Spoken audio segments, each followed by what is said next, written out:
Hey, y'all. Rock steady. You just keep holding that door.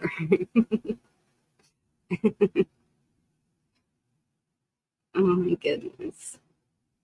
What do we got? Spotlight. Pamela. Good to see Pamela. Kiss off. Bruce.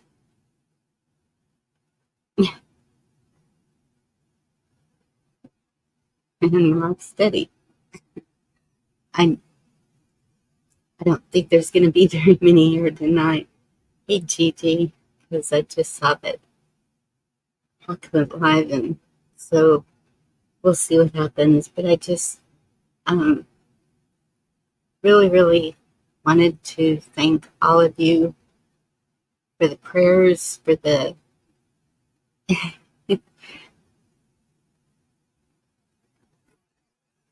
messages, for the phone calls. I am so thankful that some of y'all can't sleep and I can text you at 3 o'clock in the morning.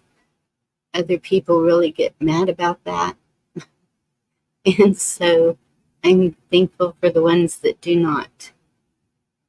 Um, y'all all know when you're going through stuff, the middle of the night is the worst. It just is. Especially when you're alone, it's like it just is. That's when everything is worse. But I'm telling you, it has been felt. I feel the prayers. I feel the love y'all are sending out, and it is so appreciated. Rusted.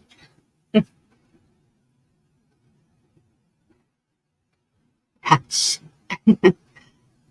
Um, and I was late because I was getting me hot liquids. I was getting my hauls. I was getting prepared or trying to calm down or whatever it is. I'm not feeling real good. And so um, that's why I was a little late. That's true, Gigi. um,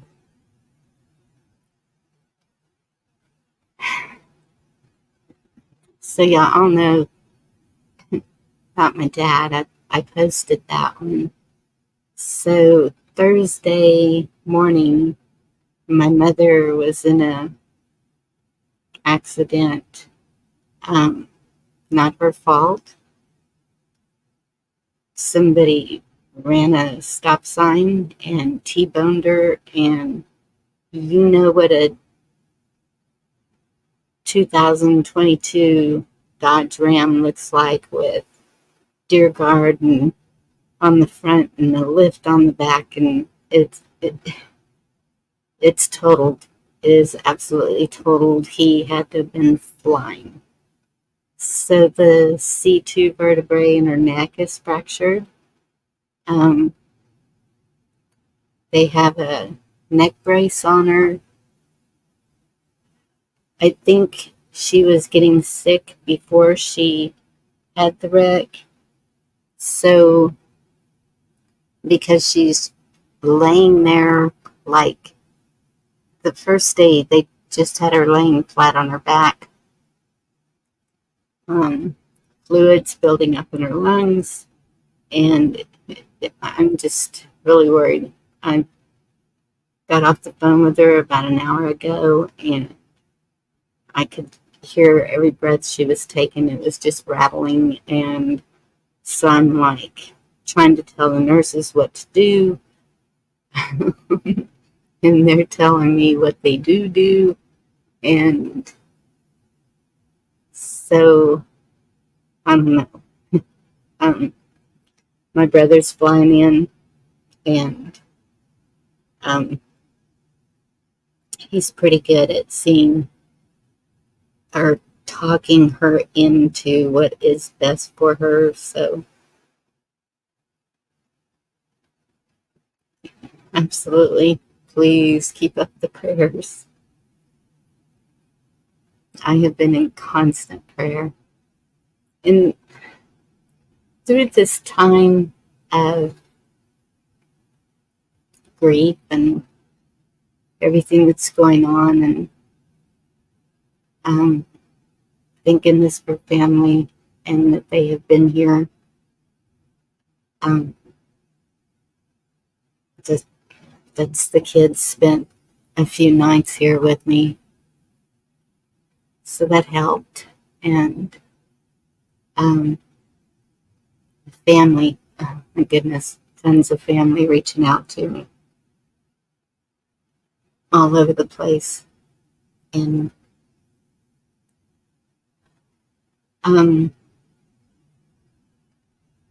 but this has been given me a whole lot of time to really speak to the Lord. And I I know He's speaking to me. And I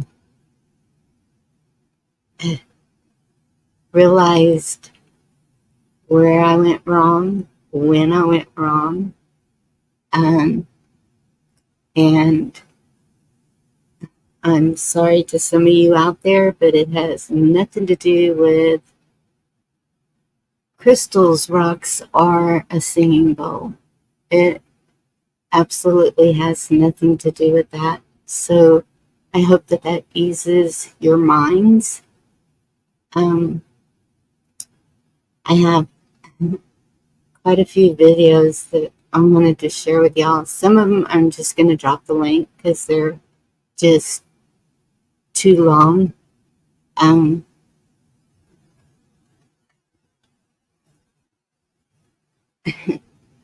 I've been, let's see, I did watch Cash Kelly today. He was streaming the speech from Trump. There was some interesting comments in there. Hey, what? And I have been watching. There was an interview with.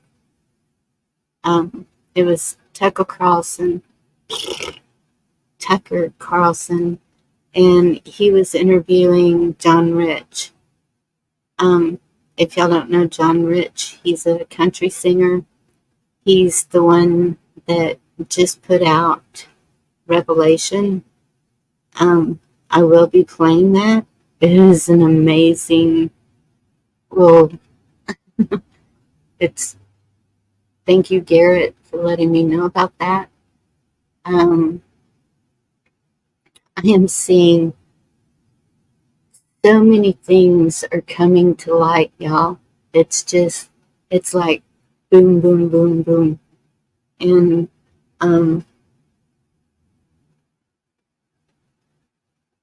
no matter who wins this, if there is an election, no matter who wins, it is up to us to really keep an eye on what is going on. Pay attention to the politics. Pay attention to your local, your state, your country. This next 4 years, I think, is going to be very telling. And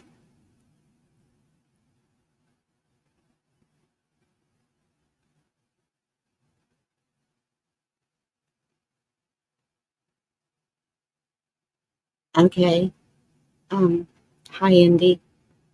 Gigi, well, I don't know. This is a test run, I guess. So, yeah, but no, we can't fight amongst ourselves. That is the one thing, and it doesn't matter, you know, um, goodness, years ago, um,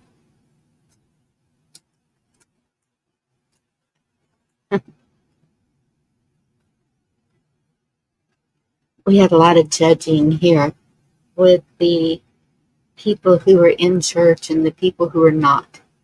And so I was questioned a lot. And since then, I have realized, it has been revealed to me, it doesn't matter what a person believes, what a person is. If we are believers, we are to speak it. We are not to stay silent. We are to I don't know. I mean, y'all have known from day one that I believe in the Lord. I mean, that was just something that y'all picked up on right away. And so, what if you say something and then that person questions it and there's your opening? What if that person is seeking and you're the messenger and you don't even realize it? There's so many reasons not to just throw people aside. They're people. We have to, that's where we have to do better.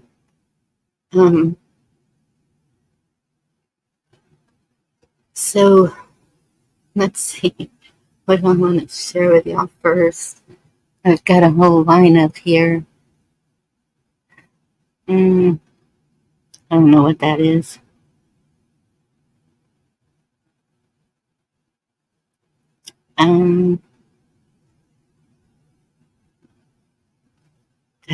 That's a good one too. Oh my gosh. This one's short. So I'm gonna share it with you. On Indies last night, I couldn't remember his name, and this is the story. And so I think it's okay to be warriors of God, but I'll share this with y'all. I'm sorry if I'm getting all horsey. Just bear with me. Here we go.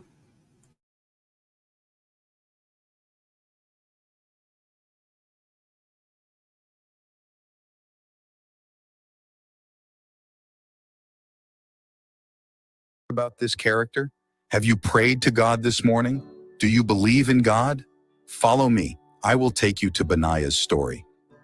Benaiah, an imposing figure among biblical characters, emerges from the sacred pages as a symbol of courage and loyalty.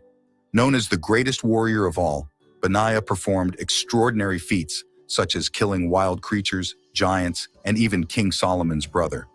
Before getting to the main topic, please like and subscribe to the channel to support me, and don't forget to leave your comments. Benaiah is a character who appears primarily in the Old Testament. Benaiah, the commander of King David's army. Benaiah was the son of Jehoiada and descended from the tribe of Levi, specifically from the Kohathites family.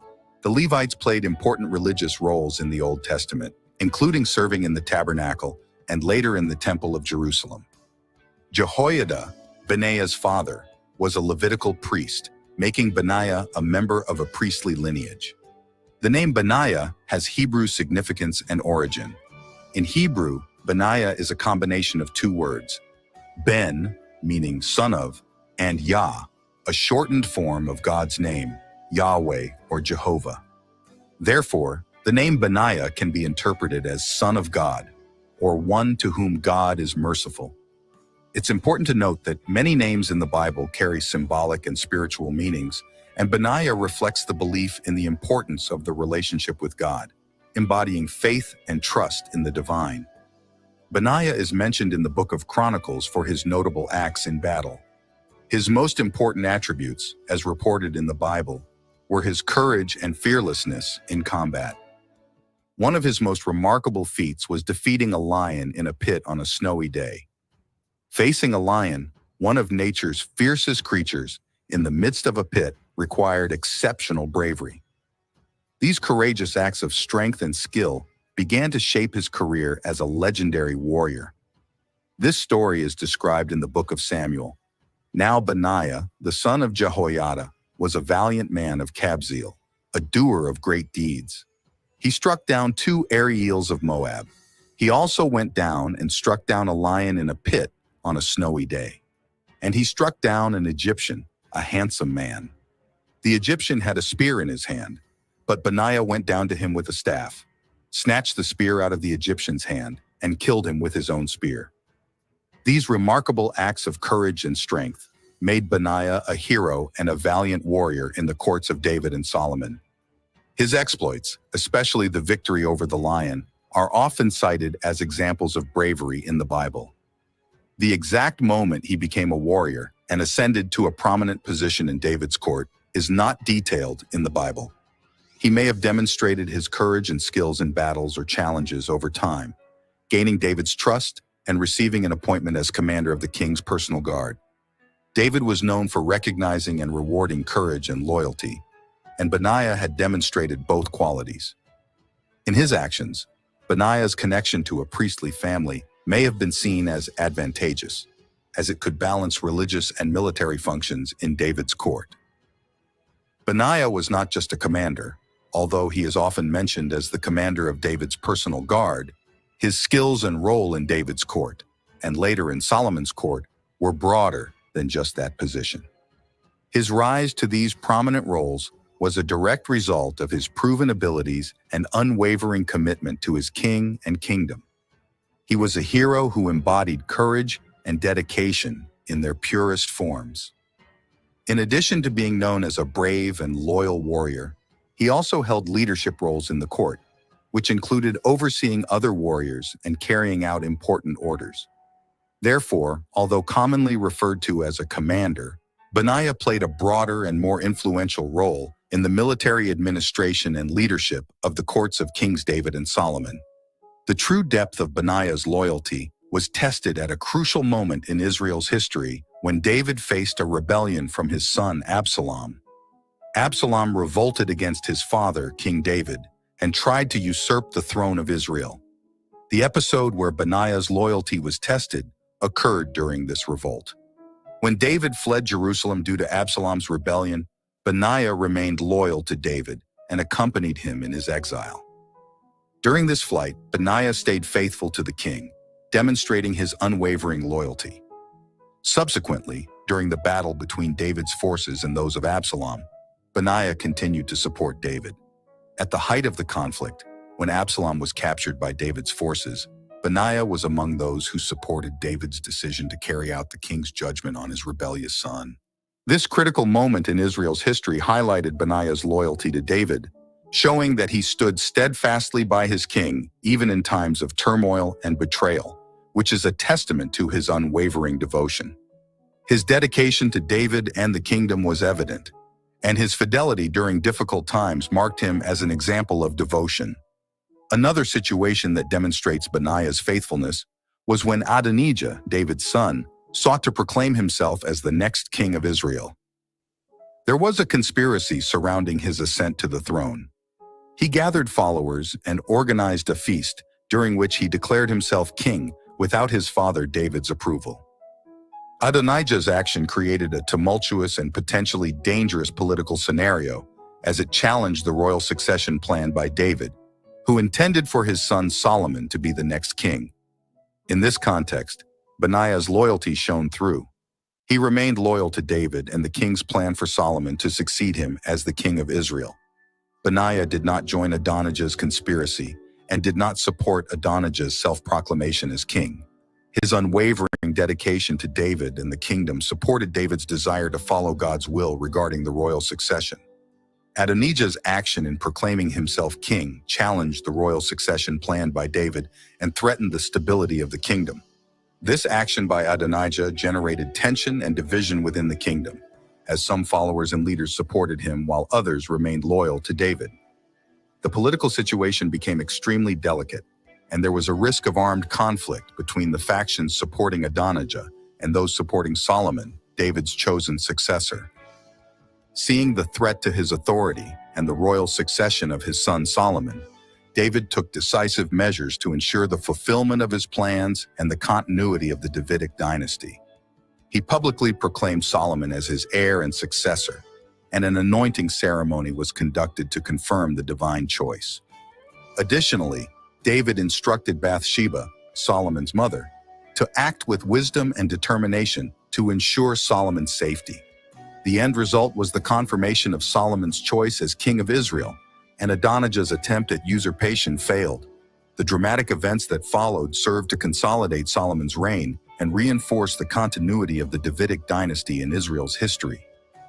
Adonijah's story is an example of how royal succession was a crucial issue in ancient Israelite politics, and how loyalty and divine intervention played an important role in determining the next king. Some important figures in David's court lost prestige, and one of them was Joab, the commander of the Israelite army. Joab, who had been a loyal commander to David in many battles and military campaigns, had his loyalty tested as the power transition unfolded. Initially, Joab was not aligned with Solomon's ascent. If you find it interesting, comment 1. If you think it's not good, please comment number 2. Thank you. With Solomon's succession, Joab faced a precarious situation, having supported Adonijah's attempt to become king. This support highlighted a weakness in his loyalty to David and the Davidic dynasty, putting him at odds with the divinely ordained plan. When Adonijah's conspiracy failed and David publicly proclaimed Solomon as his heir, Joab realized his support for Adonijah was a political misstep. To preserve his position and avoid Solomon's retaliation, Joab sought refuge in the tabernacle, clinging to the altar as a symbol of protection and forgiveness. Joab's action of clinging to the altar exemplifies the tumultuous and uncertain nature of that moment. However, Solomon, after assuming the throne, ordered Benaiah to execute Joab as an act of justice for his previous support of Adonijah and his wavering loyalty. Joab's fall illustrates how intrigue and ambition during the power transition led to changes in loyalties and reaffirmed the authority of the new king Solomon. After Joab's execution, Solomon appointed Benaiah as his military commander, demonstrating his confidence in Benaiah's leadership. Benaiah took on the responsibility of leading the Israelite army under Solomon's reign, and his appointment reflected his continued loyalty and demonstrated skill throughout his career. His journey from courageous acts in David's reign to leadership under Solomon exemplified his dedication and remarkable abilities as a warrior and leader. Following Benaiah's rise as army commander, he faithfully served the new king and played a key role in maintaining stability and order in Israel. The power transition and Joab's execution, followed by Benaiah's leadership, reflect how changes in political and military leadership were marked by loyalty, courage, and notable skills in Israel's history. Later on, Adonijah, Absalom's brother, returned to the kingdom. His attempt to self-proclaim as king, despite David already designating Solomon as his successor, demonstrated his ambition and desire for power.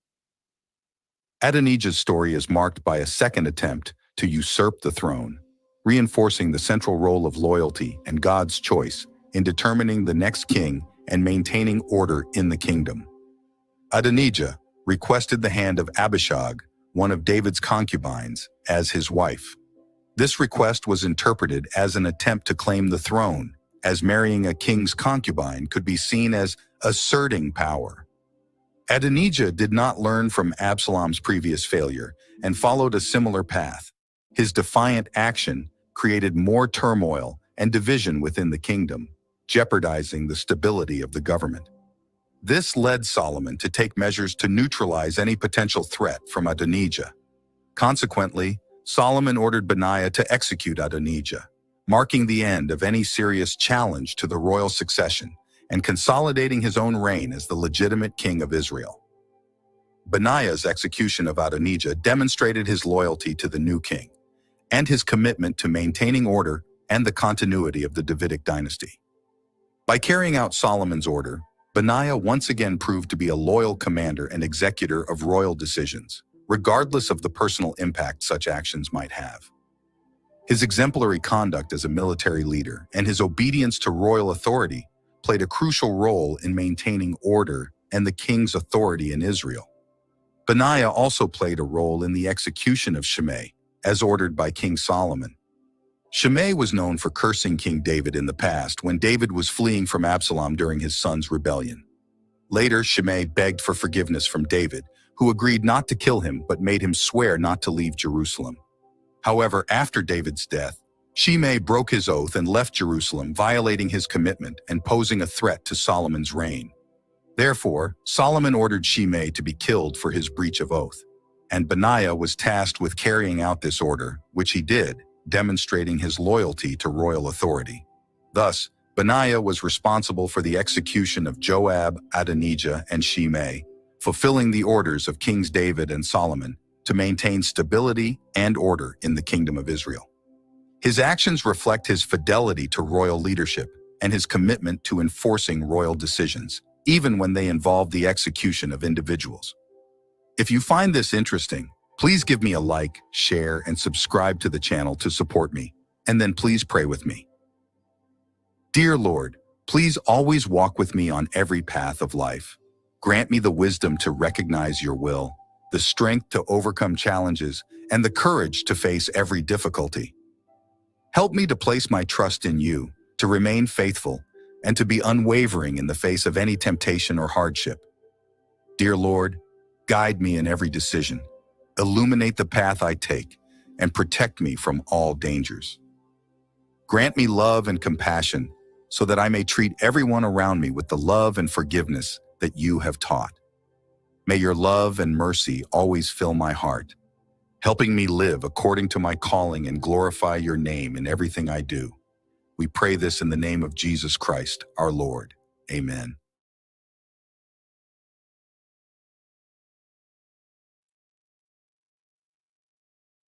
So what did y'all think?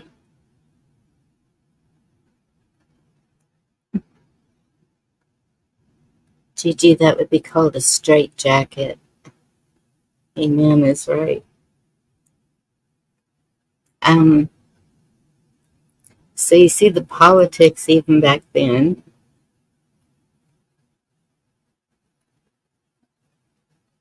The dedication and loyalty. I mean, how many of us would respond like that?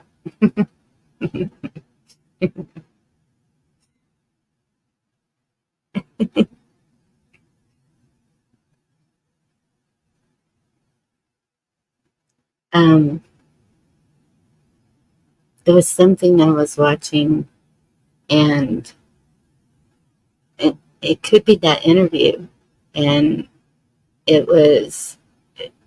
it's come to do or die, and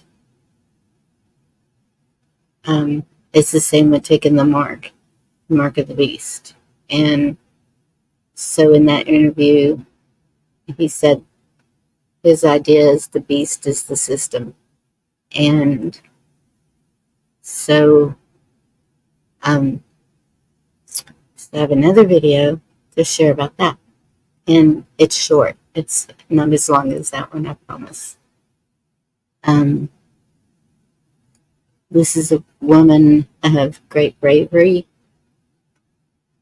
You'll see. She just...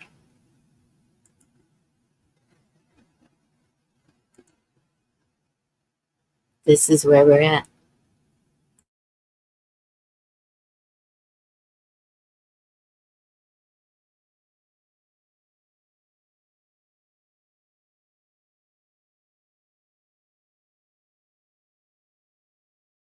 In front of their like the head of that detention center, and he said, what is your faith? If you say you're Muslim, you can go out this door right now. If you say you're Christian, you're going to be tortured, you're going to be raped, and you're going to die. I opened my mouth and I said, I'm Christian. And that guy was shocked that I said that. And he said, tell me your testimony. That's going to be against you for your case. Because in Iran, being a Christian carries the death penalty or long-term imprisonment. So I shared my testimony, and this man at the end of that whole ordeal ended up crying and asking for the Bible. I was standing in front of the head of that detention center, and he said, what is your faith? If you say you're Muslim, you can go out this door right now. If you say you're Christian, you're going to be tortured, you're going to be raped, and you're going to die. I opened my mouth and I said, I'm Christian. And that guy was shocked that I said that. And he said, tell me your testimony. That's going to be against you for your case. Because in Iran, being a Christian carries the death penalty or long-term imprisonment. So I shared my testimony, and this man at the end of that whole ordeal ended up crying and asking for the Bible. I was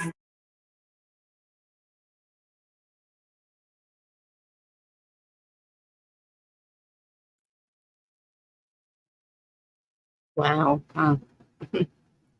She knew what the consequences were, and she did not deny him. Deny me before others, and I will deny you.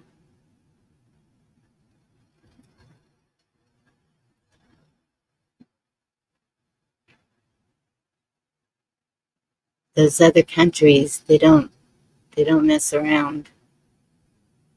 And could it be coming here? Who knows? But that's what I have been trying to prepare and share, to be prepared for that decision. That there's going to come a time, I don't know if it's going to be our generation, that we have to make a decision to deny him or live. And I think that's where our battle is. The spiritual battle is real. And that's where our battle is. That's where we have to be brave and strong and be willing to die for our Lord first, our country second. And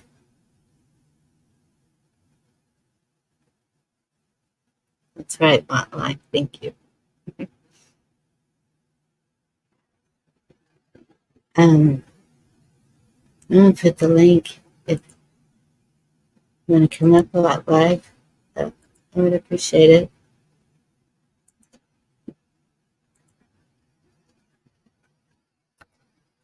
I always like to hear your words of wisdom.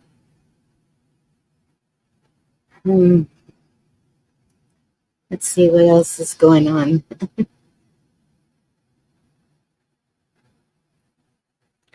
I haven't really watched any news since Sunday, or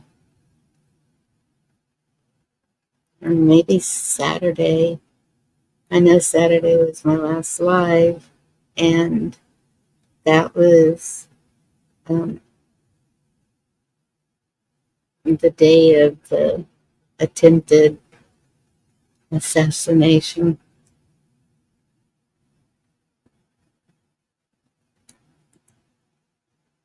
Thank you, live. There it is. Hey, Meat Puppet. Whosoever shall deny me before man, him will I also deny before my Father, which is in heaven. Yep. That's pretty powerful.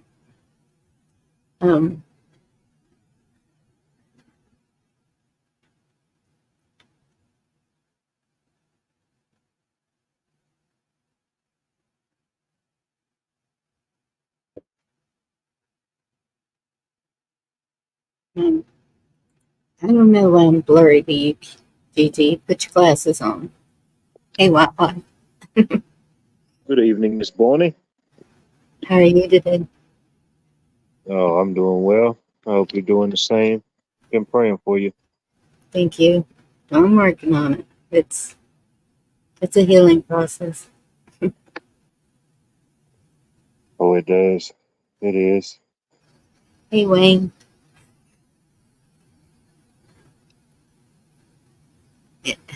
But it's yesterday when I was talking to my sister, and we haven't talked in mm, 6 years, and so of course this has brought us speaking to each other and closer together, and um, our stories of our father is um, he was a jokester, that's for sure. He he could tell you, sit there with a totally straight face and tell you something, and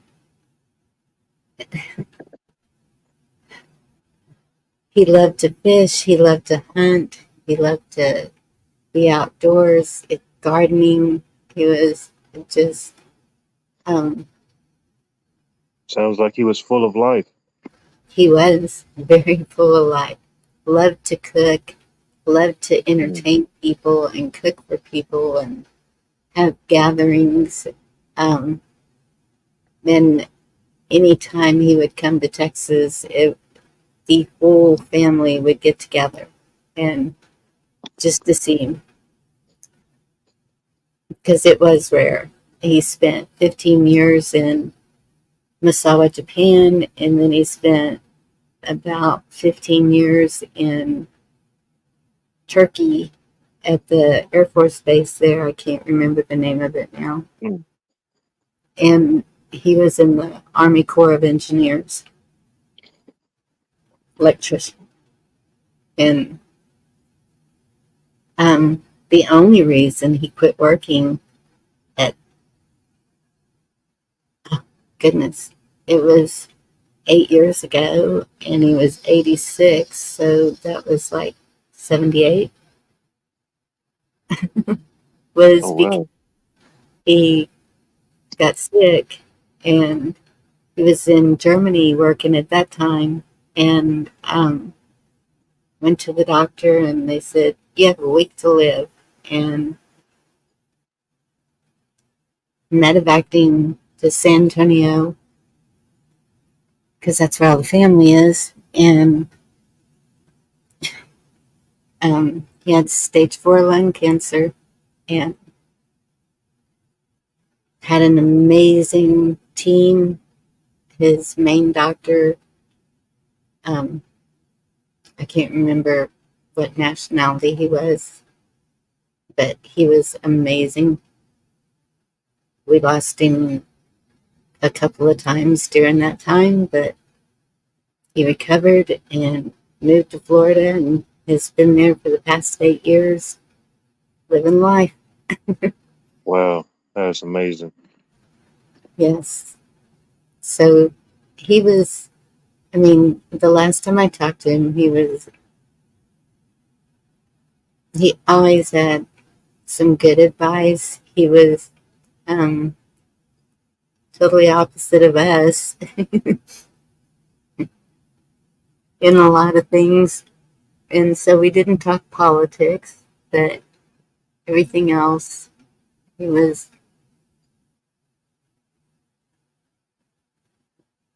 I think he knew something was going on. Um, and he definitely did while he was in the hospital this last time because he kept asking for me. But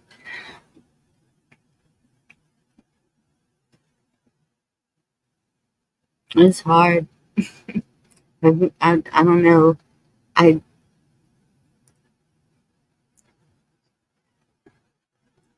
I hear people losing their parents at a young age, and I feel horrible for them.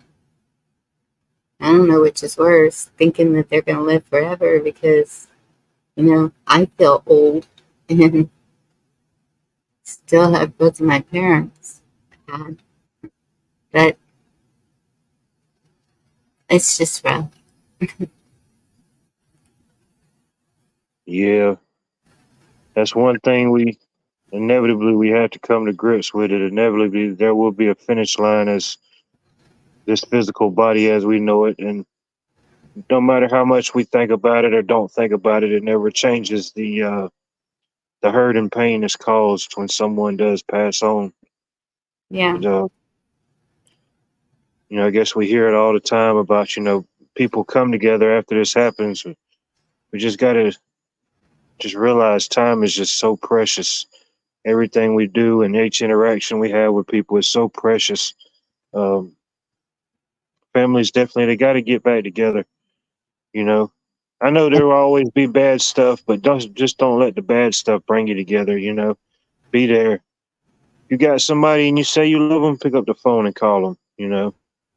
Yes. It It's means so amazing. much to somebody. Sorry. It's amazing what a phone call will do. It's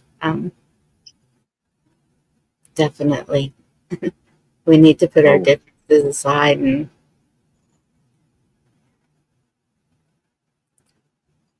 kind and humble, yeah. whatever it is.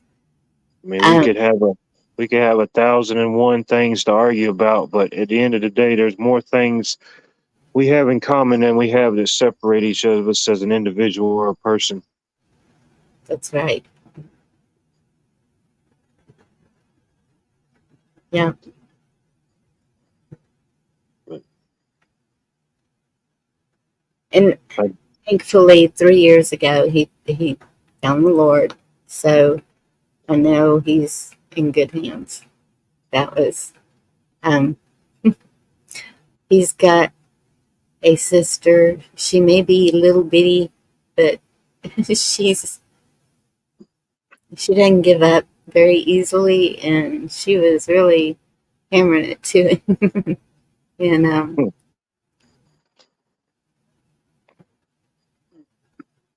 just kept telling him how he was a miracle, that he lived through the lung cancer.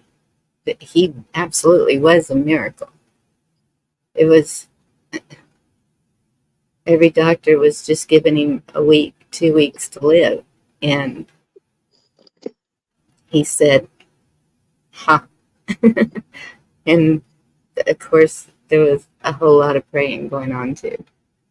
And that's why I absolutely believe prayers work. I believe so too. You put enough positive energy out there, something good is bound to happen. It's inevitable. Yeah, that's true. It sounds like he was a fighter. He traveled the world and raised y'all up and stuff. So, I mean, he sounded like he was a fighter, full Yeah, of life. So that's a good thing. um, yeah, my kids keep on this stubborn hard headedness have to run in the family, and I said, yes, just deal with it. Yeah, it happens. I did. I told my daughter, I said, um, there's a there's a way for um oh my goodness. So when all this is going on, your kids are hugging you and they're staying with you, and that yes, that's thank goodness for that.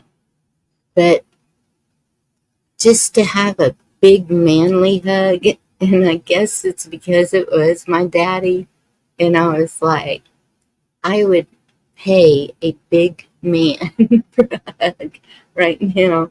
And my daughter said, Mom, there's this thing, it's called rentafriend.com. And I said, are you Really?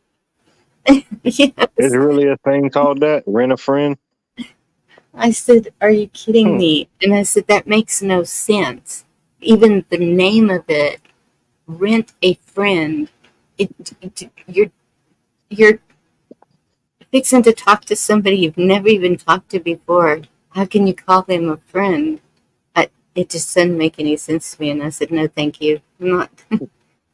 Hi, Lauren. Good to see you.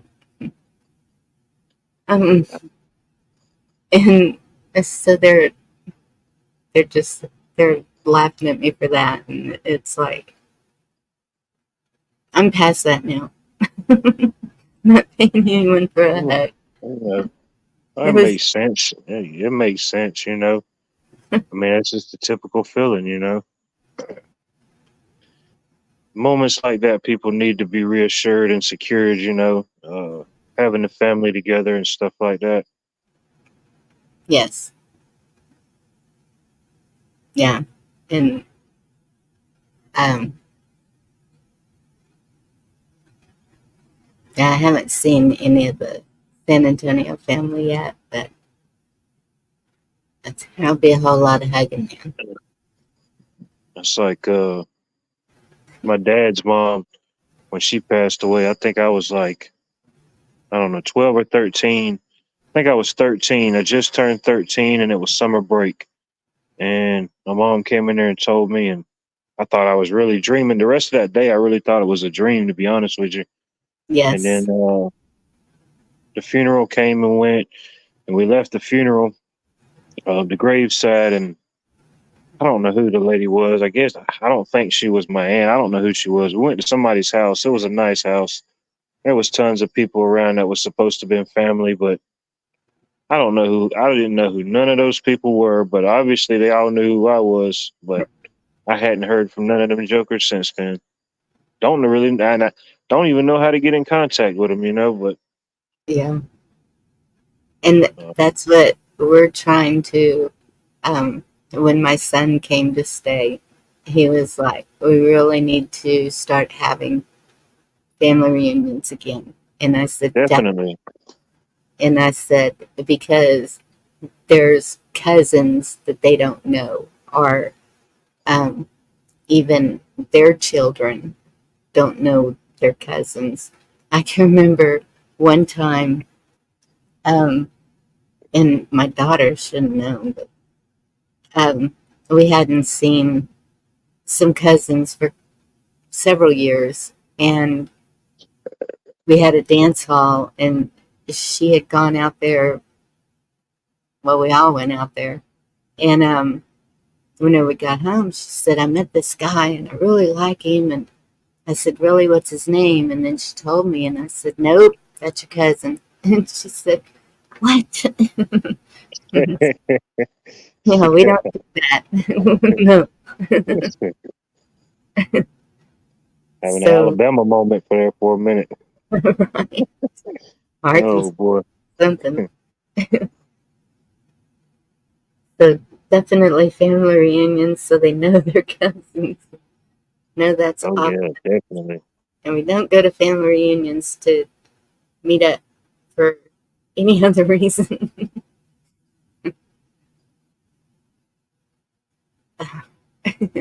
Yeah, you can bring one person. That's it. Keep it up. Keep it at a bring one minimum. Right. Yeah, definitely more family reunions. I mean, I know people still have them, but you don't hear about it as much as you used to. Yeah. Um, Um, well, on my first husband's side, there's one every year. But a lot of them, due to whatever differences they had, they won't go. And so um, that's where it's like, it doesn't matter. Let it go, move on, come together. That's I've seen it happen. I've seen people fall out for a decade over potato salad. You know what I mean? People would just yeah, it's stuff that don't even matter. Yeah, inevitably. yes. So, Kiss off, you had a family reunion today. That's cool. It's awesome.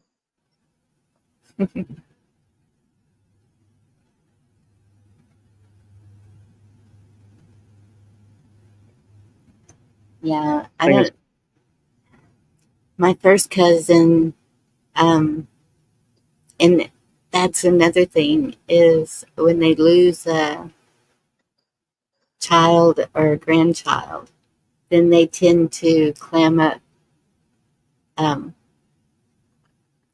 isolate themselves from everybody. And so that's where I need to be better at really just keeping on reaching out and letting them know I'm there. If they need to talk, if they need to cry, if they need to scream, if they need to rip something to shreds, whatever. Um,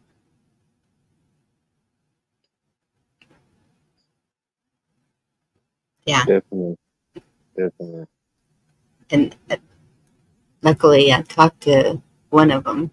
She had lost her daughter last year to Hmm. breast cancer, and um, she contacted me this morning, I think, and she thought we really need to get together, and I said definitely soon. Good night, Gigi. Thank you for being here. Good night, Gigi.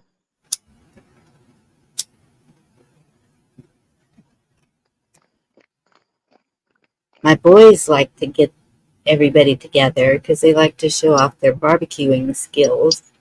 See, I like that. There you go. Yeah, Yeah, you get everybody together. You got to eat something good. You can't blame them. we played horseshoes, ate, looked at family pictures. We have a book of all the Hey, families and their kids. I used Awesome. to love playing horseshoes. Yes, we all have one of those, Lauren. Mm. Dysfunctional family. Oh yeah, nobody's family's perfect. Nope.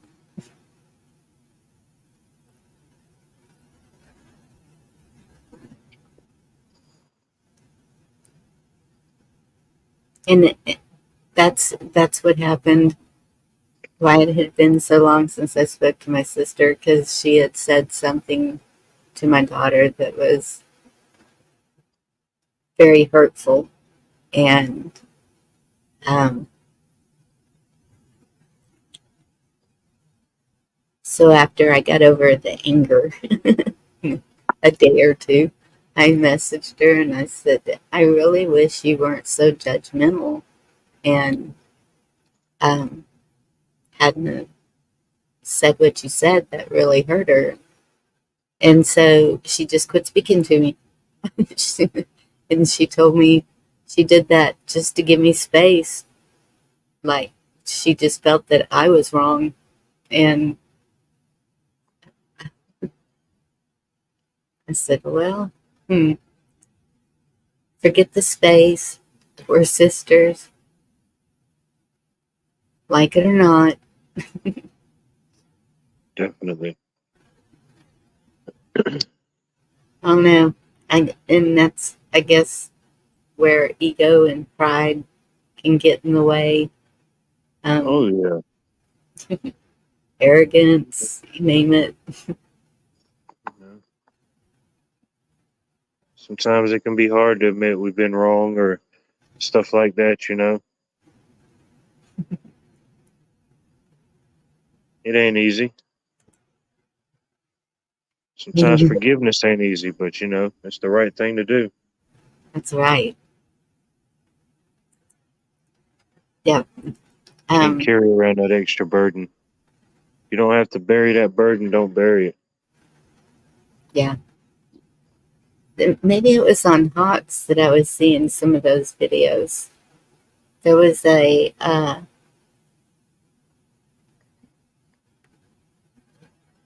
no, it was probably a short on YouTube.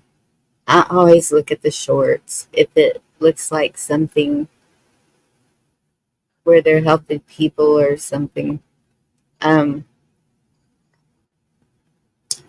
Al Bundy, good to see you. Be right back. I gotta grab some tea. Okay. Didn't see you in chat last night, Al.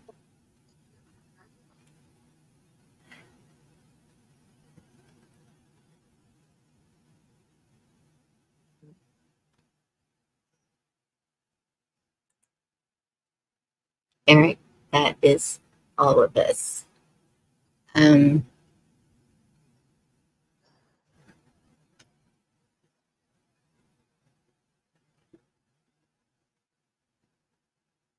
I am imperfect and a sinner.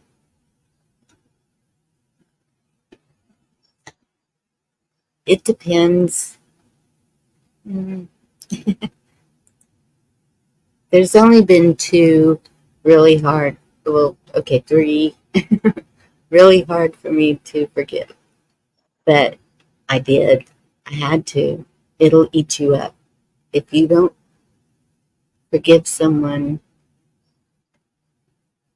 if there's anger or pain or whatever, it's just going to eat you up. It's bad for you.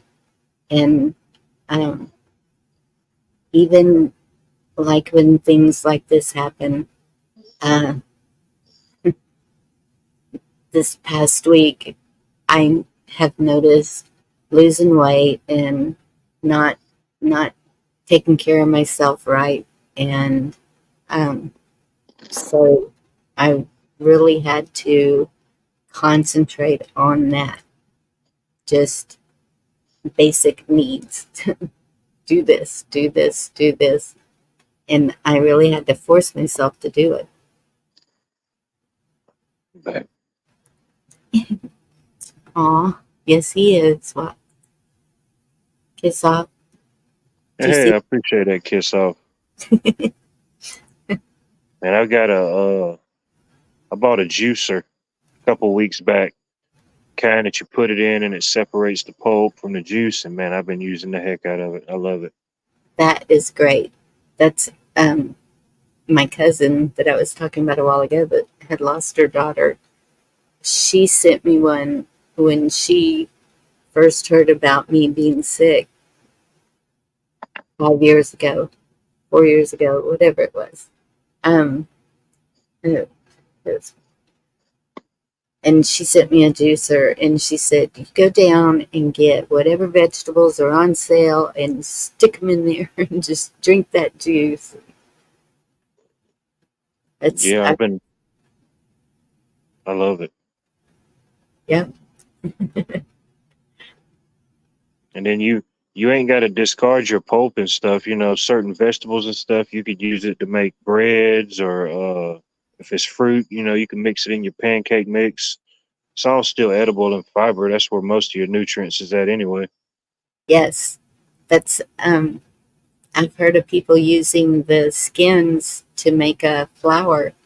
They Yeah, dehydrate it, dry it out in the oven, however they yeah. do it, and just make it into a flour.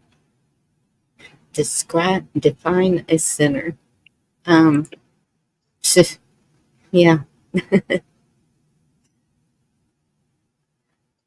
I don't know. it is human nature to sin. It is. It's.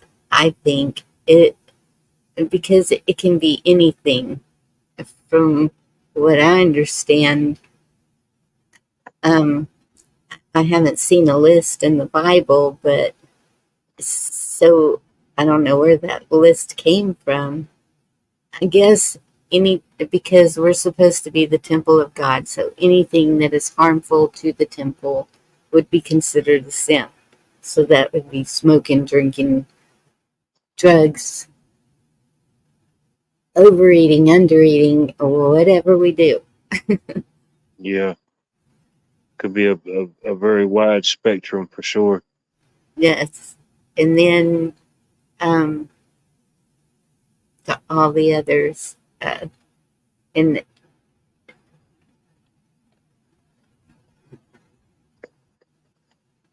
Man, where was I? I think it was on the fourth watch. Maybe that's where I was seeing it. They were You having. talking about the list of the 7 deadly sins? No, I was just gonna say the what they were. I heard a man describing um, a man's nature, and because he's a man, um, I didn't hear the woman's side of it, but he he said that men are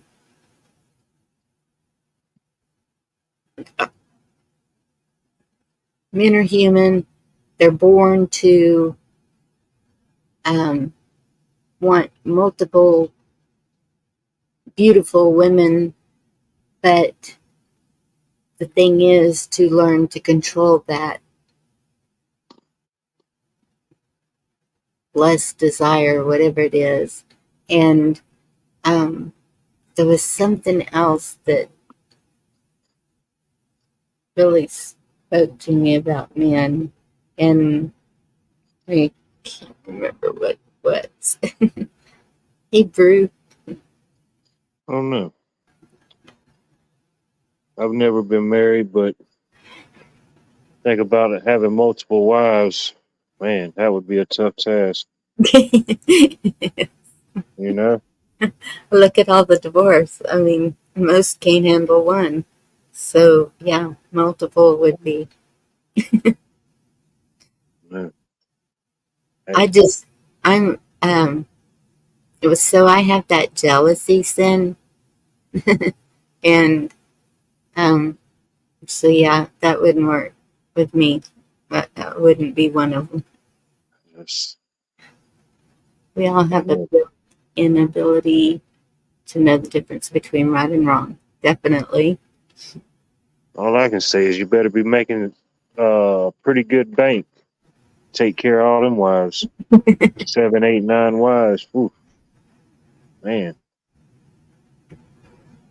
Yeah. Don't sound fun. Yeah, I know, man. It just, ooh, that's before you have the kids. Yeah. Man. Then you have, imagine sets of twins, if some end up being sets. Oh, man. That's one thing I was expecting because my grandfather was a twin, and they say it skips a generation. And I was like, every time, do you see twins? Man. I don't know. It must, I know I went to school with a lot of set of twins. I don't know if it was normal or what, but it seemed like I went to school with a bunch of them. I don't know if it was something in the water or what. Can't remember how many. It was a bunch of them. Well, I haven't known a lot of them. Um, seems to be more common in the really big families, like that have more than 8 kids. Did it to you, or was it just I don't know. It's kind of. I guess it was kind of random.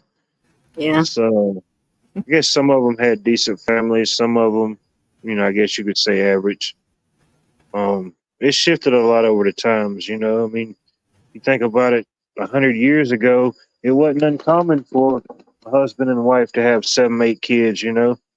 yes, Um, by themselves. Uh, they kind of stayed to themselves, raised their kids. But fast forward to now, it's a lot different.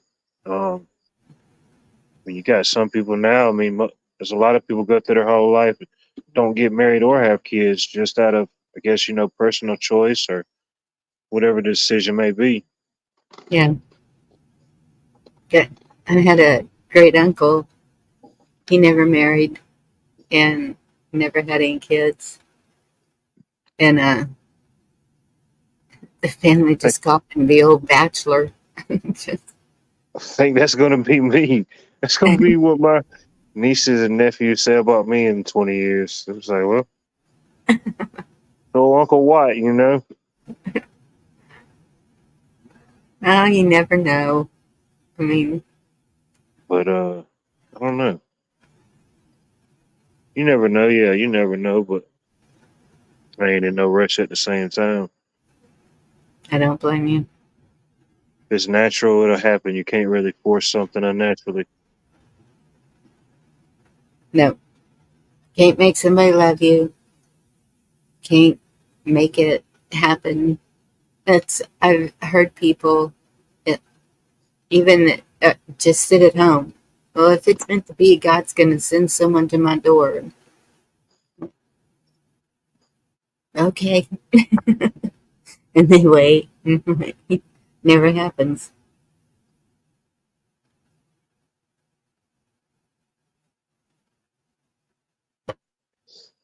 Yeah, it's like my Uncle Tim. He's kind of the same way. He got married once to a horrible woman. Not speaking down on women, but she was, I don't know what he's seen in her. But anyway, I know they got that. divorced and he never remarried again. Yeah. He don't have any kids either. Yeah. That's after this last divorce. I was like, that's it. No more. I am fine with that. And I thought, and then that just didn't work out.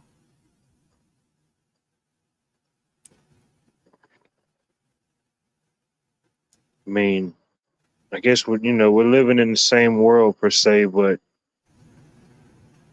it's a lot different now. As far as that type of marriage. Yeah. I It, think my mom's parents, before they passed, they were married like 60 something years. They both yeah. passed in their late 80s.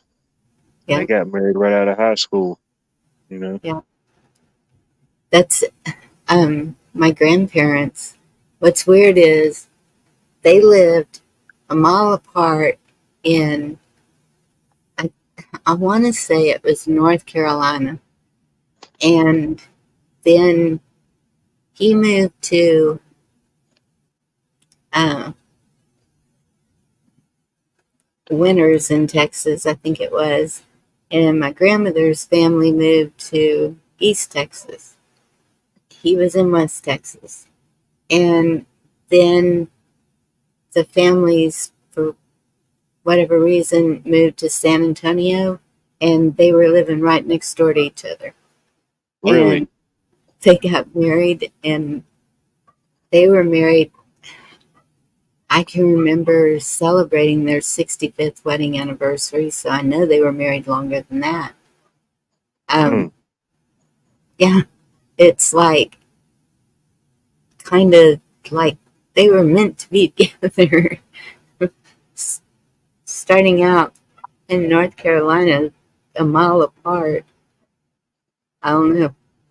I got family up in North Carolina, mainly the Mount Airy, North Carolina region, if you're familiar with that area. Yeah. It's the hometown of Andy Griffith. Excuse me. Yep. My granddad on my mom's side, that's where he grew up at. And him and Andy Griffith, they went to school together. But my granddad said Andy Griffith was like 2 or 3 grades ahead of him. He Oh, was a little wow. bit older. Yeah. He was just an old country kid from North Carolina Yep. and made it.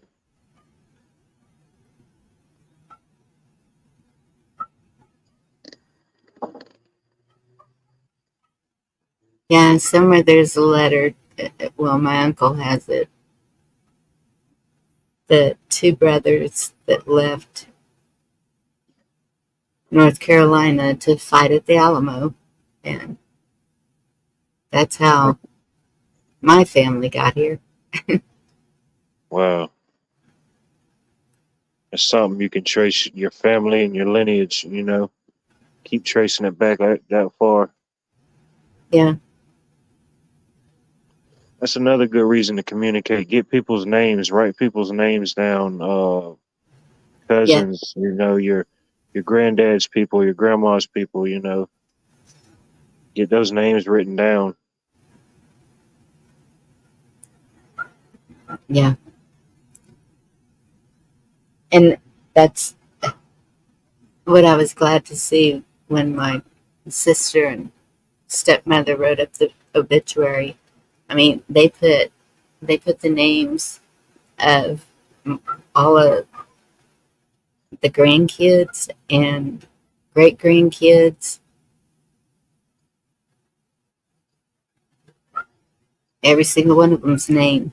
And so that's a good start. I remember my grandma, my father's mother, um, anytime there was a birth, she would ask me name, birth date, and it was being sent somewhere. And I keep asking, was there a book made? Because around here, that's pretty common. They make a book um, of all the marriages, deaths, births. Yeah, you keep that family history, that family log. Yes. My grandma was like that. She used to always write dates and stuff down. Yeah. I don't know And whatever happened to her book. I wish I knew because she had a bunch of people's names and stuff. People I won't even know where to begin to ask. yeah. But luckily, our family's kept a pretty good um, accounting of it. I have and it's sheets, and they just keep adding to it with the family tree, and so um, that's my great grandmother can be traced all the way back to Scotland, and um, great grandfather to England. So it, I have it on paper, so I can pass it down to the kids, and they can keep adding to it. Definitely. Yep. That's why it And I definitely got. helps. I'm sorry. Oh no, I Okay. was gonna say it definitely helps and taking pictures, stuff like that. No, that was a big thing when I was a kid. Everybody had photo albums and stuff like that. Now I guess with the convenience of people just can take a camera with their cell phone anywhere they go, I guess it cuts down on a lot of it, but still. Yeah. Jeannie and Sharon, good to see y'all. Texas has the best tasting tomatoes, onions, and lettuce I ever ate. Oh really? We'll have to come out there and test it out. See if it's Georgia certified. Oh no, our Vidalia sweet onions, they're pretty good. I love them. Is that the purple onions? No, they're yellow and sweet. Oh, okay. Yeah, we have those too. I like the purple, or some people call them red onions. Yeah, I like those too. I like all of them. I use them for different stuff.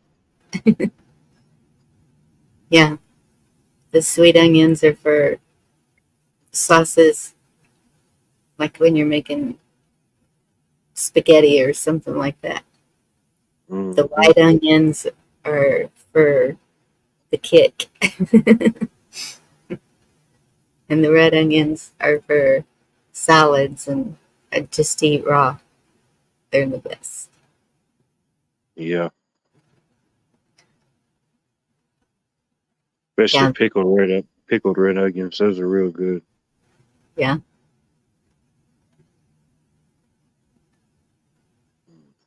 It's hard to even find photo albums anymore. And then my mother has a stack of them. No problem finding them there. And I got the family Bible when my grandmother passed. Oh wow. She was pretty adamant about me getting that. So I got it because she knew I would keep it up. That's where everything's written also. They used Oh, to I make bet. them the great big coffee table Bible, and in the middle it has the pages where you put Yeah. births and yeah. Seen one of And those one time, yeah. yeah,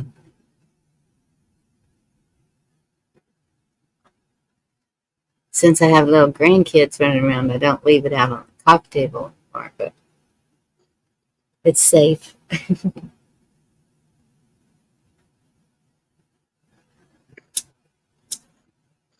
It's like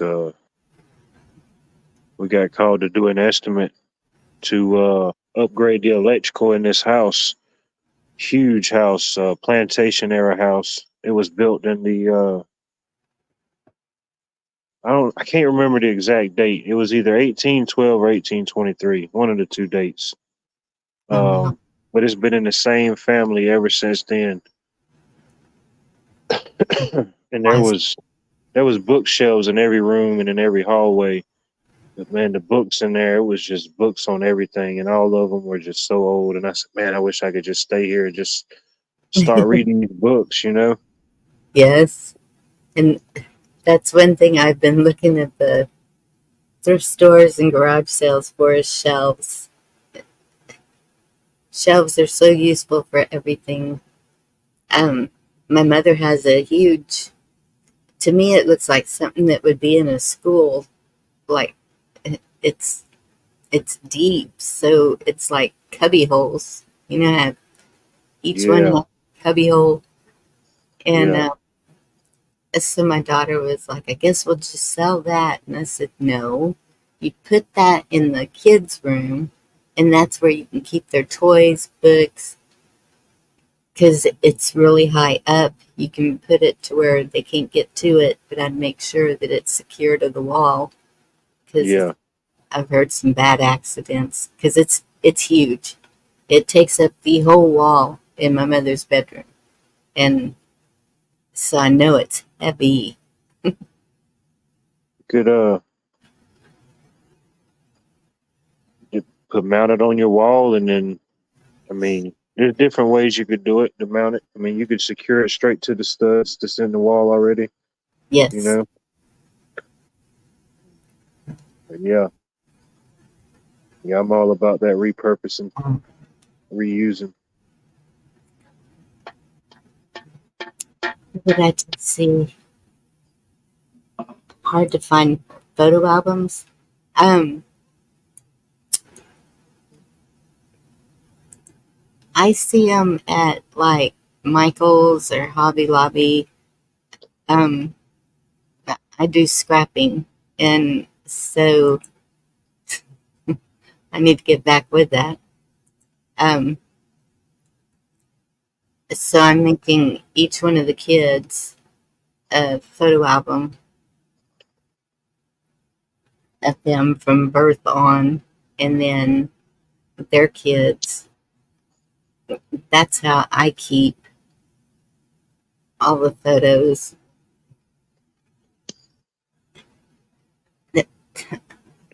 I think they tried to make us quit printing photos for a reason, but I It's always just make sure to have copies.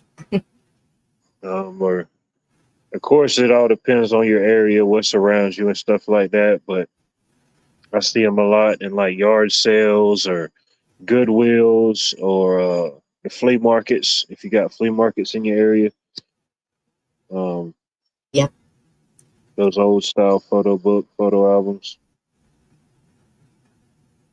But yeah, you can buy the new ones. Yeah, about any craft store should have an option for sure. yeah,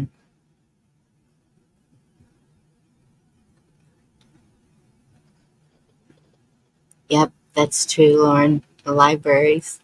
Um, That's ours. They'll do a clean out every so often, and they just put them out there for free. What's that? The books that Oh they yeah. don't want anymore. I've gotten gardening books and landscaping and all kinds of um, Texas history books.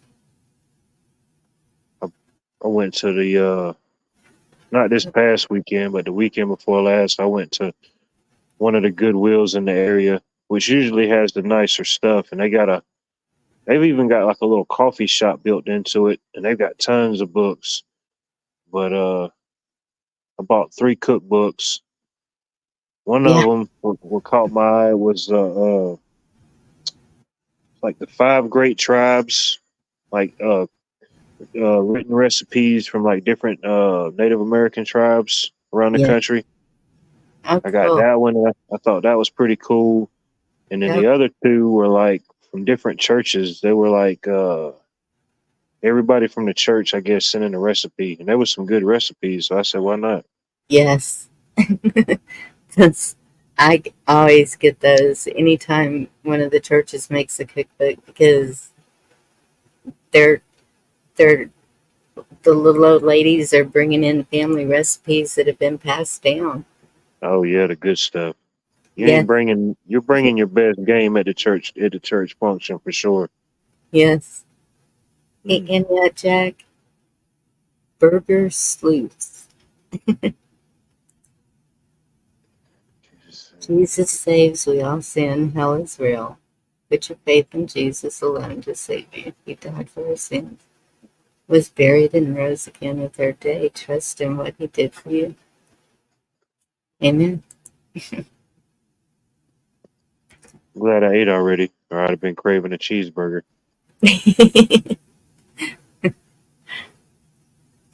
Yeah, who is that gets on panel and jam? That's a big juicy hamburger sitting there. Is whole his whole square is the photo of that looks amazing hamburger. I ain't had a burger in a minute. Been eating a lot of chicken and fish. And that's good. But been eating sirloins. They won't get any T-bones, or they sold out of them really quick because that's what I kept buying. So I've had to go to sirloins now. But if you want to build your muscles, eat steak.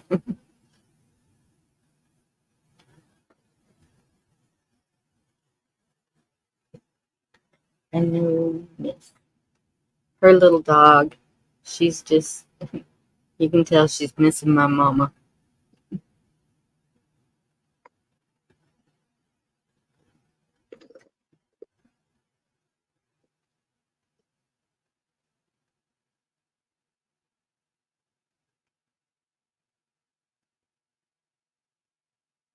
I don't know.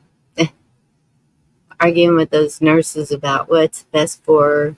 I'm thinking the natural way. Of course, all they want to do is stick tubes down the throat. And I just, I just don't agree with that.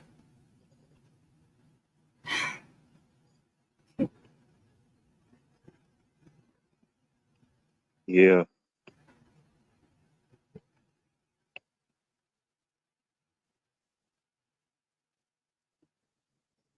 Mm-mm.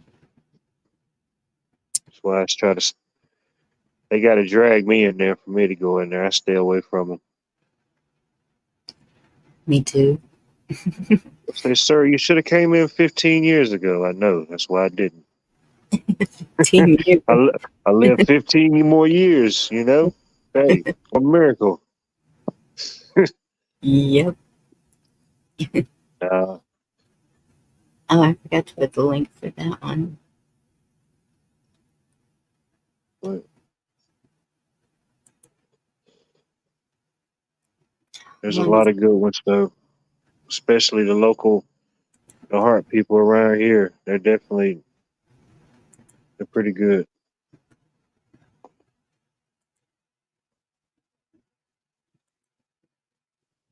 What kind of people?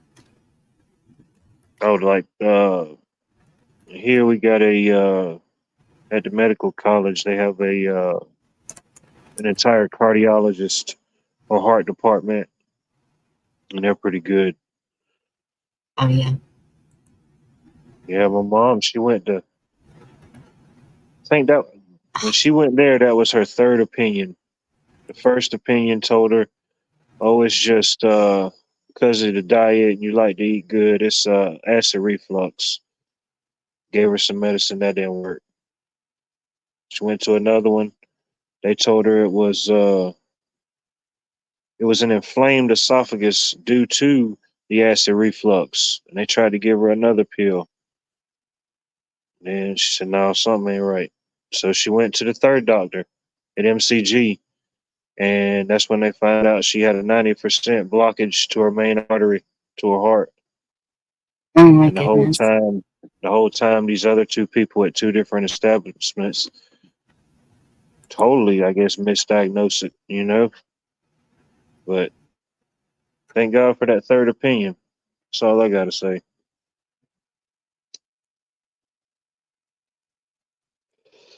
And they Yeah, saved her. that's awesome.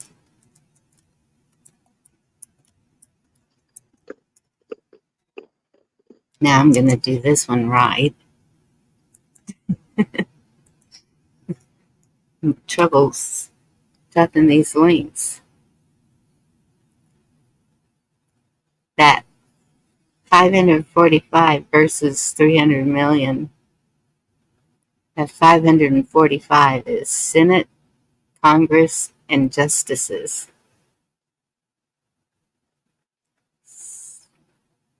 At this point, it's just a mindset, a certain mindset for a certain person like that if they wanted to do bad, you know. Yeah. There'll always be the eternal battle of good versus evil till the one above decides, all right, you've had your fun, or however it may be. Yeah. Oh, um, what did I see in Texas? Where did I put that? It's got to be in my messenger. Did they ever get the power straightened out in Houston? I know there was some people I seen reported still having some issues from Barrel.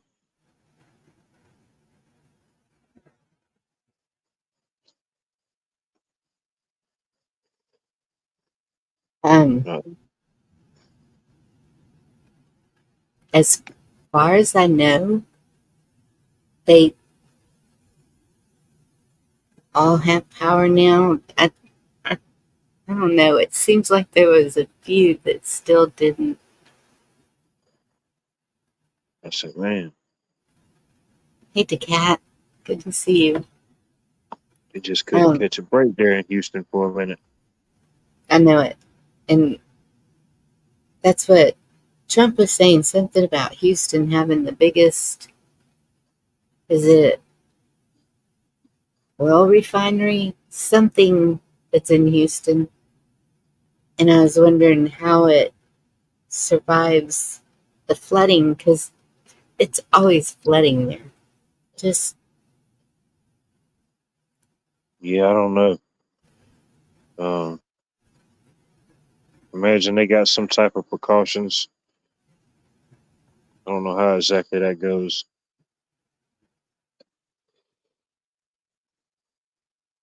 okay.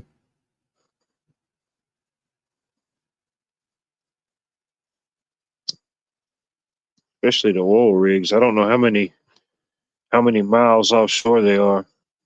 Um, I don't know. They're pretty good ways out there, so yeah, they would get it. Um, I think we already talked about that. Biden denied a Texas grid upgrade. That's what the last one I'd seen. Yeah. Of course he denied it. Yeah, but it takes a lot to coordinate that type of stuff, especially with all the different counties. Man, Yeah. I mean, you're talking about thousands and thousands of feet. Yeah. I do have this one I want to share with y'all. This, I don't know his name. He's the Disturbed lead singer, I guess. He seems like an amazing man. Indy showed one last night on hers with a little girl that he was talking to. So I was sent this one. I'm going to share it with y'all.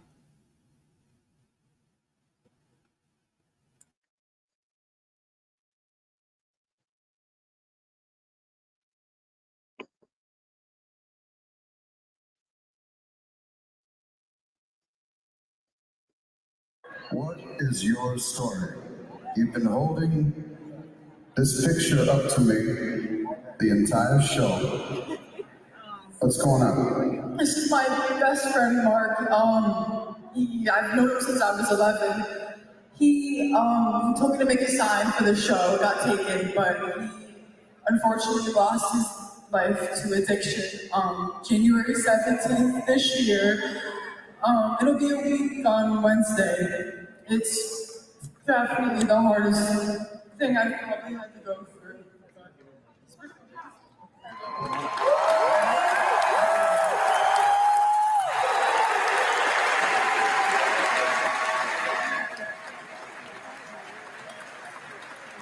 Come with me. Come in.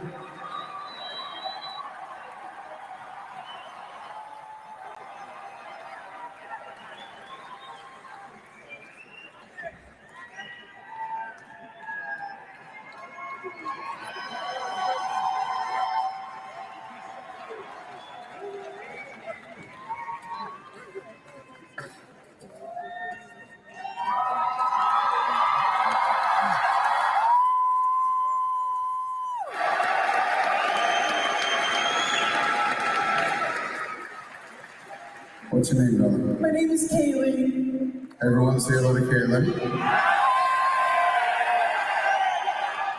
And what was the gentleman's name? Mark Rivers. This next song is dedicated to Mark.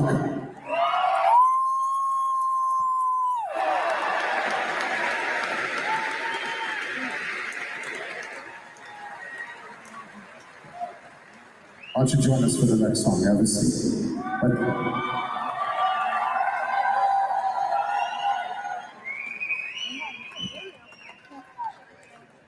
Breaks my heart. Unfortunately, not everyone gets saved. Not everyone survives the darkness. You're goddamn right you will.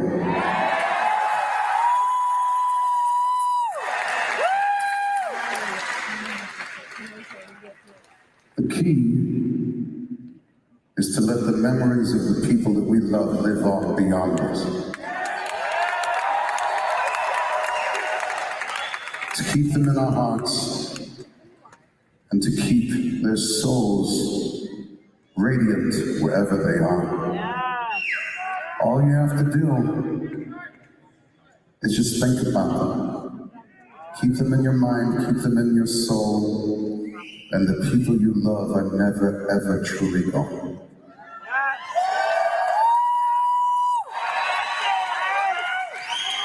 And sometimes it takes the right song to bring us back to the memory that we so deeply miss. I know I still miss So many of my dearly departed friends, we've lost so many of them. Chester, Scott, Chris.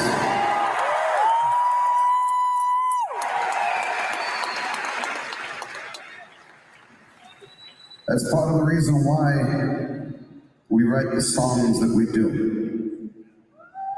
Because life, no matter what the storybooks may tell you, is not fucking easy. Not everything is sweet. Sometimes we have to look into the darkness in order to dispel the darkness.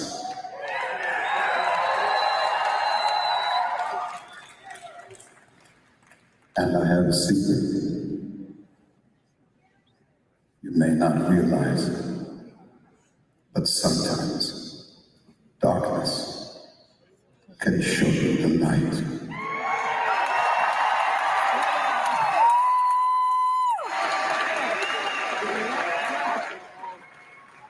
This is the point of our performance of the Gentlemen Disturbed. We humbly request just a moment of audience participation.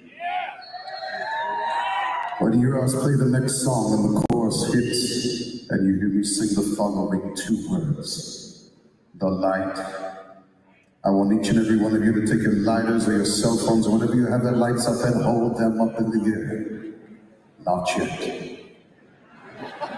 Only when I sing those two words, the light. Are you with me?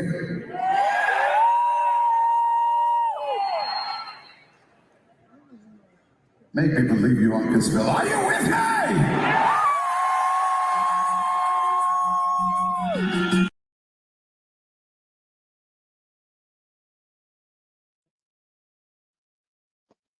Keep them in your heart and soul to keep them alive. I like Yeah, I that. don't know who that guy was, but that's pretty cool. Yeah. Yeah. And sometimes you have to have darkness for the light to shine. Yeah. The light wouldn't be as bright as it was if it wasn't for the darkness, you know. Right? Yeah, I thought that was a good one for me anyway. Oh yeah.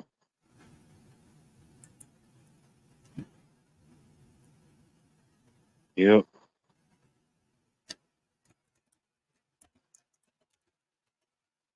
Affects more people than not these days, that's for sure. Yes. A bunch of good people here.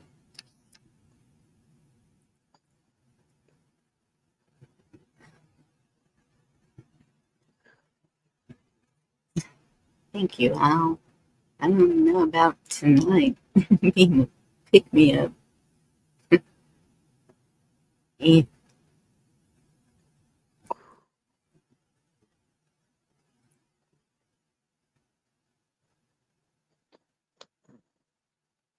That's the first few days I was like, I can't smile. What happened to that? And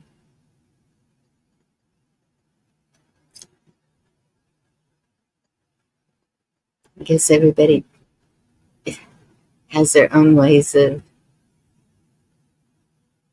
dealing with anything, everything. Oh, definitely. Definitely. Yeah. I think we all have our ways of grieving and stuff like that.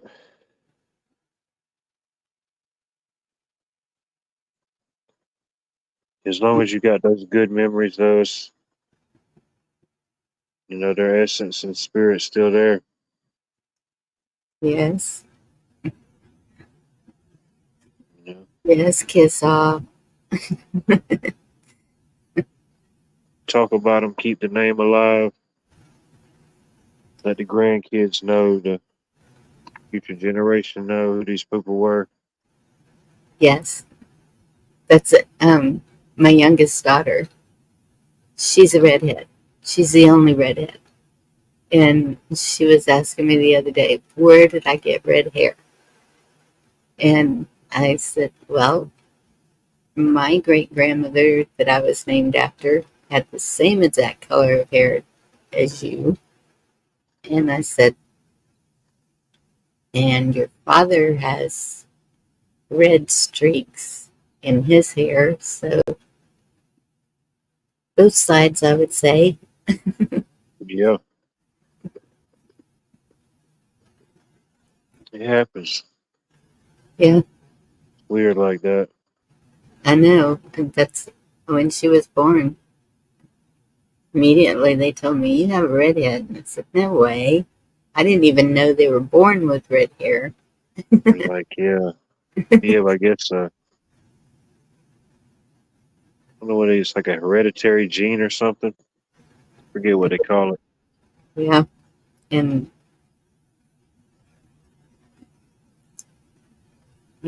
I just thought it changes colors, just like, I mean, me and all my other kids. My hair was dark when I was born, but then it turned really blonde. And um, my fifth child, hers is the only one that's really stayed blonde. She had like white hair when she was little, Huh. and it's still blonde. The rest of us kind of darkens as we get older. My son, one of my youngest son, it was so weird. Um, he had a gold ring around his head. His hair was dark, but there was like a gold ring. And everyone was all, it's like a halo. And I said, yeah, but he's not a good child. he Huh. was he was the one that tried his hardest to burn my house down. And he was always into something. Still is.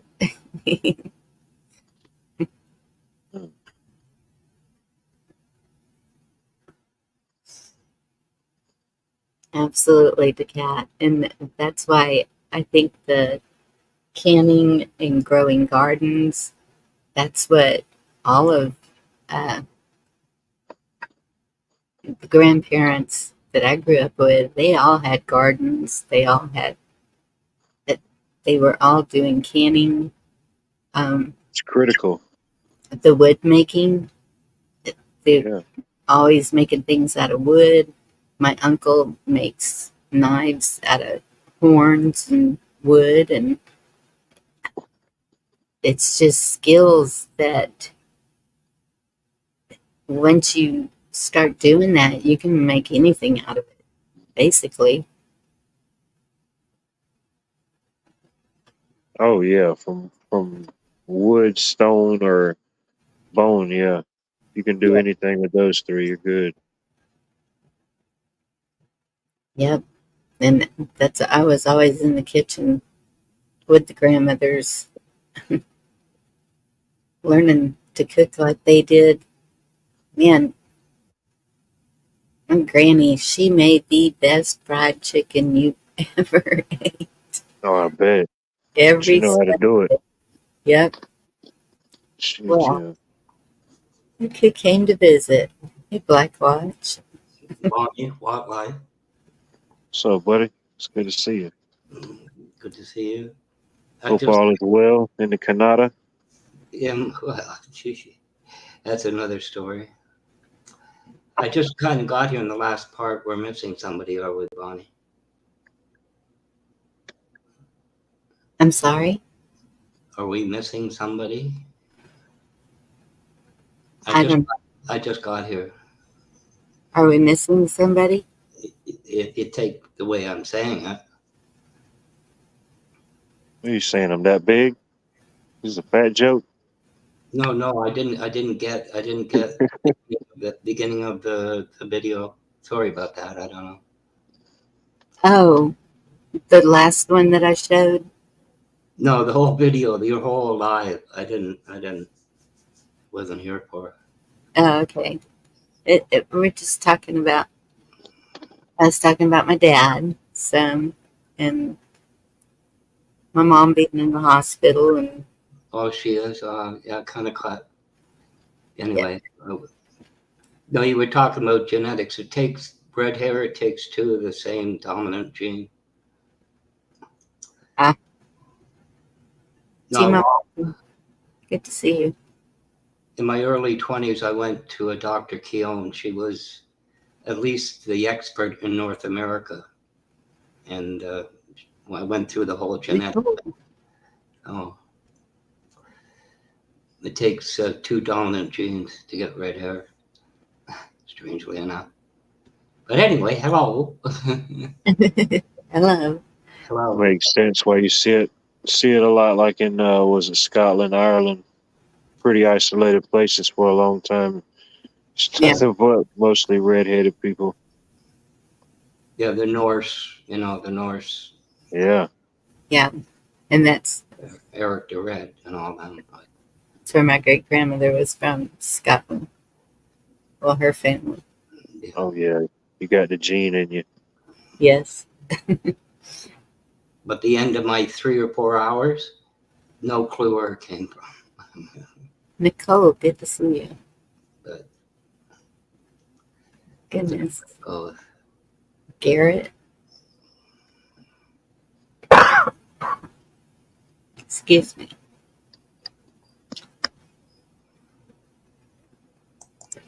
I don't know. We must have had a cold front or something come through. I think it only got it maybe 90 today. Oh, goodness. We're supposed to have that next week. And so before Thursday, the kids we were planning to go.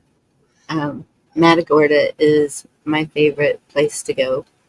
And so they asked me if I wanted to do that for my birthday. And I was like, yes, I really, really do. I think it would be good to get away. And I need that healing ocean air. And Yeah, yeah, there you go. then my mom had her accident. And mhm. so we put it on hold. Oh, It's going to be a long recovery, even if they can keep her from getting pneumonia. She's going to have to go through physical therapy, and then they want to send her to a rehab also, to because right now she just can't even stand, and they know she lives alone, so it's going to be a long process.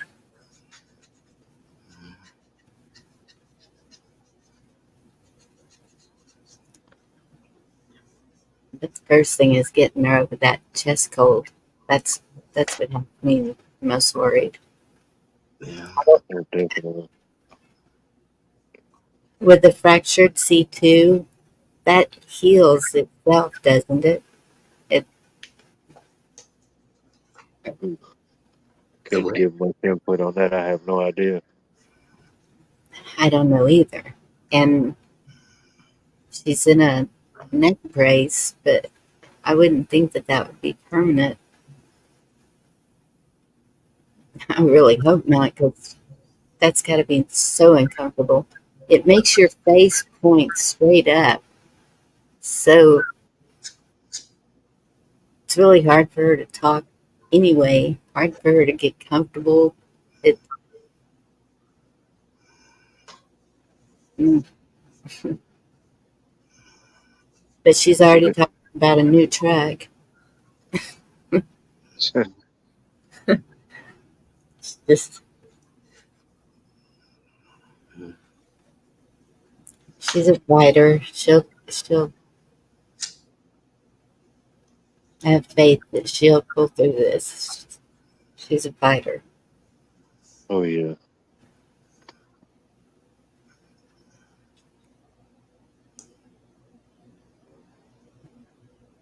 Airplane flu.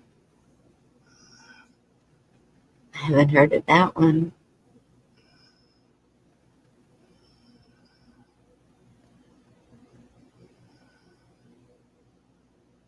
Kiss Off is asking you a question. Did you see that?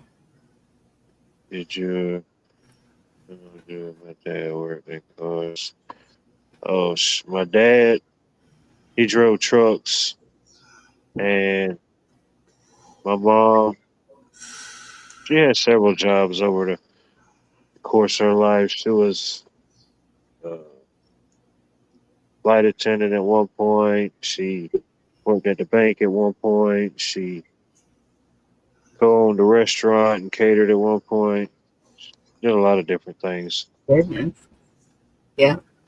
But my dad, uh, he drove trucks, but he passed away uh, when I was 2 years old. So I really Mm. don't have much memory or anything like that of it. Um, but yeah, Did she ever marry again? not till years later. I don't know how long her and my stepdad been together. It ain't been but a couple years. It ain't been long.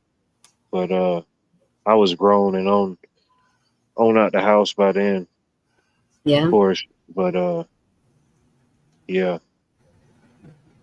Are you an only child? No, I got it's me. I'm kinda in the middle somewhat. It's me. I got one older sister and then I got two younger sisters. All girls. Yeah. Yeah, I drew the lucky straw on that one. I promise you. It's like, huh, how can one person get this lucky? How did I draw the straw? But it was all right though. That's what I said after the genealogist told me what was going on. How did I get that?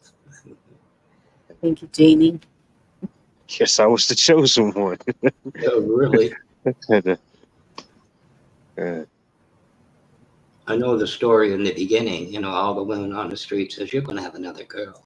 No, I'm not. He wants a boy. I guess she won. Back then, you couldn't. There really is no way to find out the sex, the gender of the child. Um, Well, nowadays there is. I never wanted to know. And uh, my second to the last daughter, when they did an ultrasound, they they do these little pictures that they give you. So they did a video actually. It was very obvious. She was a girl, mm, but I have three boys, three girls, the Brady Bunch. mm. Everyone always called them the Bonnie Bunch.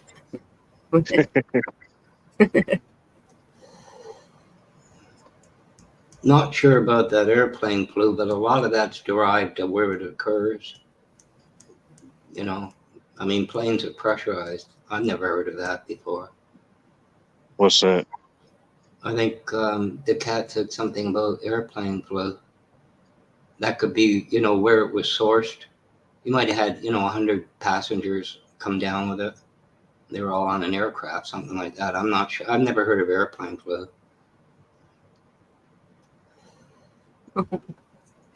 But anyway,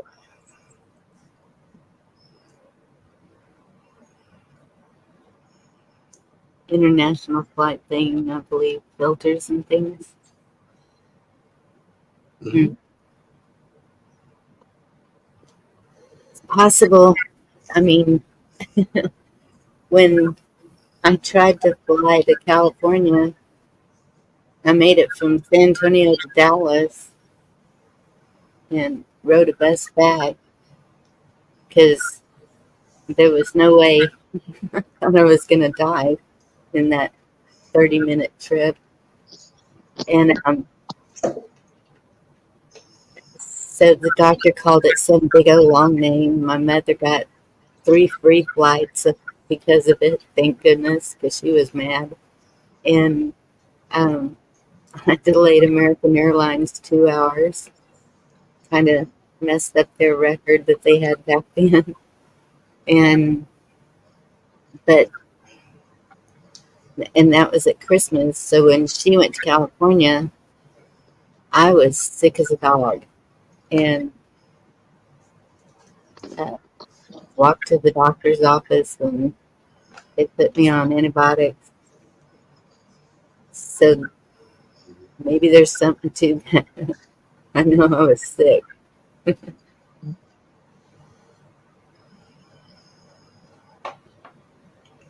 Oh, well, I wasn't on there that long. But they called it some kind of a shock thing. I don't know. I'm not meant to be in the air. No, gee. I worked for an aircraft company, and they used to have family day. And in the case with my daughter.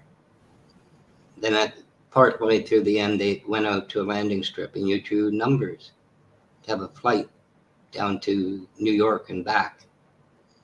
I sat there and I said, "Don't call the number. Don't call the number." They never did. I didn't want to go on that thing. Have you ever flown Wildlife?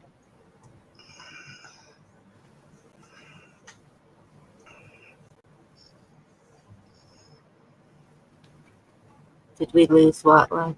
When ground control to wildlife, you're hovering at 30,000. Yes, we did. Shouldn't have meant it. Maybe he didn't want to fly either. He said, they're talking about flying. I'm out of here.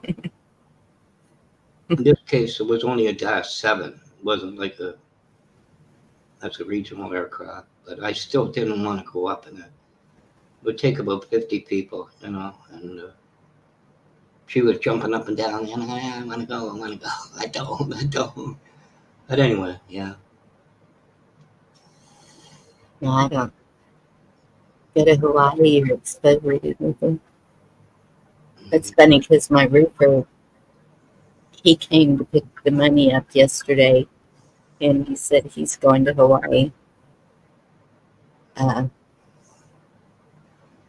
Sometimes first he has to go to South Bywood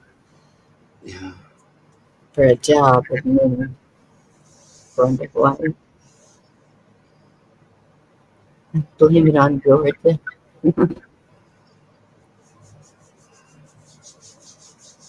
You didn't say your mom has a trach, did you? I didn't catch. My mom has a bike. Yeah, that's what that picture is. I forgot that. I changed it last night on Indies. Oh, yeah. Because somebody was saying something, Snoops or somebody. And yeah. I said, yeah, it's easy to change the picture. Like, what Gmail said. Just say publicly, United Airlines is awesome. I rolled on a lawyer on purpose. I was bumped to first class. I had champagne and crackers with the whole restroom to myself. He took the walk of shame with a roll of paper towels. It was great. And they did. Once we got to Dallas, I did make it to the next plane. And I was like, I'm not going in there. So they said, if you'll go in, we'll put you in first class. And their idea of first class and mine were two totally different things.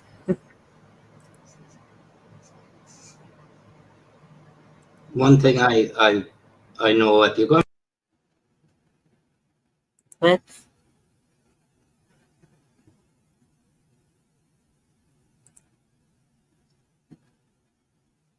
Okay, now I can't hear you. What happened? What happened, Black Watch? Can you talk? Ah, there we go. Do that one. I'm back. Bonnie Okay. saved us. Bonnie hit the button. I I was think in the twilight zone. we had a little bit of a reverb, whatever you call that, and so I did the first I did the echo cancellation, and then you you stopped talking. Oops, did I do that? And then I did the background noise, and now I'm not hearing it anymore. All of a sudden, I heard the outer limits thing going. We control the horizontal. We control the vertical. Great. Where am I now? So what like when we thought we lost you? I asked you if you've ever flown.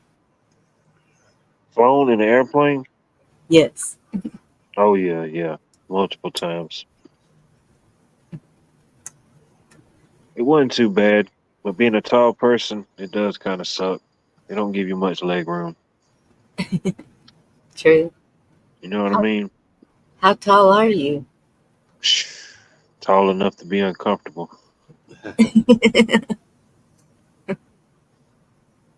That's when you put your feet on the seat of the one in front of you and push. You know? They don't want me to put my foot on it, I promise you. Really. I was getting dislocated, but it wasn't too bad. I try not to think about it, you know. Yeah.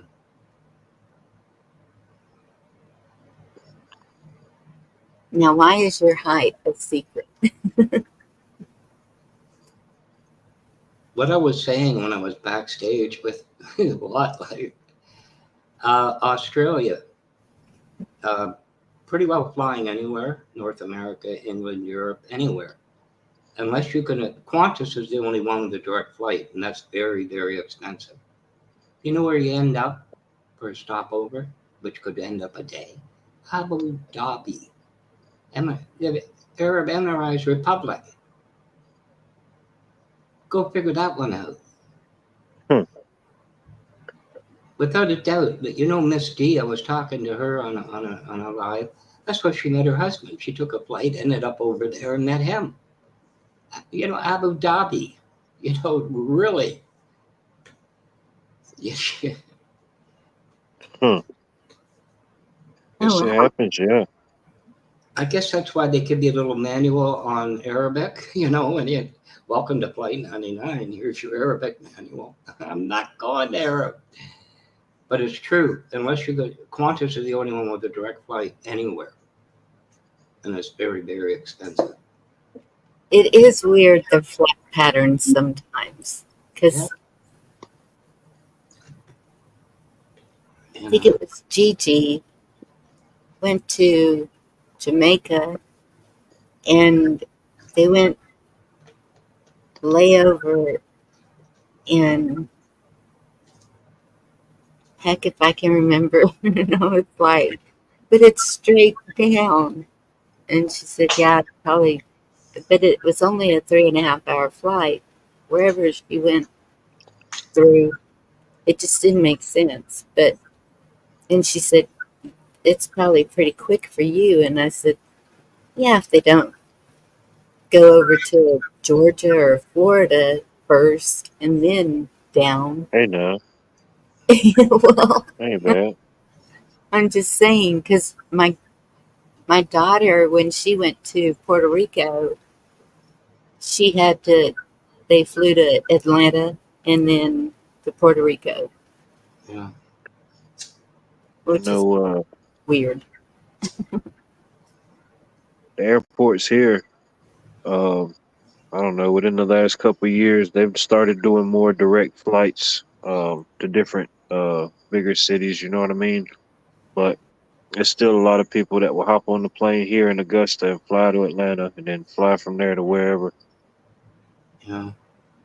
But I know yesterday it was a disaster.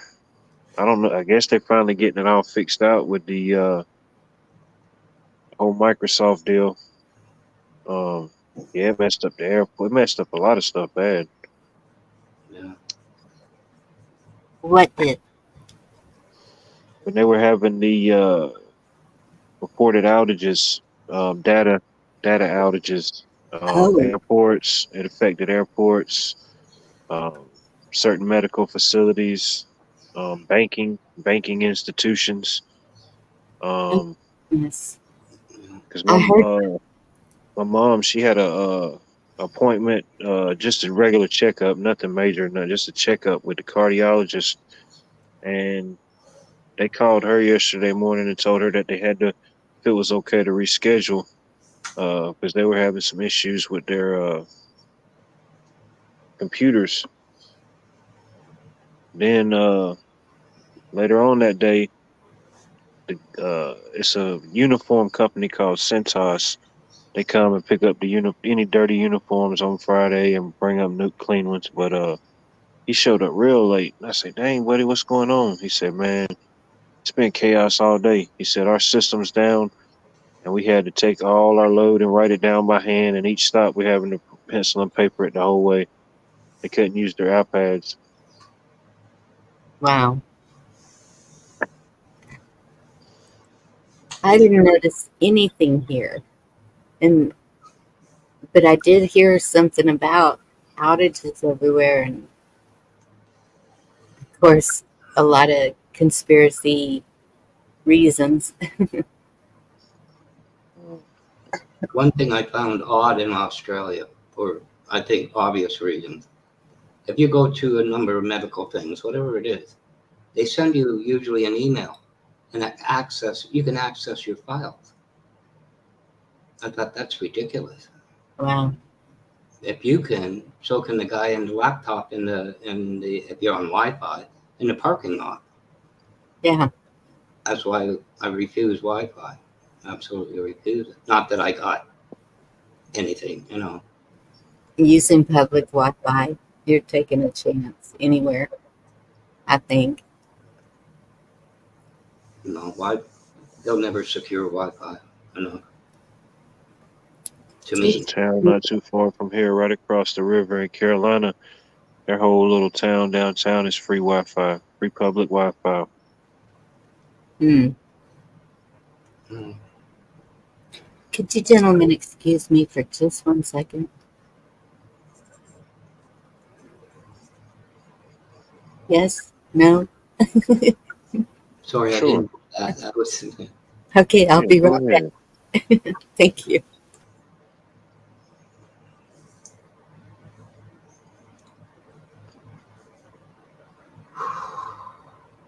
So what's going on in the Great White? I don't know if it's just me, but we hit 28 degrees Celsius, so that 30 is 85, so about 82, 83, and it felt too warm to me, Huh. kind of sit here because it was around 19 or something, 20 is 68. So it's hovering around there, which was really good, for a change. And all of a sudden, today it was like, what's wrong? Like, so I looked, it was 27 then, and that was in the morning. Like I say, 30 is 85, 20 is 68. I can kind of memorize breakpoints. I didn't grow up with Celsius, obviously. So, but it just, I don't know. It could be, with a lot of humidity, it doesn't feel very comfortable. Yeah, we had some. We hadn't had very much rain in my particular area, but yesterday evening, last night, we got a good bit of rain, Mm, and it kind of stayed cloudy off and on here today. I thought it was going to rain again, but it never did. Wasn't too bad. I know Take it's a all 90-degree cold front this time of year. 90-degree cold, but you can Yeah. keep it. You can keep it. I mean, and I think as you age, it's more noticeable to me. Oh yeah, yeah.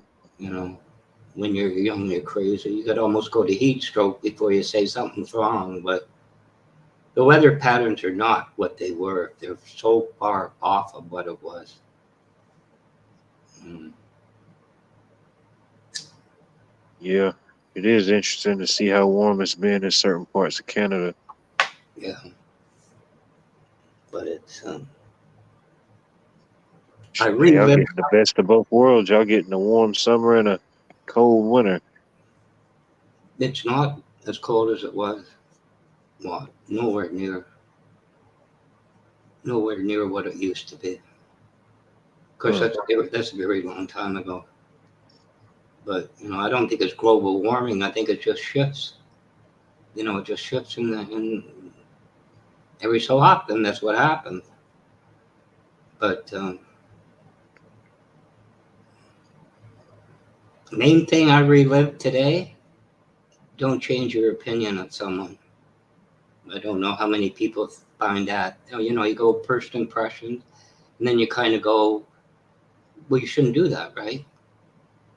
So you kind of hang in there, and then anyway, my own little personal thing today. I thought, why did I bother? You know what I mean? Like, really? You know. But anyway, it's whatever. Oh, y'all talking about when I came back? It was something.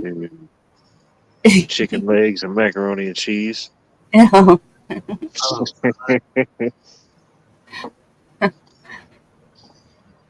that's what a cook makes at the school cafeteria because she doesn't like you. You know? No, chicken wings are good. I'm sorry, they don't go together. It's just the thought of it. Gee, no. What? You Canadian? Well, I mean, think about it. You take, I don't know, asparagus and all these. You might put a little bit of cheese sauce and all this, but chicken, yeah, no. Nah. Some salt, pepper, garlic, and some oil, maybe. Yeah, that's about Mhm. all. Are you talking about poutine? That's a Quebec. That's a French dish. French fries with cheese and gravy. I never had it. Yeah, I've heard of that. I've seen a video on that, matter of fact. Yeah. Fries and gravy. Well, they got the cheese. That's the thing. Fries and gravy. When we skipped school, the restaurant had to buy, about 500 pounds of potatoes because every kid that came in, fries and gravy, fries and gravy, fries and gravy. Hmm. But Well, fries and gravy is good, but I can't imagine it with cheese. That just doesn't. it's a certain type, it's a certain way. Oh. And it's French from Quebec. Poutine, I they had call it cooked the authentic way. I'd try it. I'd give it a shot. I never thought of it. It probably was beef gravy. Wouldn't be chicken. Chicken, I don't know. So Deep fried cheese curds. Mm. I have had them. They can be delicate. I don't know. I mean,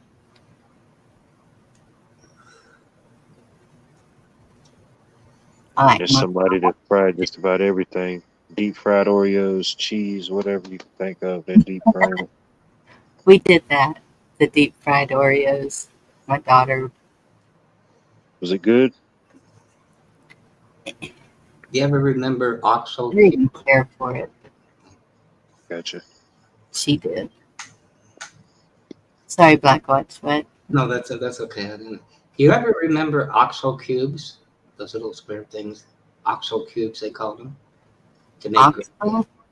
It was Oxo. It was a brand, I guess, and it was like uh, maybe an inch cubed, you know, as a package of them, and you put them to make gravy, really. And when you Oh yeah, like bouillon Like cubes. yeah, bouillon. Okay. but, you know, Yeah. when you're young, and they're kind of sitting there, and you figure, you know, you're just a tot. You think it's gonna be good?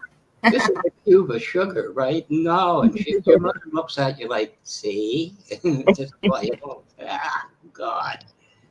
That's what my kids thought with the Crisco shortening too. They found out because it's all white and creamy looking. And Yeah, no, Oh yeah. I mean yeah, that's bouillon is really good. If you just use a can of green beans and I guess. the bouillon cube in there and let it dissolve, Uh, it makes the green beans a lot better. And yes, brown gravy's all I make. Unless I make SOS, it's brown gravy. I could What? remember when they went through the thing where butter is not healthy. Oh, Butter's, that's a bunch of BS too. and my mom What's used to that? get, sorry, with like a bag, today's liter or quart. It would look like that. It had a little button for the coloring, and was margarine to make it yellow. You know, here, play with this, you know, for an hour. Now they're saying that's no good. Butter. I wish they'd make up their mind. Real butter is good for you. You've had real butter. The taste can't compare to anything they push at the big market. Mm-mm. Yeah, Real but butter now, and it has to be come from real milk. You just can't go buy milk from the store and expect to get that real taste. at the same time, Even when if it's cold and you go to butter the bread, you go through 2 loaves of bread. I'm going to get this thing without tearing it because the butter is so hard, you know, and refrigerated. But, you know, it's like it's probably going to be a good meal if they got a jar of bacon grease on the stove. You know what I mean? yeah, It's probably a good sign something's about to go down. I could remember my mom, she, you know, scraped that from the pot and put it in a jar in the fridge. Yes, I've got a jar in there, so I bought a head of cabbage, and I'm like, mm-hmm. Yeah. I'm cooking tomorrow. Mm. I Makes think you it's wonder. the. Sorry, go ahead. What? Oh no, go ahead. No, I was just going to say, make you wonder what eating healthy is anymore. You know, goes here, goes there. With, Like they did in the old days. you know, more or less, it was just, was that good? Yes. You know, so that was good enough. That's with my grandparents and parents living so long. And breakfast in the morning was sausage and eggs and biscuits, and Yeah, um, they weren't chinchy with the butter. no, I think the whole thing is what you do after that. If you stay active and you're working that off, yeah. I don't see that it would hurt you. Hmm. The cat, I'm gonna try and decipher your. Hey, Sean, good to see you.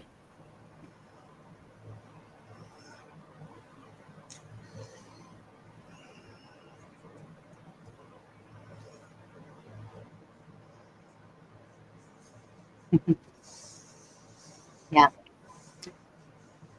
Oh, fresh green beans with bacon and onions. Don't forget the liver. I know you love it. Mm-mm. It's that season for some You know, good green beans. I finally remembered why my mom boiled liver. Because I kind of thought, like, you know how it dries out and everything, and she have a pot with water and then a double boiler type of thing. till I was, he died when I was about 5 or 6. We had a cat. Fed it to the cat. Hmm. We never had a dog. We had a cat. But you look at that stuff and you think, Mike, it's gray. It's but I couldn't remember why she did that.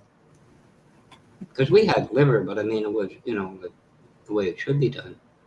It's the cat. We only had one, and it was hardly in the house. And we never had a dog when I grew up, and that's what it was for, the cat.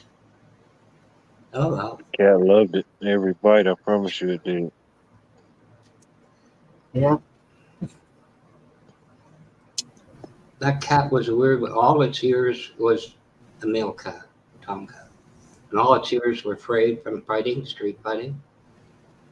And on the street was semi-detached houses, small street, and there's about a 6-foot sidewalk to the road, and then your lawn. So if you had boxes, you used to put them out, right? Put out boxes and put stuff up. And I looked down the street. Like I said, he was gone by the time I was 6, I think. And here he's on the box, but he looks like he's ready for something. And I'm kind of like, what's wrong with you, you stupid thing? Here comes somebody with a dog that was about 2 feet tall or something. As soon as the dog went by, it was on its back with its claws in. Yeah, dogs didn't like that cat. But,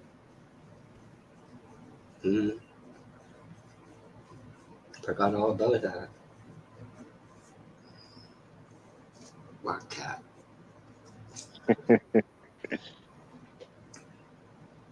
Yeah, I'm not a cat person.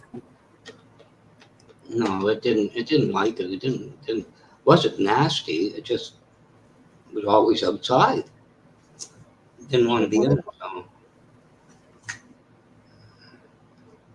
So I was telling Bonnie sometime, I think, you ever have a budgie? Like the green and all this, and they called it Peter, and hung in the kitchen by the window. But what our parents didn't want to know, that was about Peter 7. You know what I mean?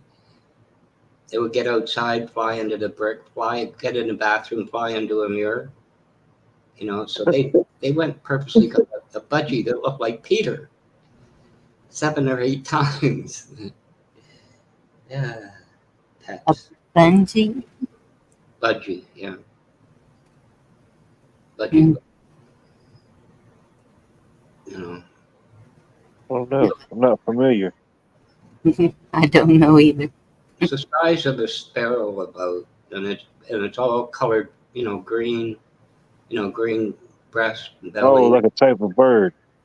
Oh yeah, sorry, budgie bird. I thought you. Oh, okay. Peter the budgie bird, But I remember, when it happened, at least 2 times. It got into the bathroom and it flew into the mirror. Then it got outside, and my dad's, at night he's got the light to the, to the hallway. So I tried to make a beeline for it and hit the brick. That didn't go too well. But it went out and got the same colored one, like we cared about that thing hanging in the corner. But, pets. I'm sure they knew that was not the same bird. I had a cockatiel, and he had a personality that could not be imitated. He was that we could go get gas in the car, and he would just sit on our shoulder and walk around the store, whatever. He'd just sit there on the shoulder, like. Yeah. When my husband would be chewing on a toothpick, the bird would have the other end chewing on it. Mm-hmm. He was a mess. Women and their birds. Oh, yeah, I'm not going to tell you the channel. You know who I was talking about. And she's been gone for a long time. But there's a woman in this cockatiel, or something. I think it was a cockatiel. And this channel, the ID name was Sarah and Potato's Mom. The bird was called Potato. And I'm sitting there, and a squawk, squawk, squawk, squawk on piano. And I said, what's wrong with the damn thing? You know what I mean? Like, you couldn't hear. I forgot. I ran out of cream and milk for her coffee. I said, what? She's upset because her coffee hasn't got cream in it. Don't the bird's head in it. It'll shut up. Oh, gee. The bird was drinking coffee? Oh, yeah. Oh, man. She was around. She's been gone for over a year, so I don't feel I'm talking out of place for her. I mean, the woman was a wonderful woman. I wish the best for her. But that bird, I could tell you what else it did if you really want. She'd smoke a reefer and blow it into its face. I thought, Oh my goodness. wrong, Oh, he had the coffee munchies. So the bird's hyped up on caffeine and reefer. That damn thing was higher that's flying without wings, I'll tell you. I wonder if he craved Fruit Loops. I think she had it for some medical, thing of nausea and everything else. I can't remember now. Just that bird. My oldest sister, I don't know how the circumstances, how she ended up getting it, but she got it from this lady, and it was a pretty big bird, actually. But it was one of the ones that could talk. You could say and say and mimic certain stuff. Yes. And what was his name? Ralph. And whenever he wanted like a treat or something like that, he'd start saying, Ralph's a good boy. Ralph's a good boy. And then you let him out the cage and he'll do like a little trick or a dance or something. But yeah, he could say all type of different stuff.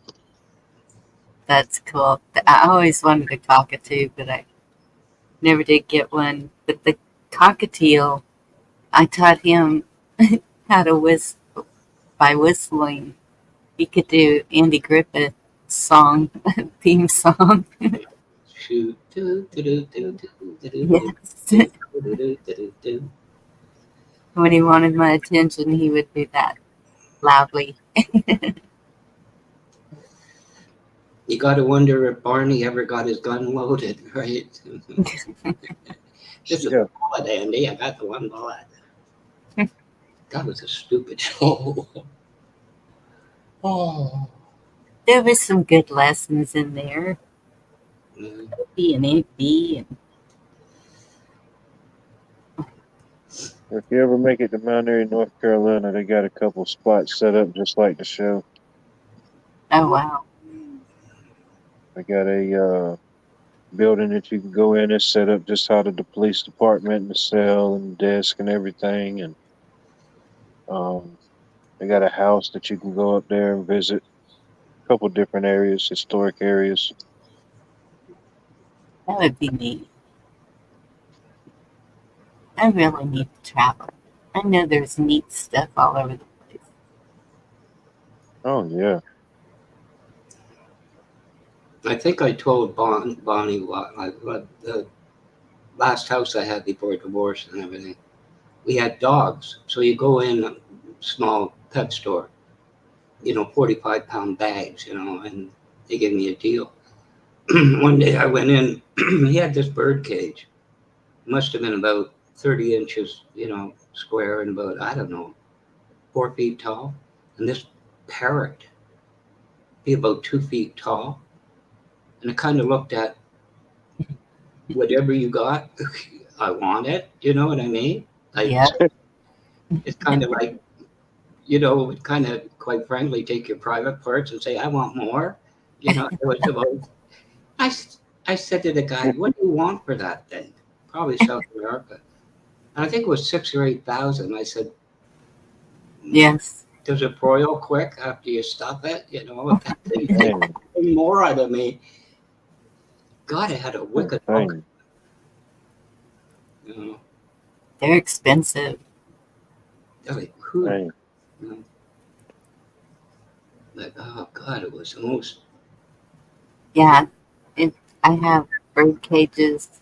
They're antique, huge bird cages. One's hanging in the tree, and the other one's sitting by the bird bath. And so the one hanging in the tree, I wanted and the name of the bird just went flying out with the different colored beak. My Toucan. Oh, they're a little bit like a different. toucan, Yeah, yes. yeah.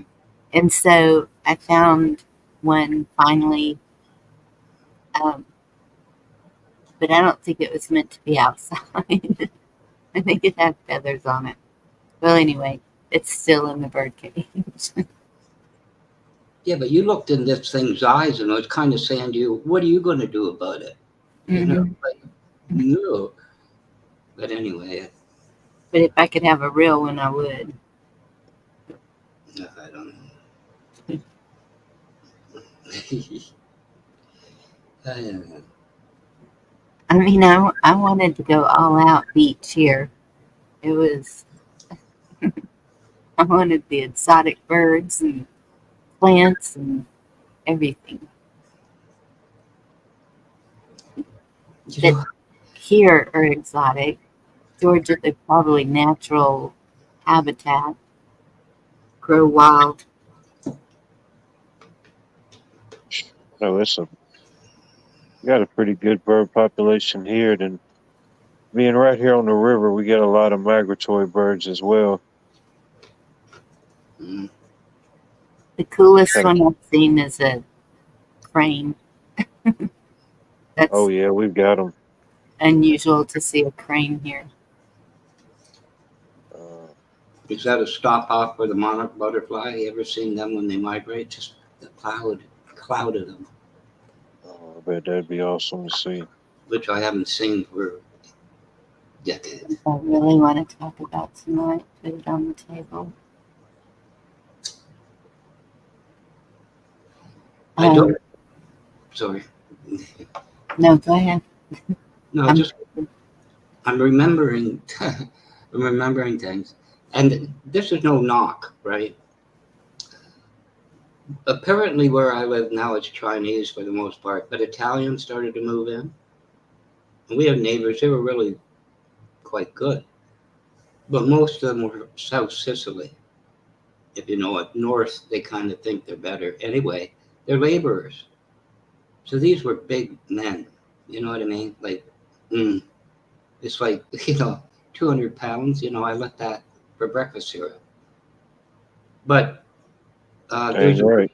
yeah, really, there was a raised lawn across the way with a hydrant, and my dad I rented the house from him after they moved when I was married, and he put in a picture window instead of the individual on the living room to the veranda, and I'm looking out, and it's very dusky. You could just about where you're not going to be able to see, and I'm looking, and I'm thinking, what's beside the hydrant? And in those days, sometimes they came by with a Shetland pony. Put your kid on and take a picture. It looked like a pony. What the heck is it? Like a bear or something? And wife says, "Where are you going?" I said, "I got to find out what this is." It was a dog. It was almost a 200-pound dog. And I kind of like woof. That I guess it got away from the young guy that owned it or something. But the thing was, it came across the street in the driveway. Now this is semi-detached. There's another semi-detached and shared driveway. Well, Calitri came up, this big Italian guy, and him and his brother-in-law ran in the garage when it came loping down the driveway. They're used to him being wolves. Here's these big grown men running away from this dog and telling the kid that owned it, you got to keep that away. It was the size of a Shetland pony.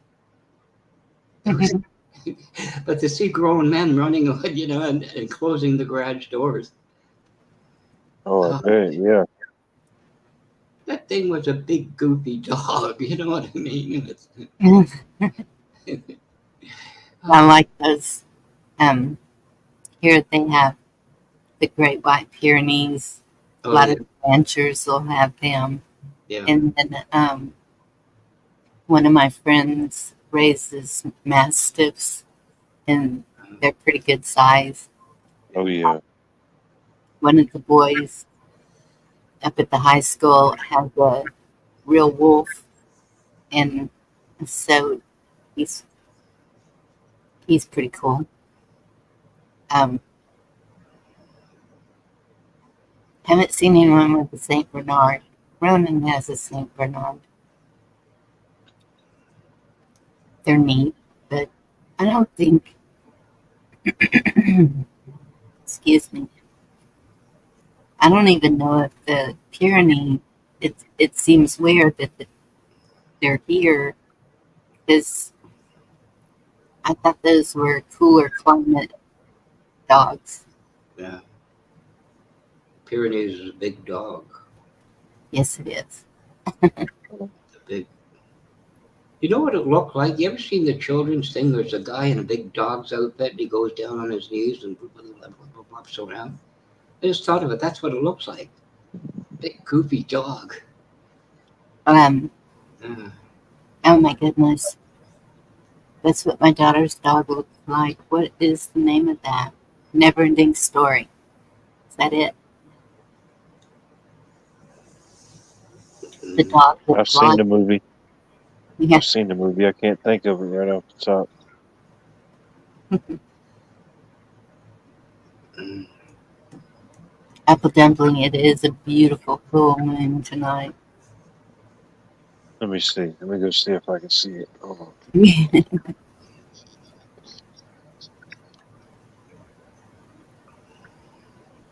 Yeah, I was out there looking at it last night. The mosquitoes are about to take me away. Boy, they're bad this year.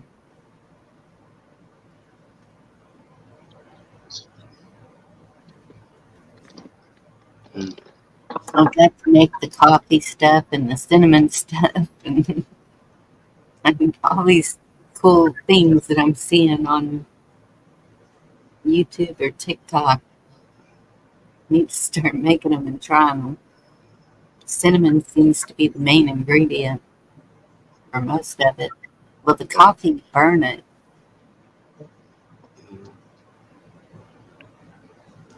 Do you remember Pillsbury cinnamon Danish rolls? You pop them, you crack them on the kitchen counter. Maybe about 8 of them. And you put them in a grease pan. Oh, Yeah. yeah. Yeah, they were good. It was like, I was, Once, once they came out with the Grands, Pillsbury didn't have a chance. mm, Grand cinnamon rolls are amazing. croissants and all that. That was, Yes, glazed croissants. Yeah, I love a good cinnamon roll. Yeah. If I got enough milk, I might eat a whole pan of them if I ain't careful. Oh my goodness. Well, maybe not a whole pan, but I put it in them, I promise you. Yeah. That's monkey bread. Oh, monkey bread. I I hadn't heard nobody mention that in a long time. Yeah, people don't make that no more. My mom does every now and then. do. Yeah, I that's love nothing but like a cinnamon roll. it. Yeah. They got the frozen stuff at the store, but it ain't nowhere near the homemade. oh no, no. No. Yeah, you You don't hear know, about monkey bread no more. you've heard of Tim Hortons, the coffee chain after the hockey player out there, Yeah. Timmy's. Twice a year they used to bring in. I don't think they were frozen. I don't know. Times change, but they had blueberry bagels, they were about $1, and I go and get a large coffee, and I'd try to think to myself, if I got enough for a dozen, they were good. Mm. They were. I went to a competitor, and I said, "You wouldn't have blueberry, bagels?" "Oh yeah, we got something." So I ordered it, and I waiting for it to be done. The coffee's first. I see her in the back pulling it out of a bag. I'm going, "Oh, this is not going to be good," and it wasn't. I threw it out. Not the same. Mm. Not the same. Yeah, I It's enjoy a good bagel myself. Nothing on it, nothing. But you don't want anything on it. Maybe a little warmed up. But when we had the winters here, you stop for the coffee and leave the truck running, and it's sub-zero. Um, Not really Fahrenheit. Well, I guess it was. You kind of go through 4 of them, and it's not enough, and you got. I Once you go below zero, it don't matter Fahrenheit or Celsius. It's cold. Yeah, Ooh, but man, it's brutal. that, that's what I was going to say a while ago. Yeah, we're talking about the weather, and that movie that Garrett keeps talking about, Twisters, is about the unusual weather and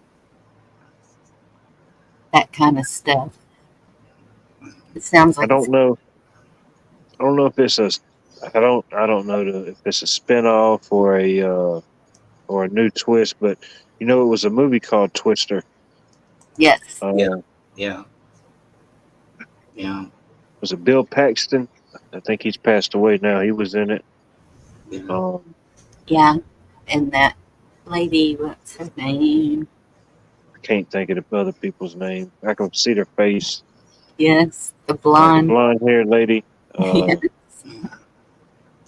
Was I that the don't know. storm chasers that put those yes, Yeah, yeah, and then they went down some garage, the old garages, where they went down the stairs under the pretty car. good movie actually. I thought. it Yeah, was. It's, hey, it was. CJ, good to see you. Ellen, thank you. That's her name.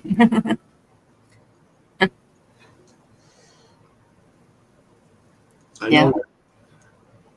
I know where they tied themselves to the water pipes on the farm, and that twister came. I believed it. The effects were believable to me. yes, they did a really good job with the effects of the whole movie. Yeah, The, Yeah, the that's ants, definitely as close as you can get to it without being yeah, in it. Yeah. yeah. It wasn't long after that. I think we were coming back from the coast, and there were storms building, and I was sitting up there like, this is so cool. I could do that. And then after going through the last mega hailstorm, I'm like, no. Yeah. When you have 6-inch hail balls coming at you, no. No. I don't blame you. that's where you wonder, where's the 747 up there? Where did this thing get 6 inches? You're kidding. Wow. Oh, you can look at the hood of my car and see it. It looks like a football helmet rammed into it. Oh yeah, knock you out if you ain't careful. I think Dude, I tell you. the biggest I ever saw up here was the size of a hard ball. That's how big they were. Hmm. That was bad enough. I mean, we've had softball size before, but this was. Yeah. It seems like everything they're doing to Texas is to the extreme. Snowmageddon was to the extreme. Oh yeah, I forgot about Snowmageddon. Yeah, I Yeah, did. then Barrel Mageddon. Hmm. Yeah. Man,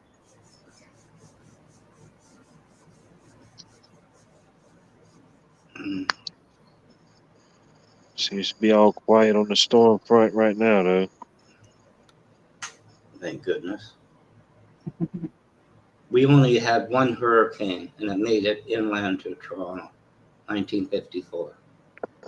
It was on my birthday. How about that one?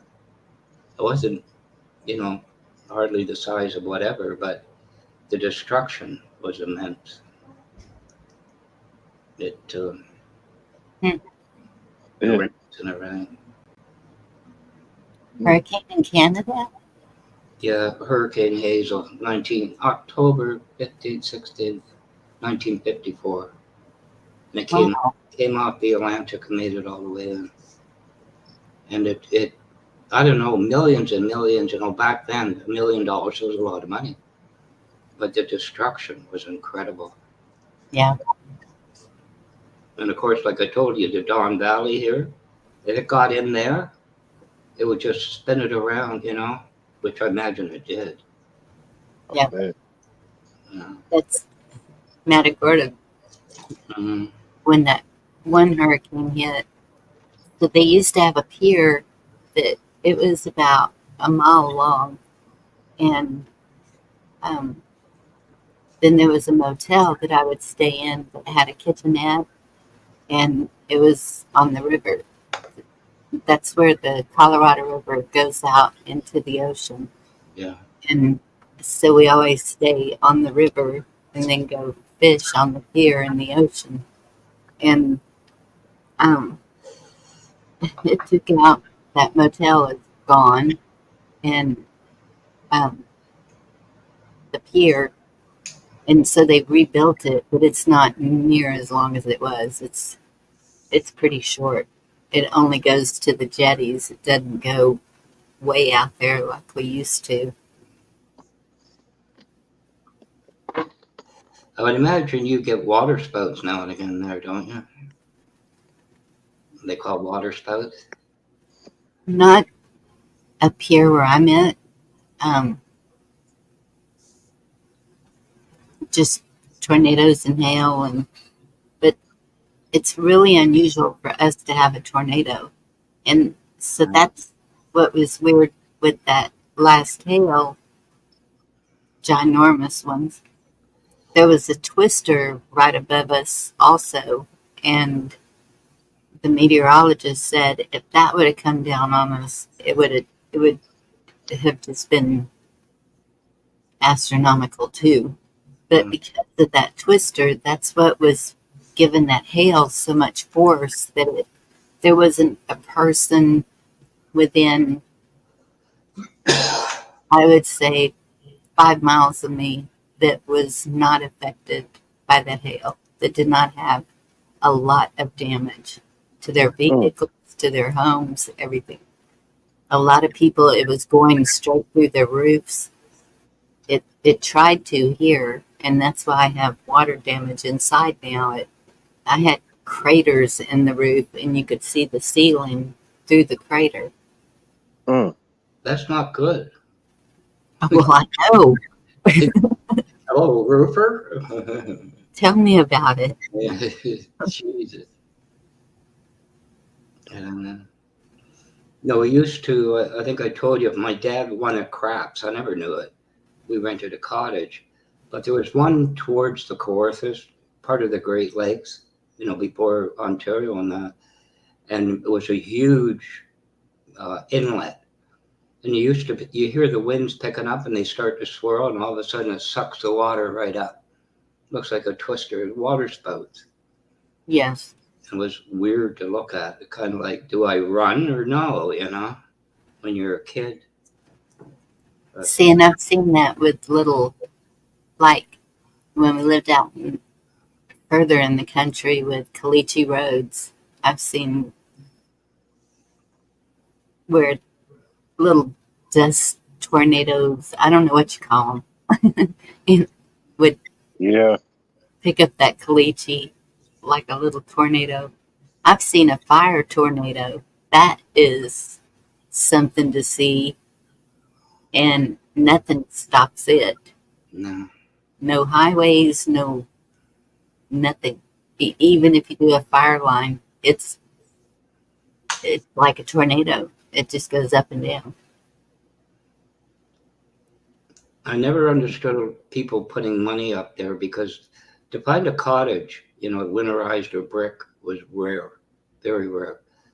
But the wood always smelled moldy, you know what I mean? The whole cottage smelled wet because of the winters and everything, and the rains. Those special holidays you save up for years for, and it rains 12 out of 14 days, those ones that, you have to sit inside and play games. But the wood smelled, you know what I mean? It was damp. And the winters were brutal on those, cottages. Yeah. But Excuse me. Apple Dumpling, my insurance company is really awesome. It's I don't know if it's just a Texas company. It's agriculture oriented. So they're pretty good about. They're not one of them that's closing up and backing out because of all the damage. yeah, I heard a lot of them.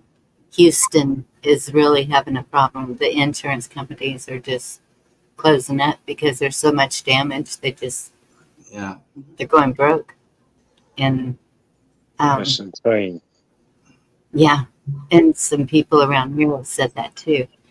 But yes, it is insane because as much as people put into it monthly, and that unless they're wrecking their car once a week or something, those insurance companies are banking it. And so when something like that happens, they should have enough stockpiled, I would think, to cover if they're running their business with any kind of sense. Well, I told you about, I tried to cancel the car insurance, and all of a sudden, I told you about that with all of a sudden there's a penalty. It's like a mortgage, where you can only pay 10% and all this type of thing. But Yeah. the girl at the office, she says, no, I want to find out about this. I want to look because I've noticed it. Car claims went up 500% during 2021. 500% payoffs. What normal? I bet. I don't think people had the accidents, you know what I'm saying? I can't afford a car, like, Money was tight. yeah. So, I mean, I remember one guy saying people bought a brand new pickup, like F1, whatever, Silverado. And 2 years later, the agents were calling him Yeah. up. I'll give you 4,000 to 7,000 more than you paid because they couldn't get the PCBs or the computers or not. Wow. So was there any fraud going on? Could be. More Hey, people. that's the Andy Griffith car. Yeah. Apple Dumpling said it's funny how they suddenly, because some insurance companies, if it's an act of God, they won't cover it. And she said it's funny how they suddenly start to believe in God when they can say, not our problem. God created that. We're not going to pay for it. Right. But mine, and I even checked into another insurance to see if I could get a better rate. But I'm sticking with what I have because they pay really good. And so hail or tornado is definitely covered. I don't have flood insurance because I'm up so high. I just can't imagine it flooding.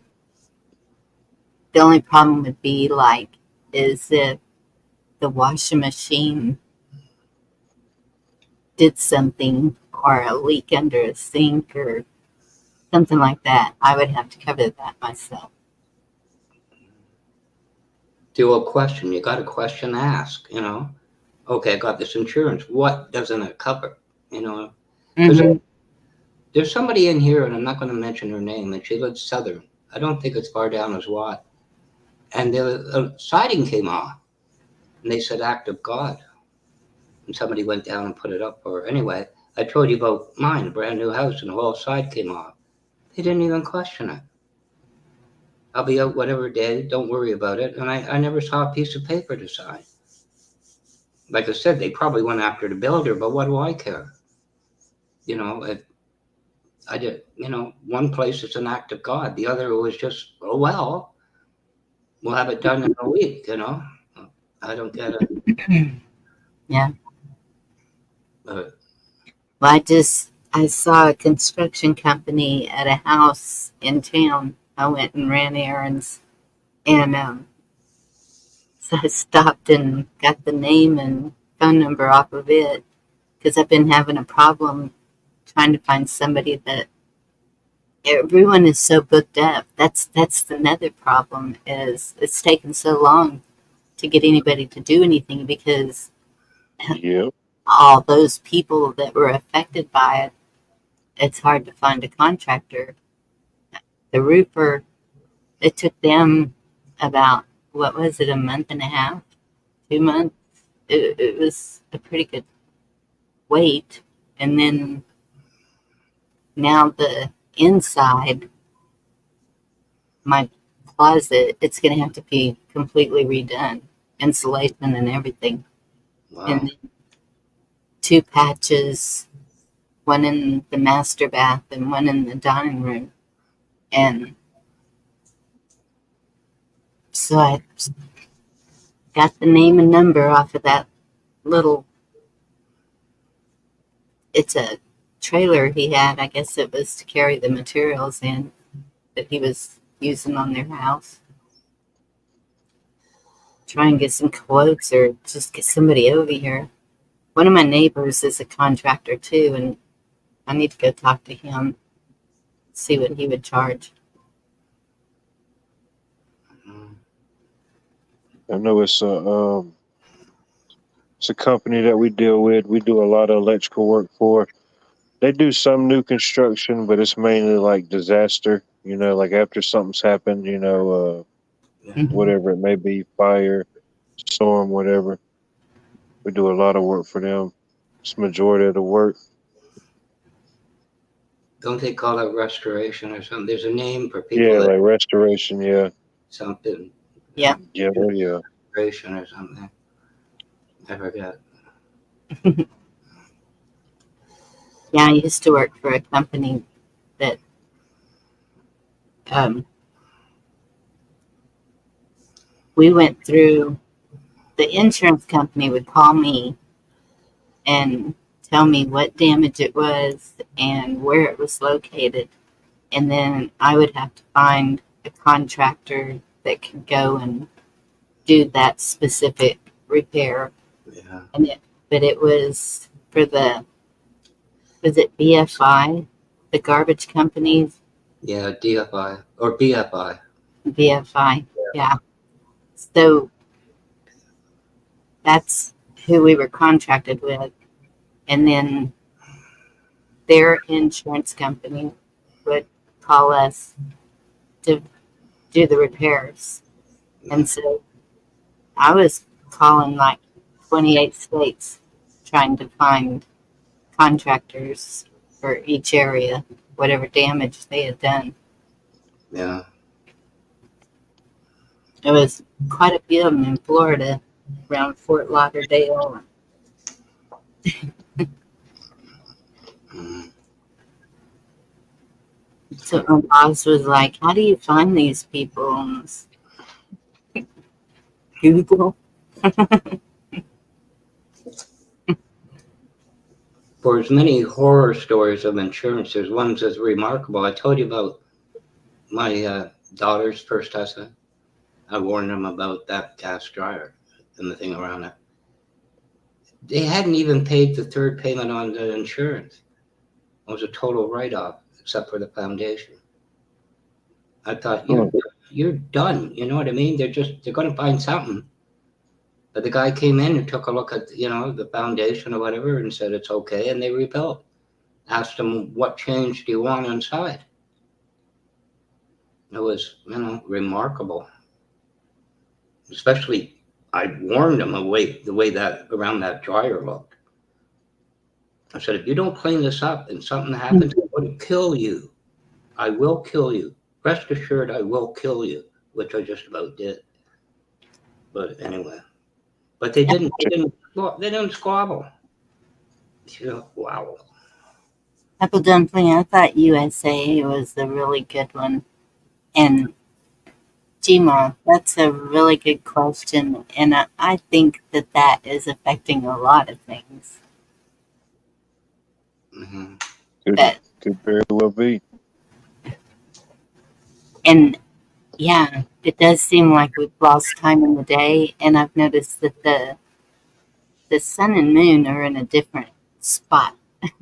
Used to, whenever it would come up, it goes straight over me. And now it goes like to the south of me a little bit. It's not in the, I noticed that too sometime back in spring. It was a little different pattern. yes. How long was that ice age again? Oh man, I hope we don't get none. I don't believe in snow, so that would just I know. I'd have to totally readjust my mindset if I had to deal with snow permanently. Man, I couldn't handle it either. We're in the south. We don't do snow. yeah, I mean, I can find me a cool shady spot. Start Yeah, snowing. I'm not coming out for a while. I'm hibernating. that's what um eh, all this week. Uh, that's the main thing. Is it just I just have to keep going outside, and so I go out there and I sit on the deck, and I'm looking up. I don't know why. It's just that's where I've been finding my peace is just sitting out there and looking up. And one of the kids will pull up and they're like, "Mom, you know it's like 95 degrees out." Oh, Yes, good. it's okay. But the cold is a whole different story. It's like Definitely. can't layer enough on. Kiss off, you can have it. Love that snow. Worse it gets here, I might have to put on maybe a thermal and a hoodie, maybe at worst. From the window, snow is mine. Yep. Well, a snowmobile would probably be a lot of fun. Oh, I bet. Not And if you're not careful. apple dumpling, what do you mean by a purifier on Prime Day? Like an air purifier. I have one going in my room right now. Or Air purifier. that, or maybe a humidifier. I mean, a Um, dehumidifier. and that's something I don't have is a dehumidifier. I have a humidifier.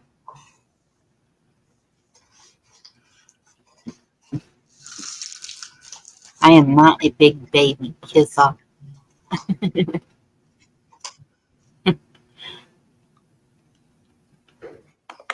Yeah. And well, that's the thing too. Whenever off the Snowmageddon, 5 degrees, feel like below zero, whatever it was cold. And Yeah. so I started looking for winter clothes. They don't sell winter clothes in Texas.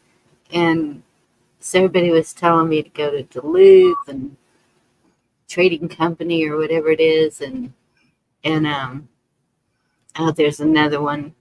And but good Lord, who can afford those?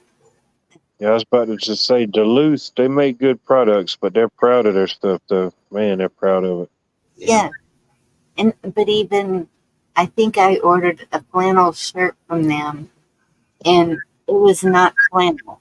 And I sent it back. I was like, this, this is, I'm used to flannel, the lumberjack flannel, and it's soft and huggable, and this was just like some cotton shirt. Oh man, I thought you ordered the PJ set. You mentioned Duluth. They have them up here too, and they're expensive. Those boots. Oh And yeah. Yes, mackerel. maybe it was, gosh, what is the name of that other one? Seems like it's a CJ. It's initials and then I word. know what you're talking about. Um, Yeah. can't think of it, but yeah, it's about the same status as Duluth. Yes. Yeah. We're gonna have to, if it gets that way again, get our northern friends to go shopping for us. Well, Send you this much money and you go get the warm if stuff. I go to their site and they don't have a big and tall section, I don't even go any further. That's true. If you're so, are you taller than 6'5"? Can you tell me? Because Oh yeah, yeah. I'm taller than 6'5". I'm 6'7". I think oh me wow, and Chuck the same height. I think he said he yeah, was 6'7" as well. yeah, Like Chuck, isn't he 6'7", I think? yeah. Goodness. We had a clothing line in downtown Toronto, and their slogan was "Big or tall, we fit them all."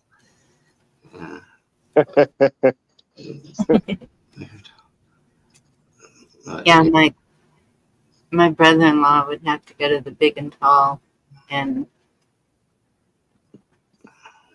that's my father was tall, and so all my boys are tall, but not that tall, not like the tallest is 6'2". My oldest sister is 6'1". Oh my goodness. Oh yeah, it runs on both sides of the family. And one of her sons, my nephew, he's taller than me. I think he's like he might be 6'10". Jeez. And my dad, he was a tall fella when he was still living. He was almost 7 foot. Wow. You kind of know when you go for fitting for a suit, and they're fitting the pants, and the tailor gets up on a step stool. You know, are you Yeah, we ain't got a yeah. really. Yeah, they don't usually have to roll much up. Just No, hopefully there's enough on the pants to make it fit. yeah. That is so funny because my stepdad, he's really short, and when we get his jeans, we have to hem them up. Yeah. Mm. Yeah, it's tough finding pants. I ain't gonna lie. I can imagine. Well, it seems like with as many basketball players as there are, and Oh shit, they got the basketball money. They got a guy. well, They pay that's true. him just to go find the sizes. Yeah. Here, buddy, here's your 50,000 a year. Keep me some clothes in my size at all times. Yeah. Uh, So your inseam's got to be like 40. I wear like I usually wear like a 40 in the waist, and it's usually like a. If I can find them, I like to get a 38 length. 38. Like, Yeah. but yeah, anything. It's hard to even find 38s or really anything longer than that, really, unless you go online. Goodness. What? 4. You ever see one of the basketball players sneaker, shoes, kind of say, I got a flipper at home that doesn't look this big. You kind of, this is a novelty, right? This isn't real. It's kind of like you got to take your little red wagon to it, and take your shoes home. Yeah. Oh, I used to get so mad at my boys leaving their shoes laying in the living room or something. They're like snowboards. It's really.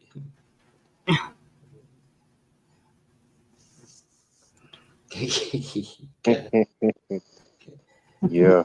Shoes too. It's hard. It's always hard finding shoes. Mm. Yes, apple dumpling. I have an air purifier. I know I shouldn't be in here with the mold, and that could be why I'm all clogged up and having some issues. But I've got it sealed off pretty good.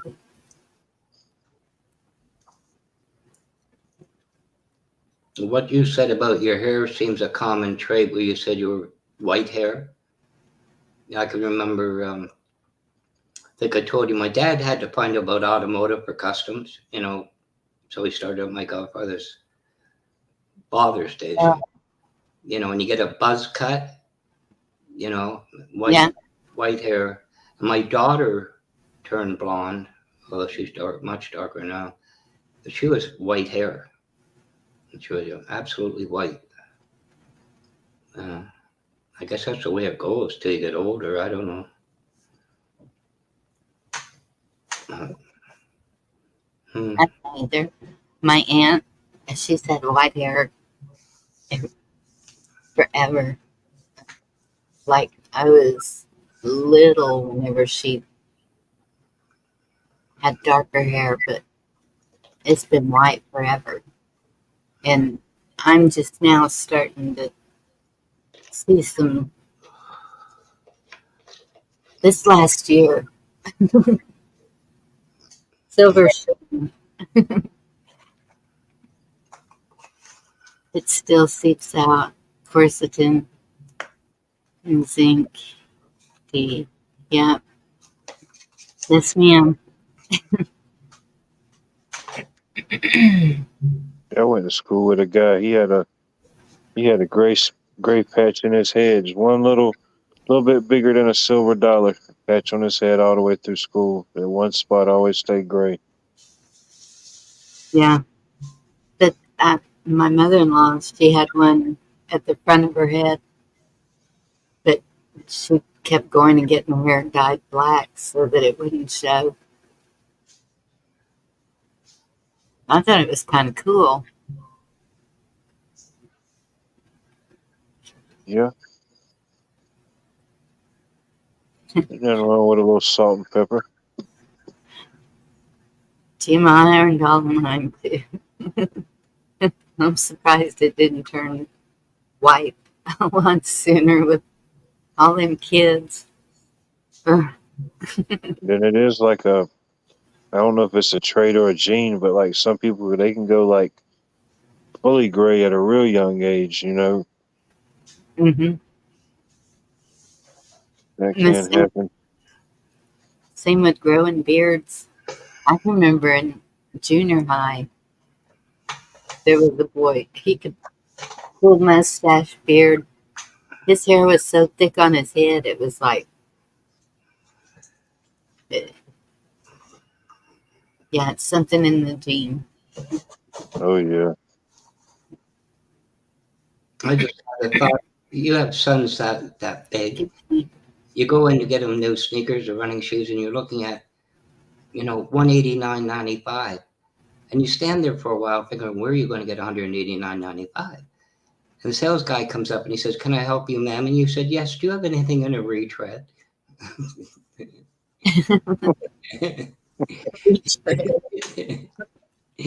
Oh my God! Some of them are very, very expensive. I remember that. Yes. Even way back, You know. son first started working at the grocery store, his whole paycheck he would spend on a pair of Nikes. And I was like, what? Yeah. Oh, wow. I remember Levi and Wrangler jeans got so expensive. I couldn't afford it. I went for the $20 cotton ones. Couldn't afford the jeans. Yeah. I think they were $90 or something at one time. You got to be kidding me. If it was up to me, I'd wear shorts all the time. Mm. One of my sons does. Summer, winter, it doesn't matter. He wears shorts. Oh yeah. Well, I guess except for when he's welding, kind of has to wear jeans. But Yeah, you got to make that exception. yep. You just gave me a very bad flashback, you know that. When you went to school, you had to have a white T-shirt and these blue shorts you could only get from one place. Otherwise, you're out of uniform. You had to have notes and everything else. But if Huh. they were like shorts, you looked ridiculous in them. Like, there's certain garments that kind of hung down, you know what I mean? Like the I damn thing. was gonna say, just don't stay out. There was nothing there, but you had to have them. You had, or you held to pay. Mm-mm. Well, some places did. We never had uniforms. Kind of. This was only for gym. As a public school, you were with, but gym, Okay. the girls had these little, like a white, like a blue bloomer, and you kind of pull them up and do it up at the front. And they look stupid too. I thought they look like like this is last year's bustle. You know what I mean? Like, Like a blue diaper. yeah, really. I mean, I don't know. I never had to wear uniforms. Well, one school that I went to, we had to wear dresses every day, and except for some Fridays, we were allowed to wear pants, but they couldn't be jeans. They had to be like um, pantsuits, dress pants, whatever. Yeah. Didn't make any sense to me, but Kush, it's good to see you. Hope you're feeling better. In high school, I don't remember one girl not having a skirt or something on. When I think about it, no matter how cold it was, jeans or something, no way, no way. You get sent home, except maybe in severe, No, but even 15 below, the girls had skirts on, not uniform skirts. Well, and that's the way I've gotten though, because they quit making the jeans that I like. I won't wear high waisted jeans. I can't stand them, and so I wear dresses, and I get sweater dresses and the sweater tights. Yeah, I have snow boots in there. I was thinking I really ought to sell the snow boots because it doesn't get that cold here, and they're white, and the white doesn't go with anything. yeah. Seems so long ago now, doesn't it? Yeah. Mm. So y'all want to see if we get knocked out with that song? Y'all got to hear this song. Pretty sure I can get back up again. All right, here we go.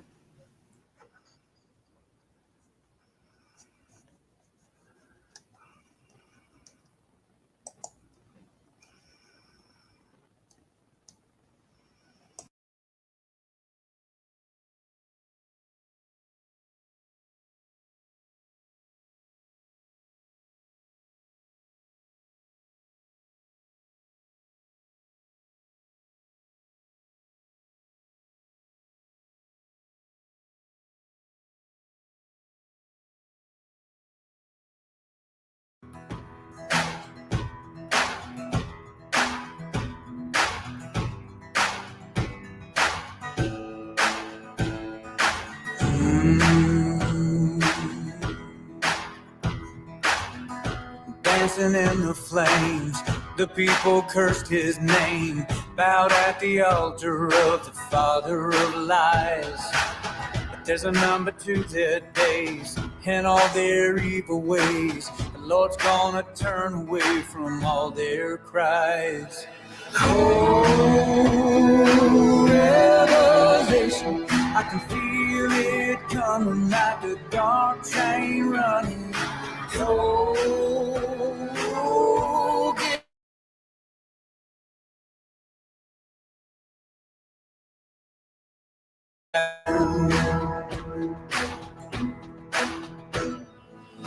brimstone upon their heads, millstones around their necks. They'll feel shaken when the trumpet sounds.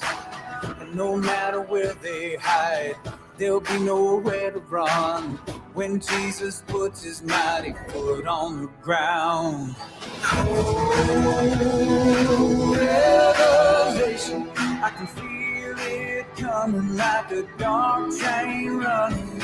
So get ready, 'cause the King is coming. The King is coming back again.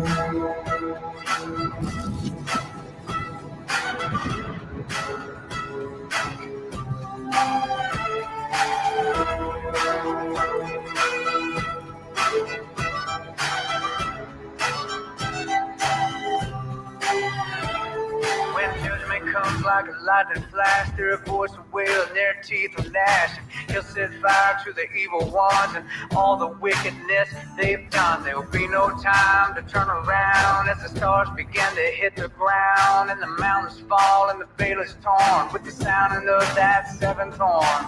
Oh, revelation, I can feel it coming like a dark train running. Oh, get ready, 'cause the King is coming. The King is coming. Oh, revelation, I can feel it coming like a dark train running. Oh, get ready, 'cause the King is coming. The King is coming back again.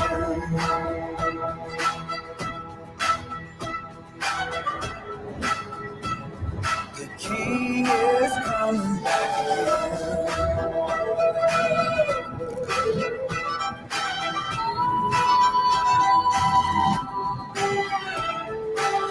So wrote the prophet John before his days were done. The King is coming and it won't be long.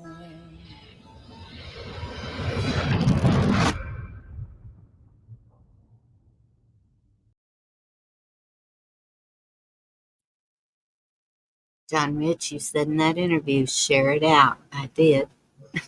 So he can't take me down. He's one half of the duo Big and Rich. Well, he, maybe, but he's his own, he doesn't have a company. He's his own record label. Oh yeah. I think as far as a group, I think they split up. Yeah, he kind of does his own thing. Yeah. But boy, that's pretty amazing. In Apple Dumpling, yeah, I put the link for that interview earlier.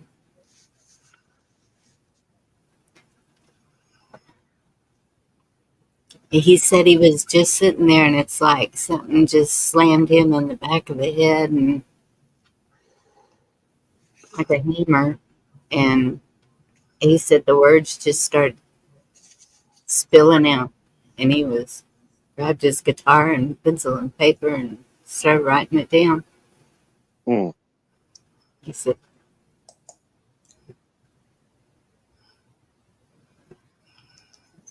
from the spirit.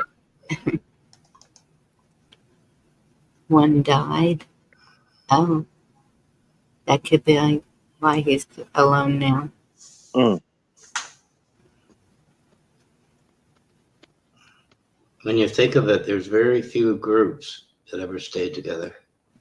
I think, when you mentioned they broke up, very, very Yeah. few that, mind you, you're talking over 50 years, performing when I think about it. I mean, the Rolling Stones, they're not really together. They're all over the place. The Righteous Brothers, that was, Bobby, bought it. Very few, are around anymore.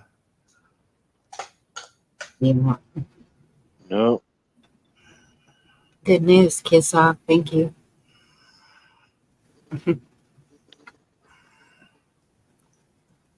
Yeah, that hurricane kind of took Rescue's flagpole down. Some trees. I still haven't seen him go live to see what mayhem got done.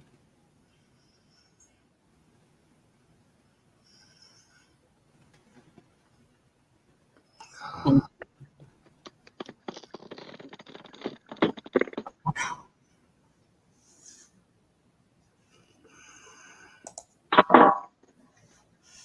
Have you heard anything from Chuck? I often think about no, if You're he right back. would do it live or something. no, No. Well, it is summertime. I guess. Yeah. And that's it. People come and go. And I'm not used to that. And so it's like, um, feels personal to me when that happens. And that's what I'm working on. I shouldn't let it get to me.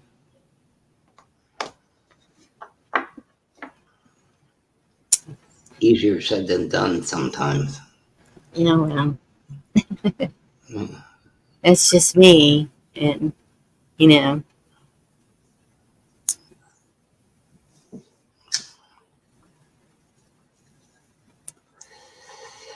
Mm. Now I got all these summertime songs going around in my head. Why did I say that? Lone Star, Blue Skies in Texas. Oh, yeah. But anyway. Yeah, like John Rich. He said that the only other time he felt that was with Earth to God, I think. I remember you playing that song quite a few times. Yes, I love it. That's what I He's, thought. There's some woman that got it was in the chat, right? It's a musical thing. And I won't say her name, whatever. And her daughter came in. So she hit pause. And she's replying to things, like 20 minutes ago. So I kind of typed to her, Earth to Kimmy, would you like a left? She's, my daughter came in, yeah, pause. She's, you ever done that? You're typing away and it's 20 minutes ago. I haven't, because I always make sure that it's all the way over and live. But I have seen people that will say that they're answering stuff that was talked about like Yeah. 10, 15 minutes ago. I got into one not long ago, and the home row, I was one key off with my right hand. And the creator puts, are you speaking in code?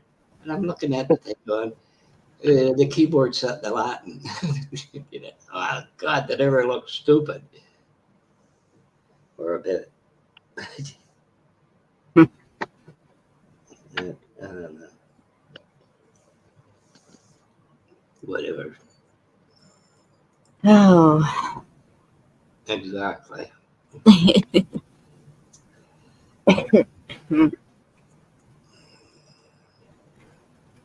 yeah, I think I'll, I haven't seen Elaine.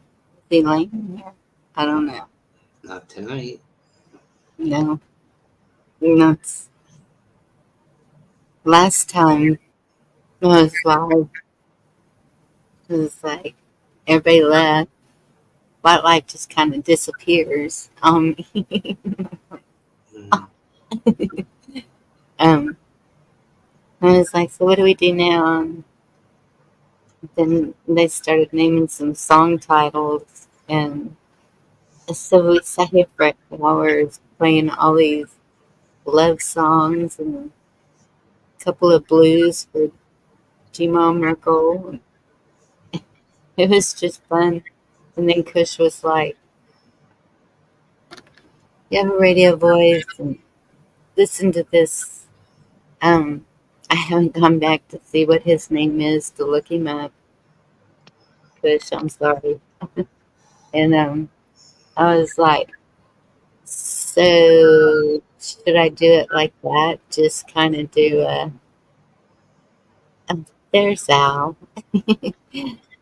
Do a radio station type thing, just playing music and every so often a news blip in the middle.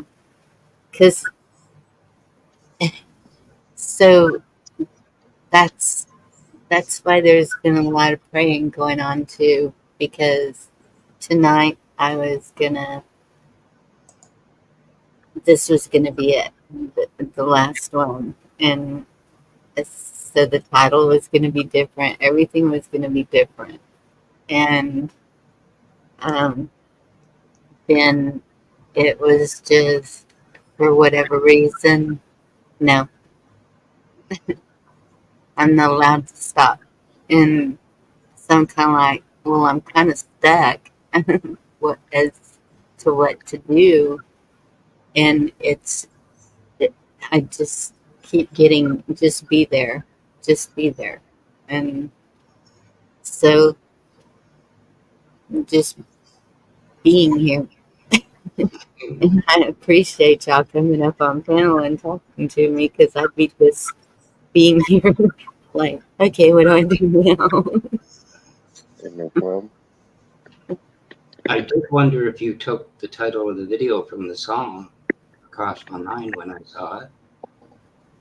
But You raised me up. and I do have that song pulled up. That was because of um, all of the beautifully said comments and messages and phone calls and everything that all of y'all have been doing. I that's that's the song that just kept running through my head today, and um, it's all of y'all, not only God, but all of y'all. I mean, I know people say you can't get that bonded with people online, and you can't, but I'm sorry, I disagree with that. I mean, I feel a bond with each one of y'all. I've, I've been seeing y'all for so many years, and no, we don't know everything about each other, but still, at the same time, we have talked and visited and prayed for each other and been through, we've seen the losses of everybody, and we've shared the information and we've shared life with each other, and you can't help but create a bond that way. To me, I Oh don't know. yeah. Thank you. I'm glad you agree. Because I was like, is it just me, or because I mean, when I look at chat and see these names, I see people. It's not it's not just a name, whatever they choose to go by. It's an actual person. Yeah. You notice certain people in chat and stuff, and if you don't see them for a while, you start thinking about them and hoping everything's all right. You know, Yes, that's almost like an extended family at that point. that, and that's it. If you know, I know that if I'm in a really tough spot, because I've done it before, and I'll just pop up live. I don't care what time it is, 2 o'clock in the morning, whatever, and there's people awake. People start coming, and I'm like, I'm so glad to see y'all. It's like there's my friends, family. Oh yeah, especially with the different time zones. You know. Yeah, that's true. You know, what struck me about that was I told you that IT channel's got 394,000 subs. How many active?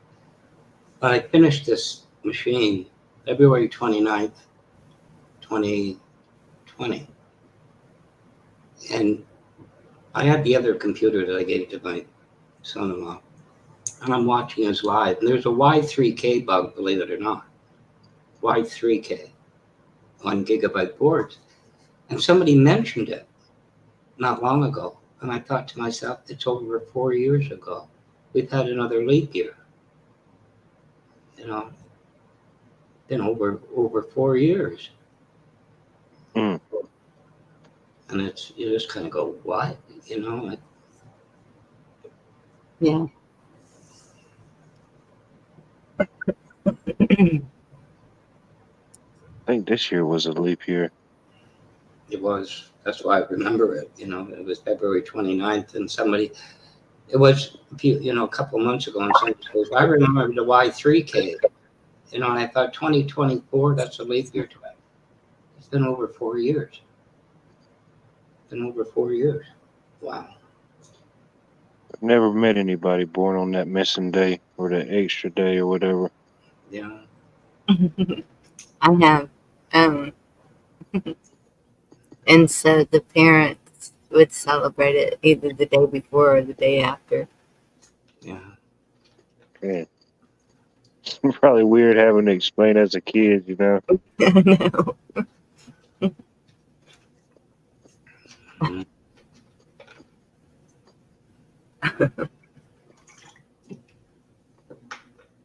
Yep. Find somebody. Remember the lyrics to Party Doll, Bonnie?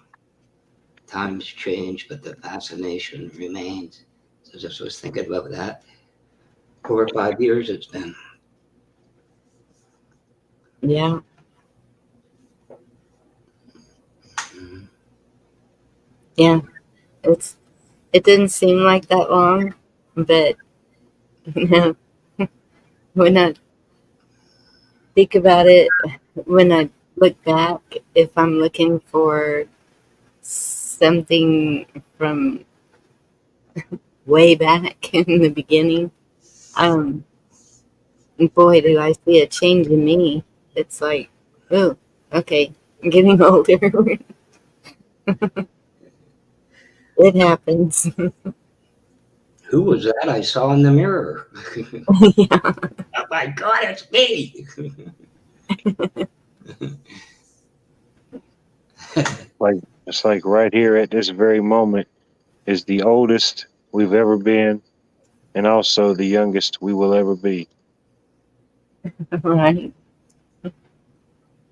Somebody tried to play that in a chat the other night. He says, you're watching history. And I go, what are you talking about? He says, well, tomorrow this will be history. And I said, what if I live in Australia? This is yesterday.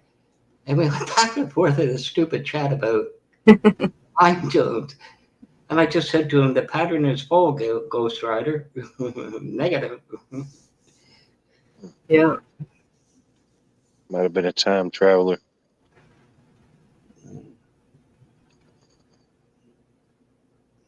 I You remember. know, that one wouldn't surprise me. time traveling. That wouldn't surprise me. Reptilians would surprise me. Aliens would surprise me, but the time traveling would not. You're far too young to remember this, Bonnie. I mean, you know, you can't even drive legally yet. But you remember the 50s movies, The Martian and H.G. Wells' The Time Machine? And they, you know, Yeah. I can remember them and when they first came out. The guy sitting on, it looks like a swamp boat, and it's got the colored things spinning around like, you know, the fans and like a fan boat and everything. H.G. Wells, either he knew something that others didn't, or he was just that far ahead of his time. I don't know, because a lot of his novels was just at that time so far fetched and so far out there, I guess you could say. Yeah. Um, yeah, just looking at some of his other book titles, just to Yeah. He yeah, was, Huh. I think, H.G. Wells? yeah, H.G. Wells. he wrote Yeah, The Time Machine. Time Machine. I think ultimately became the most popular, but all of his books are good reads. Yeah. I need some good books. And guess what? There's no mobile or cell phones in there. You're not buying one that I recall. I Yeah, remember the first Martian one I saw, the movie, and it was this guy with kind of a prominent nose. He might have been an English one. But remember Robbie the Robot? You know, they got that, you know, they had it in, you know, Danger, you know, Will Robinson and all that. But the danger. first time they had one of them, that type of thing. And the whole premise was he came to Earth for something, for some reason. But the premise was if anything happened to him, the robot would annihilate Earth. And something happened, and he said to someone, it's a Barabbas, you know, I forget the phrase. If anything ever happens to me, tell him that, the robot. And of course, it comes to the point, you know, you're biting your fingernails, there goes Earth. And this guy shuts down the robot. First Martian that I ever saw. Yeah. It's obvious I do need you. Who was I talking to at 3 o'clock in the morning?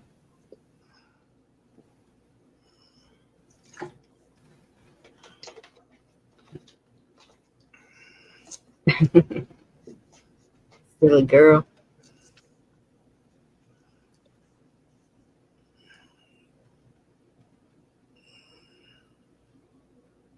Oh my goodness. Do you see that, Wawa? What's that? Remember?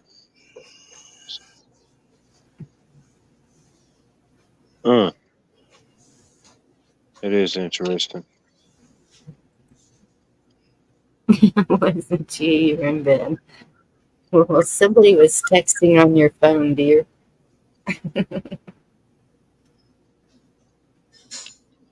It was just the anniversary the other day of supposed crash of JFK Jr. Oh, really? It was the anniversary, and then uh, the day that incident happened with Trump was also the anniversary of JFK getting nominated for the president in 1960. Wow.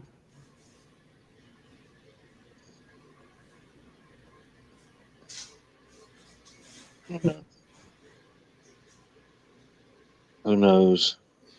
I'm okay with not knowing some things. Yeah. Well, you seem to know quite a bit. I know one thing. I was happy to get a hold of some good peaches today when I went to the farmer's market. Yeah. Got me some peaches, some corn, and another watermelon. Oh, cool. Yeah, I tried to get to the farmer's market today, but didn't make it in time. That's the only thing I accomplished, and I'm okay with that. Yep. I got some chicken marinating now, so tomorrow I'm gonna grill some chicken and grill some corn and something else. Whatever's ready in the garden is getting grilled. Sounds good. Rain, sleet, or snow, something's getting grilled. Do you get it? Do you do it in brine? The What's chicken? that?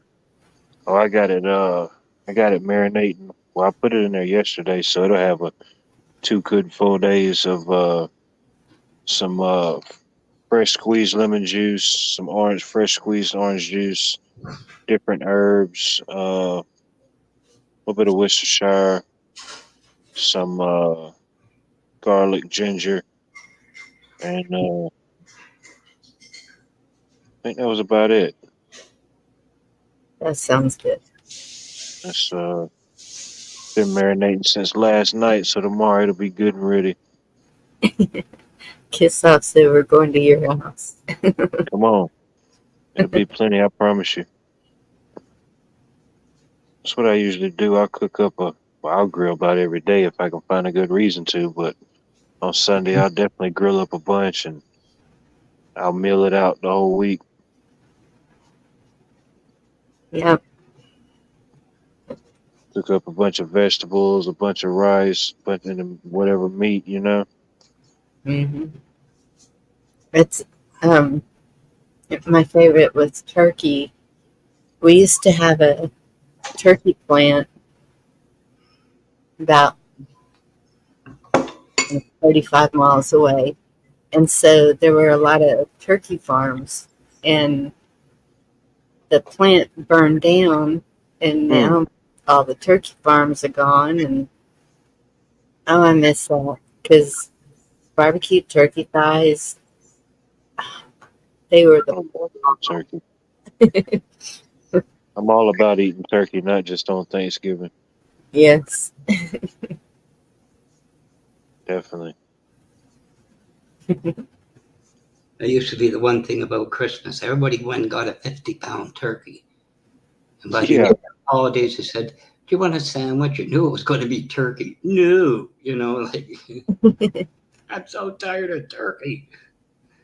I don't know. There's so many ways to do it. Because I make turkey pot pie, but turkey sandwich, I could eat that anytime. Just heat it just a little with mayonnaise slapped on the bread, and oh yeah. No matter how you do it, it's still turkey. Turkey. Jacket, it's not cold, kiss off. It's been a tradition for a long time. Us for on Thanksgiving, we usually deep fry at least 2 turkeys on Thanksgiving. I love it. Yeah, the kids will deep fry one, and well, when my daughter was working at the turkey plant, she would get one smoked. Now, Oh yeah. It's done right. It's good smoked turkey. It's good too. Yeah. For once, the line. Yeah. You coming to pick me up, Kissa?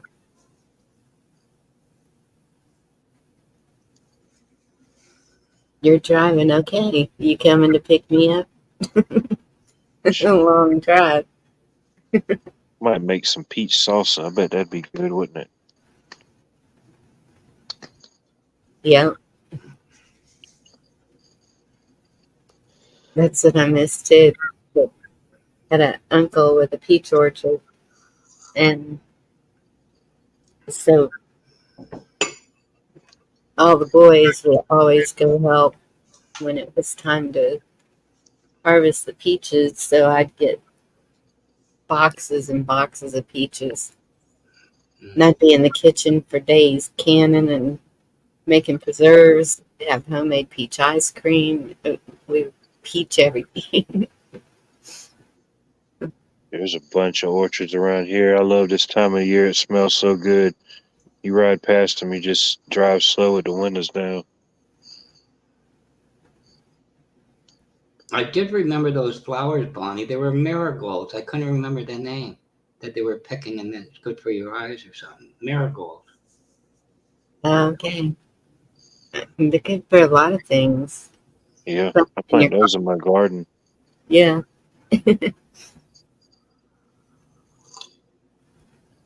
Yeah. I don't know if I saved my latest. Yes, I did. How do I do that?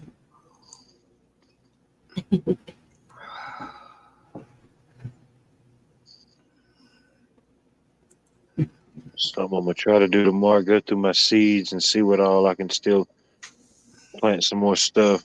What all I got time for. About one more good summer run.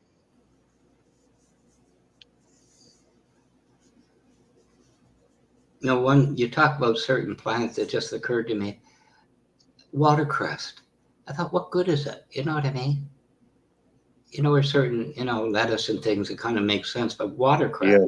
what's the point of it? I know what the English used it for. Watercress and cucumber sandwiches that the women had on Sunday afternoons. Yeah, with your tea. Yeah, but Isn't that the little white things that you put in um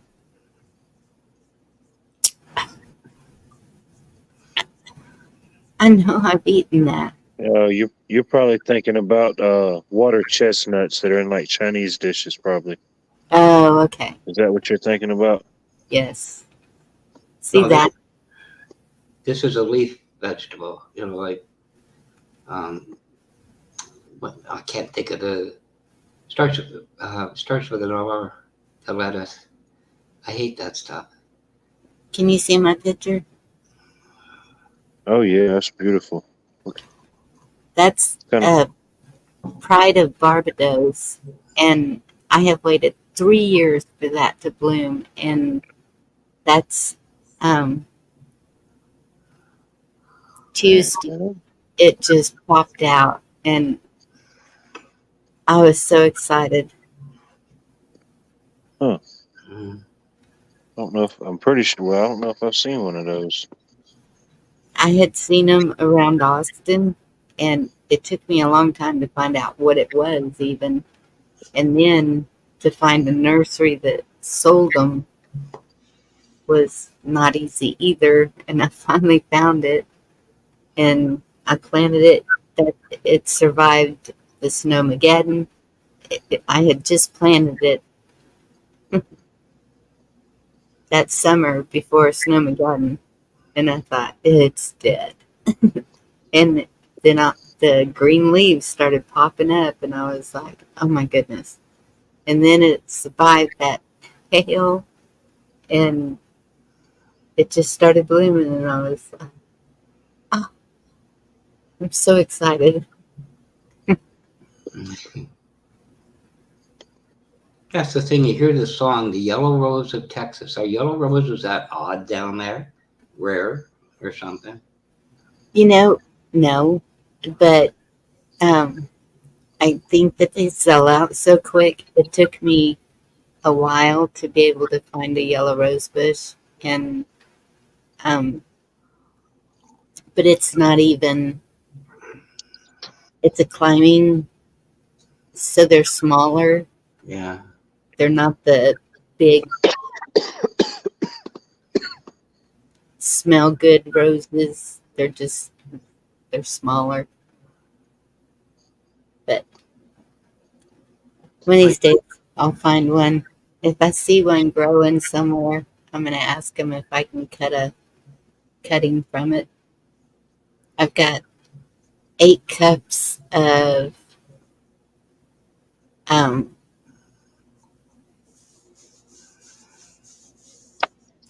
Oh my goodness. Crepe myrtles. I'm doing crepe myrtle saplings, and I'm going to plant some here, and then my mother wants more planted at her place. And then when I trim them again, I'm going to sell them because people are buying those like crazy. Oh yeah. It was a woman who slept with the enemy to save Texas. What? Oh, yeah, that's um. Do you know, that's funny. I thought it was something else. But yeah, there's a story to that song. Yellow Rose of Texas. Yep, Hmm. I thought she was a black woman, but I could be wrong. You know, you talked about finding a nursery. I remember my dad saying, you know, I don't have a green thumb. I can't grow anything. Tomato that. He was right. You couldn't grow a damn thing. You go to a nursery for a rose bush or whatever, and it could be $15, you know, $30, $80. But at the supermarkets, they had the rose bushes and they had the bag, plastic bag around the Yeah, root. He planted them. The damn things wouldn't stop coming up. The only thing you could grow. yeah, Remember finally digging them out, you know, after 20 some odd years. yeah. That's a lot of times at our grocery store. Well, because they know me forever. Um, if they have something that is looking kind of wilted or whatever, hey, you want this plant? Sure, bring it home and revive it. Most of the time it works. Sometimes it doesn't. But yeah, they're really good at. I'll be like, man, I really want one of these chairs, but y'all are charging too much. Oh, you can have it for $5. Okay, deal.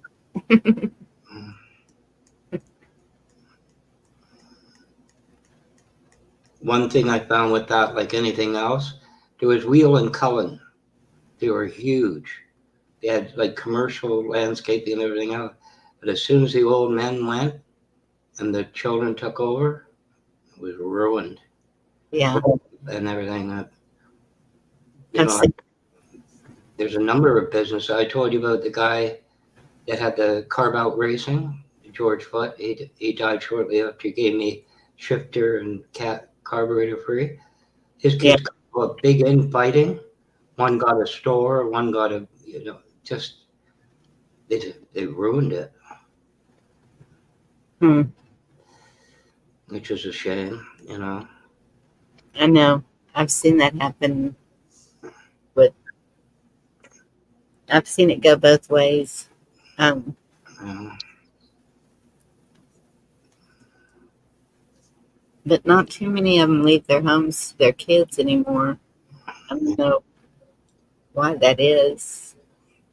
Just I remember in Scarborough, there was Cullen Barnes. He must have kept the old guy, and they paved it, you know, so you come in, you know what I mean. It was probably a field, but at Christmas time, oh my God, the thing was huge. Had silos, and they had like 3 stories, and they had booths, you know what I mean, like little shops and everything. yeah, 50-foot Christmas tree, and people would come from, you know, that was a Sunday drive just yeah, to that place. It was gorgeous old barn, you know, mortise and tenon and all this stuff, and it yeah. was it was a great place to go to. But That sounds neat.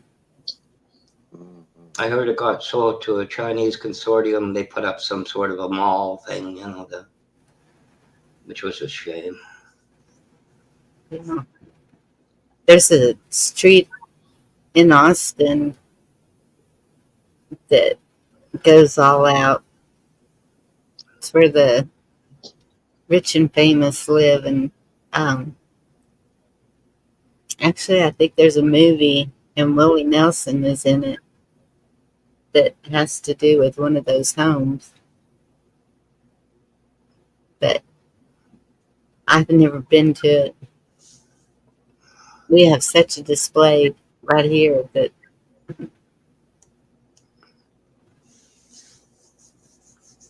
Willie Nelson and his pigtails. I wonder if he's still cut it. most of the time, You ever heard the term plaiting? plaiting. Plaiting. Plaiting. Oh, plaiting. Plaiting. Yes. Yeah, well, I knew it, but not many know it. I haven't heard that term in so long.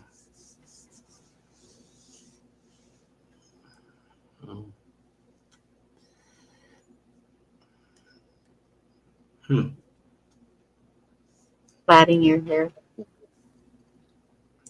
Well, some women plait their hair to have a bath or something, you know. You can do it with anything, you know. Plaiting.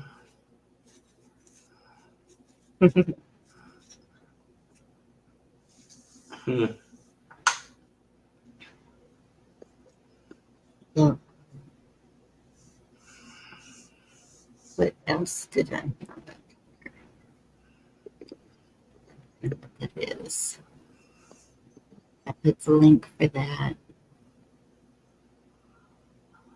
Trying to make sure I shared everything I wanted to.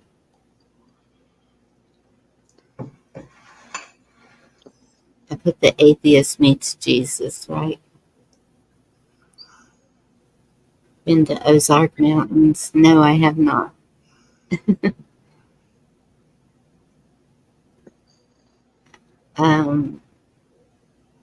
I was supposed to. That's where one of my close friends lived. I never did make it.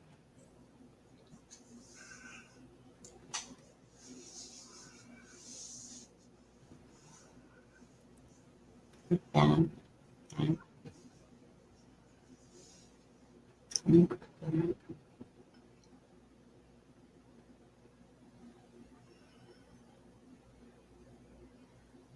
yeah. So do you want to hear? You want to? Do you want to hear? You raise me up. These two sisters do it amazingly. I don't know what one you got, but there's one Celtic Thunder broke up, kind of. There was only 3 of them, and one of them did You Raised Me Up. And he hit a note at the end you couldn't believe. Yeah, I can't play Celtic Thunder. He just, you just go like, what? They zap me for that, and Celtic Women. Yeah. Yeah. It depends on who it is that does it, because there was one song I was looking for the cover, and I knew I was gonna get in trouble for that one, so I didn't use it. That night that we were playing music for hours, 2 of the songs got the video blocked, but then I just trimmed them out, and it wouldn't let me mute it. If you trim it, it takes your chat away. Yeah. Where if you mute it, it doesn't. But it wouldn't let me just mute those 2 songs. It made me trim them. Mm. I haven't looked back at that video to see. That's what everyone's told me, but I haven't looked back to see if the chat was gone. Yeah. I think sometimes it's a video that they're against more. You know, if they put a lot of money into the video, they don't want it done for some reason. I don't. I've heard that too. And I know because Rescue plays some songs that I'm like, how are you getting away with that? Even when he has his radio in the background. He got hit for having background radio one time. Okay. It just depends if they get a hold of it. Yeah. It's kind of like playing Thriller without the video. It's no fun. Billie Jean. You got to have the video. But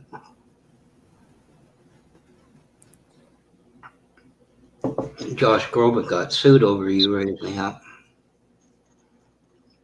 By the time the court went to rule on it, they said the copyright's over. 8 months ago. What are we doing? Case dismissed. Talk about a waste of money. He got sued for what? Well, if you look at You Raised Me Up, there's a 2-guy group that was called Secret Garden. And Yes. I think you know about them? Yes. Well, one of them went to Iceland for about 3 or 4 months. And there's an Icelandic funeral march that's very, very close to it. Of course, it's Icelandic language. And it wasn't until Groban, I think he came up to Montreal and they were producing an album. They said, we got a spot. What do we do? So one of the producers said, put in Raise Me Up. Listen to it. So he says, okay. That's when they went after him because he had made the money. Secret Garden didn't make a lot of money out of that. But it was incredibly close. Yeah. But. And that's a good one too, because. But Harrison got successfully sued for My Sweet Lord. So, no. Yeah. Yeah. I guess I can see if it's your baby. Yeah. Apparently, it's a 2-step process they go through with the music and the songs and the lyrics and everything. And if it comes up positive on 2, you get sued. You know what I mean? Like, that's a successful lawsuit, as I understand it. Yeah. But anyway, play this. I have a request out for Lady Campion to do one for me. We'll see what happens. She has a beautiful voice. And that song is... Which one, You Raised Me Up? Or? No. Oh, I didn't think so. To me, a woman, it's like sending the clowns. To me, a woman's got to sing that. You Raised Me Up's got to be a tenor or something. Yep. But anyway. Well, we'll see if this passes the test. You can hear it. Here we go.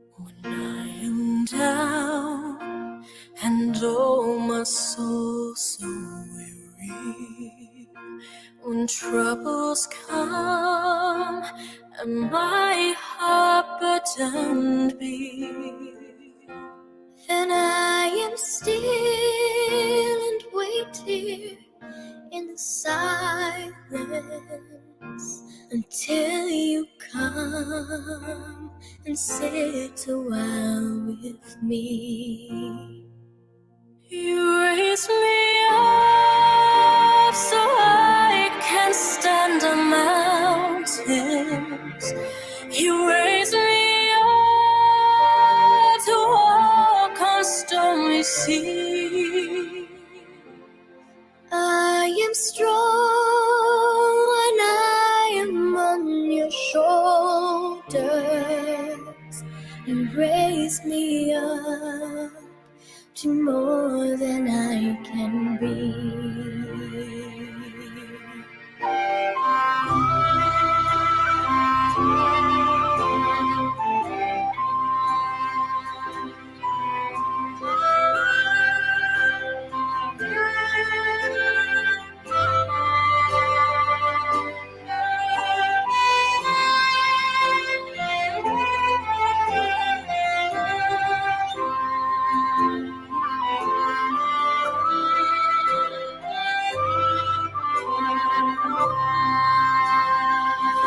You raise me up so I can stand on mountains. You raise me up to walk in stormy seas. I am strong when I am on your shoulders. You raise me up to more than I can be.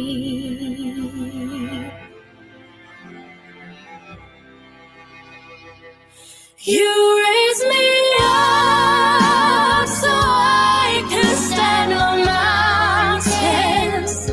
You raise me up to walk on stormy seas. I am strong when I am on your shoulders. You raise me up to more than I can be. You raise me up so I can stand on mountains. You raise me up to overcome stormy seas. I'm strong when I'm on your shoulders. You raise me up to more than I can be.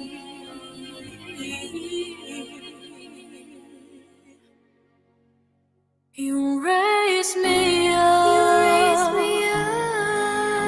to more than I can be.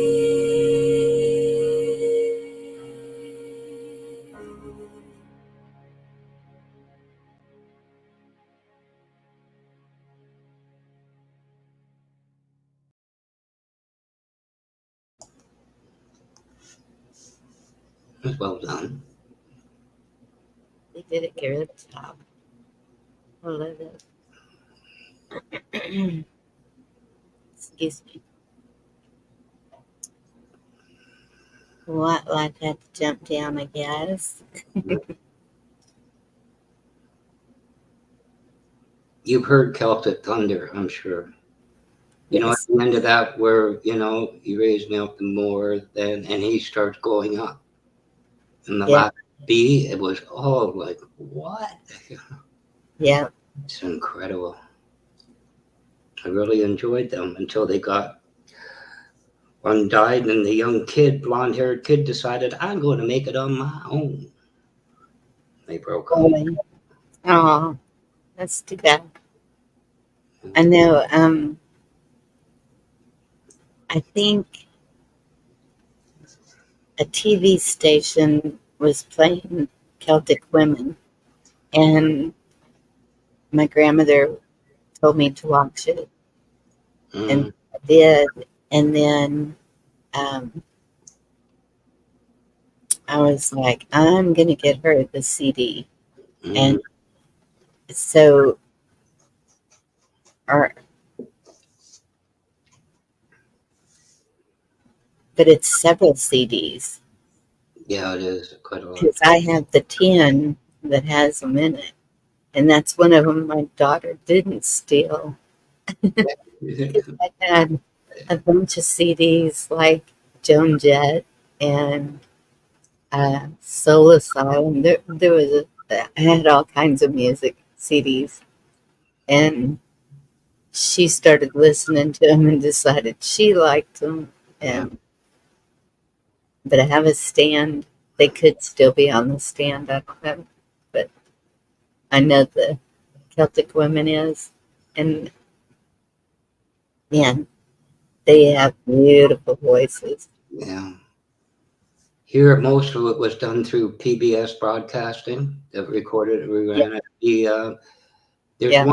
one around Boston, where you donate to the Mm-hmm. Channel 19 here was more or less Canadian, and that's where they aired, Celtic Thunder concerts. Yeah, and it was a few years later that I heard of Celtic Thunder. Yeah. But she would listen to that when, There's Celtic Women, and a number of them branched off, because of the Celtic sound, and yeah. No, I love that music. Those big drums and the, it is a beautiful sound. yeah, I think I told you Westlife did the Flying Without Wings, but when they went on tour, it's a live thing from Wembley in 2006. They started with drums and they brought in like the Celtic sound. yes. They should have recorded the song that way. Yeah.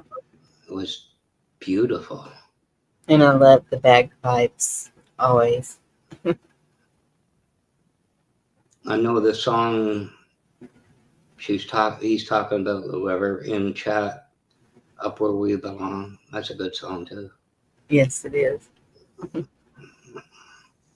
Yeah. So we lost Wildlife. Do well. Yes.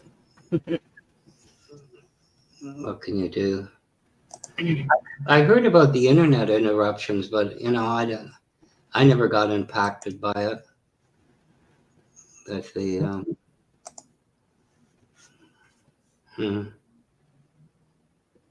conspiracy theories. That's what Russia's going to do, right? Not going to be armed combat. It's going to be, the internet. I don't know about that. But anyway, I never. Everything's a conspiracy now. Yeah. It's whatever.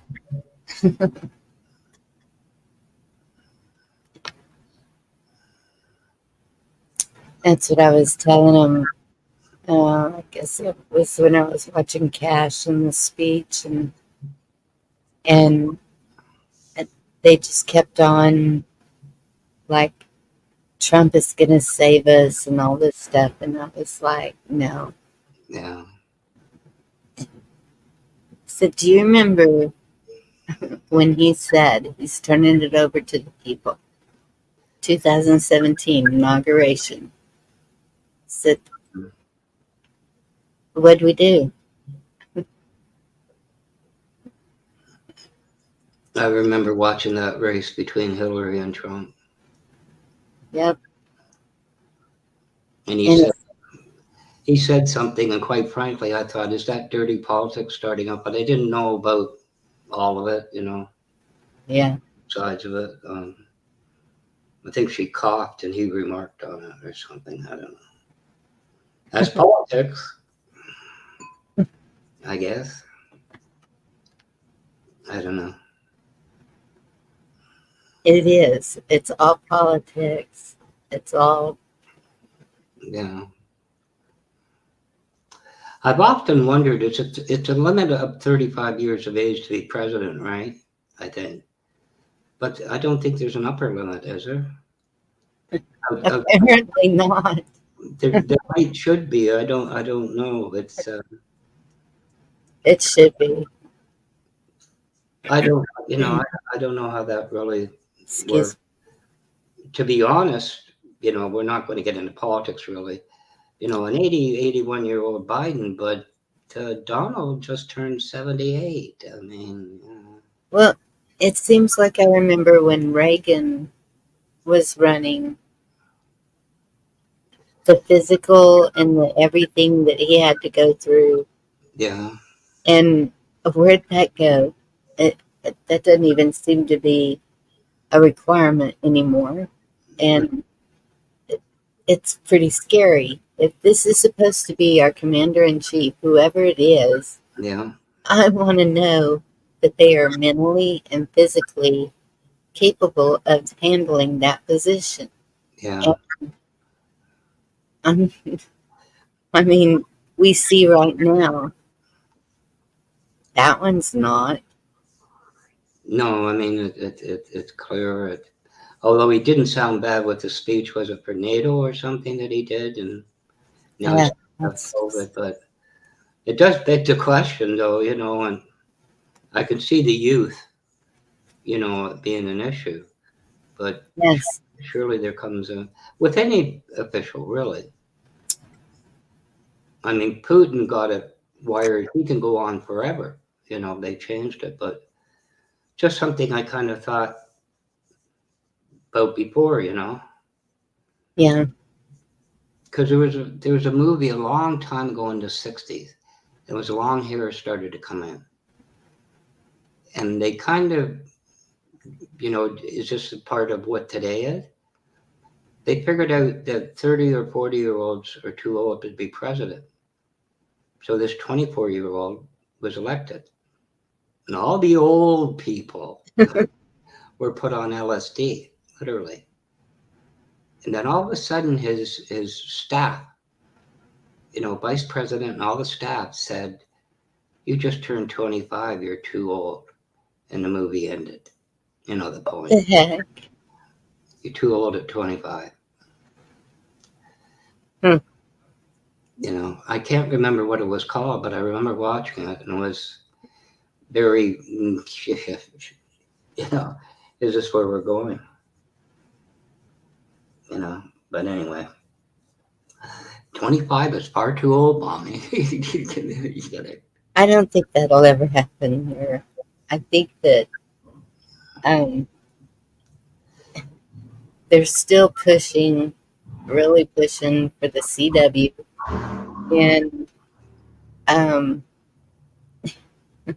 and I keep asking the same question. Who's going to fight who? That doesn't make any sense to me. I don't know why it's even being mentioned, but so the only thing I can see is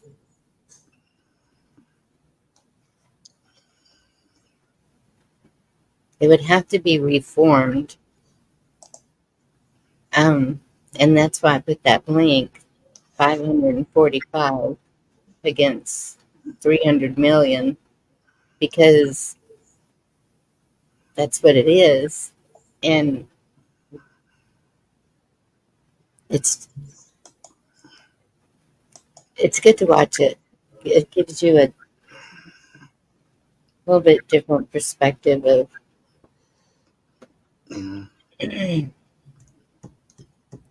we kind of dropped the ball. Was it Roosevelt in World War II with polio? Wasn't it Roosevelt?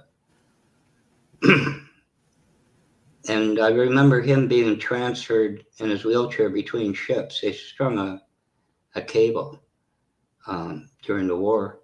But he had the White House desk, the one in Bucking, their matching desk. But he had that door put on the front of it because he didn't want to be seen, He had what put on the front of it? Pardon? He had what put on the front of it? There was an old 1800s British warship, wooden warship, was decommissioned. They took the lumber from it and made two desks. One's in Buckingham Palace and the other's in the Oval Office. And remember when JFK was there and little, the little one was under the desk in that door, so you can't see through the desk. Oh. To where you were sitting. Roosevelt had that put on because he had polio. I didn't want anybody to see him. I remember photographs of him standing with two staff members to support him. He didn't want to be seen as, disabled. But they couldn't hide it when he transferred him between two warships. They strung a cable for him to be transferred between ships on the Atlantic. Hmm. There's a video out there about that, but he was a good president. I don't know. I don't see the point. Okay. Freaking at the Freakers Ball. Dr. Hook. Mm. No, I don't remember JFK being president. Sorry. No, there's a photograph of who's his son, Robert.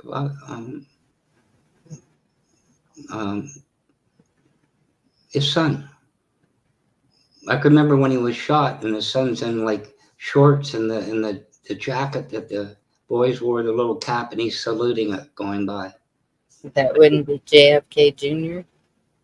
That could have been, yeah, it could have been the one in the plane crash in Martha's Garden. But he used to play in the Oval Office under the desk, and he had to open that door while his father was at the desk. I only saw this on videos, Bonnie. I don't know. You know. Yeah.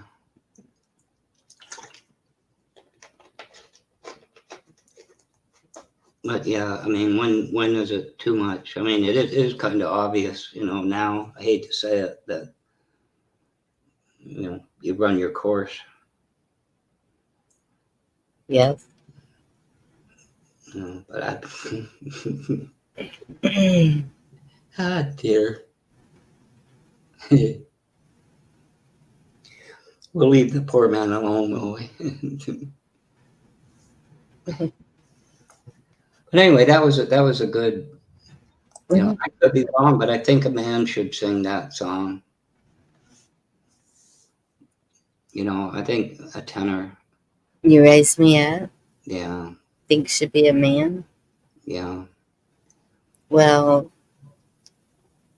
I don't know. I mean, you know, sending the arm on your shoulders. I would think if you want somebody light on your shoulders, but I know what they're saying, but I'm just saying, yeah. It's depends what you take from that. When it says, you know, when I'm on your shoulders, I kind of envision a young boy to his father. That's what I envision. Some would say it's got to be a little girl, right? You know, a little girl on daddy's shoulders. I don't know. Yeah. You know, I don't, but it is a very good song. But,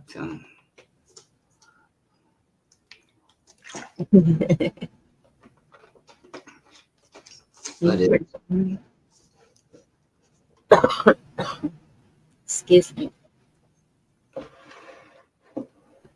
But anyway, you know what I found lately, and it's no surprise. Rather than coffee and all that stuff, I like hot chocolate now and again. And some of the powders are good. But all you can buy now is a box of 10 packets. It used to be like a cashew can with a thin, you know, foil thing you peel off and you scoop it out. You can't get that anymore. Guess you're trying to get the most money for the least product. Yep. Yeah. I sent the girls to get sugar for the blueberry jelly, and it's a little bitty bag, and I'm like, that's not going to be enough. I have to get some more tomorrow. I know I'm going to see my mom tomorrow.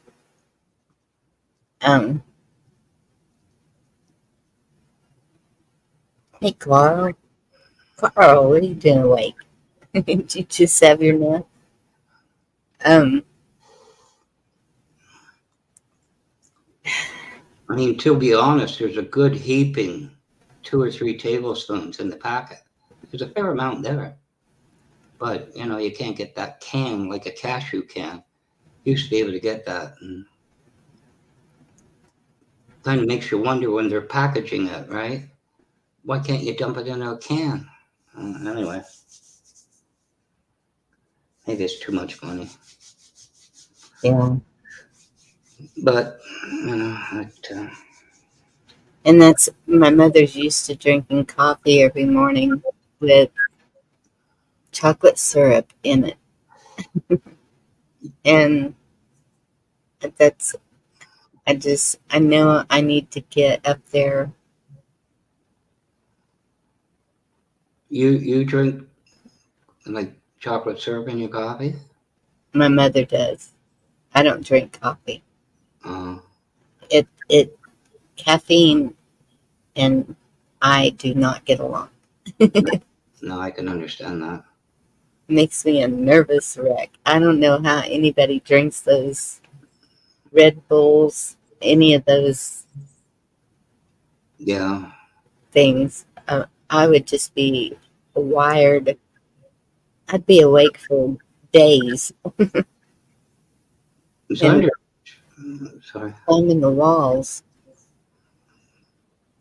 As I understand it, tea has more caffeine in it than coffee does. You know, Possibly. I don't drink tea either. If I'm sick, once in a while, I'll drink yeah, but it's herbal tea. It's not regular tea. green tea or something like that. Yeah. Excuse me. That's what I should. Well, I've got lemon. I need to just make that tonight. But see, and that's well, I'm not sure if I should go see my mom. So I don't know what I got going on. If it's because earlier I felt like I had a fever. Is it very far away, the hospital, from you? It's about 60 miles or so. It's It's a good hour. yeah, Mm, yeah, oh yeah. mm, I'm just so worried about her because when she was trying to talk to me on the phone, every breath I could just hear crackling, yeah, and that I know that's not good. that's the first. Yeah, And I was talking to the nurse, and they were fixing to give her a breathing treatment, and um, then she went over and was talking to my mother, and I heard her say something about putting oxygen on her, and I don't know. I just yeah. I don't trust the medical system, and it's really hard for me to.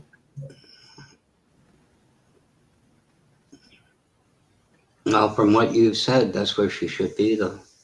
Yeah, and that's where I have to just have faith that Mm, he's got his hand on her and she's gonna be okay. yeah.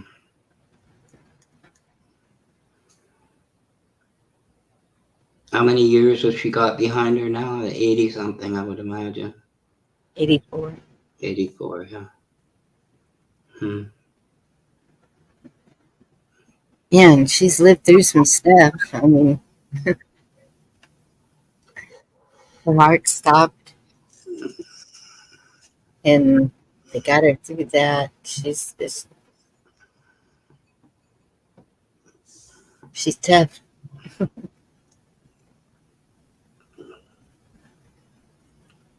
I've heard some amazing stories,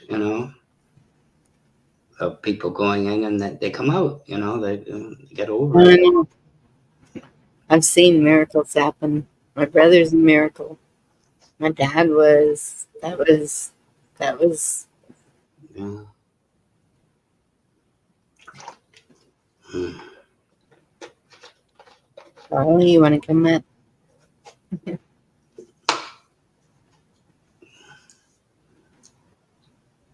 Um, Did you happen to get I know what you must be going through. I don't know it, but I can. To any of those links that. What do you think of empty tables, empty chairs when it's done properly? You know what? Yeah, I haven't listened to this. Okay, I understood, when everything started to go, and I thought, oh, I can imagine where you're at in your head. Amen, Kush. Thank you.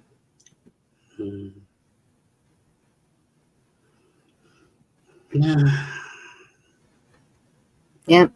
And that's why I'm just hanging out here with y'all, because I'm like, I don't want to be alone. I have figured out I'm not an alone person. No. Ever hear those 5 women that play the bagpipes? I forget what they're called now. There's 5 women with bagpipes in there. Oh, that's awesome, Kush. Can't think of it.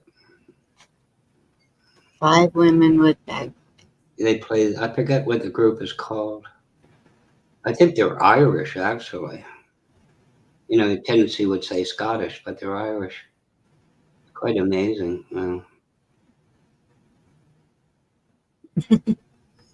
They're not called 5 women with bagpipes, by the way. I got a new group for you, 5 women with bagpipes. I don't know what they're called. I forget. I listened. 5 bags with pipes. I don't know. Where they got that phrase from, I don't know. Because women don't bother with purses for like forever. There was one that had 200 bagpipes, 200 of them with violins and that. I would just imagine what that would be, in reality, if you're there. Yeah. But did you hear from a few years? Britain's Got Talent? Yes. I don't watch it. I never, if there's something on YouTube and, I do. There's a 2 brothers, Richard and Adam, and they did The Quest, The Impossible Dream. Yes. And there's one video that says Richard and Adam. He started to bulk up. They live with their grandmother, and they have a sandwich shop, believe it or not. And they'd sing to the, but they did that. And one of the videos said, without eggs. And you're kind of, what? Without what? Well, apparently when it happened, I guess it's the second time they did it, where they have the orchestra? Well, you see them go up, and there's a woman, I think violin, I'm not sure. And she's at the end, about 3rd row up. She brings her stuff, puts it down, da-da-da-da-da-da. But when it broke, she had a dozen eggs, and she started to throw them at Simon Cowell. No. I don't think she hit him, but it was like, they let it go. They let the original video go with egg throwing. Richard and Adam, The Impossible Dream with eggs. Oh, dear.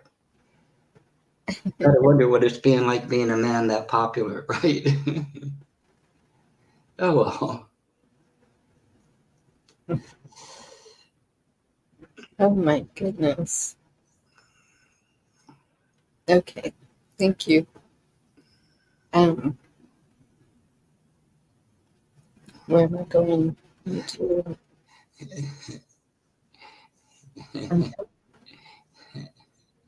The volume's all the way down. Oh, I love Smoke on the Water. Gino, that's a good one. Smoke over water. Smoke on the Water. You know why that was written? Yeah, but I told you as a kid, with the looking into the lyrics and that, that got knocked off. Do you know why they wrote that? Hey, it was a auditorium or theater, whatever they were at. And across the river, a fire broke out. Saw the smoke got me over the water. They wrote about the fire across the river, smoke over water. Oops. No, that's not what I want.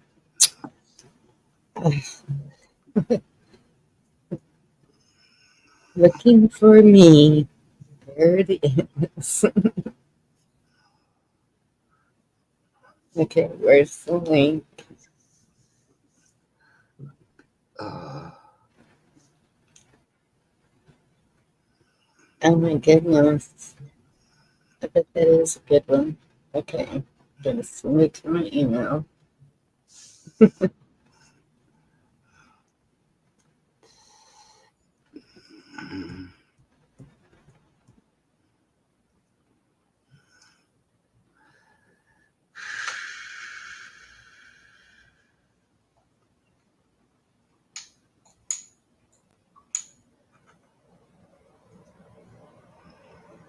Okay.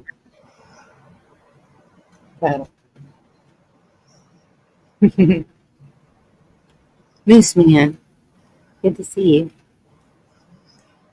you. Past all of our bedtime. What am I looking for? Email.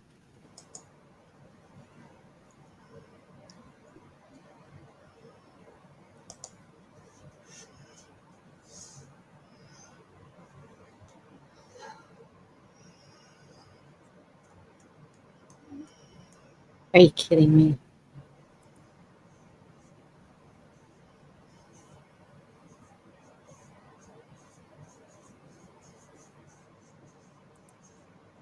Oh.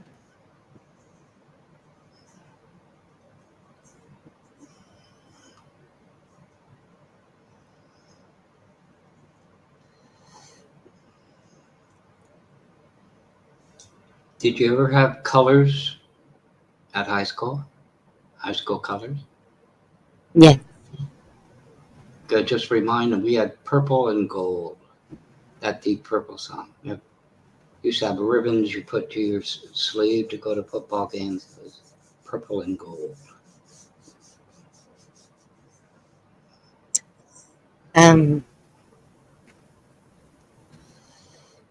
Yeah, my hometown, it was blue and gold. Mm.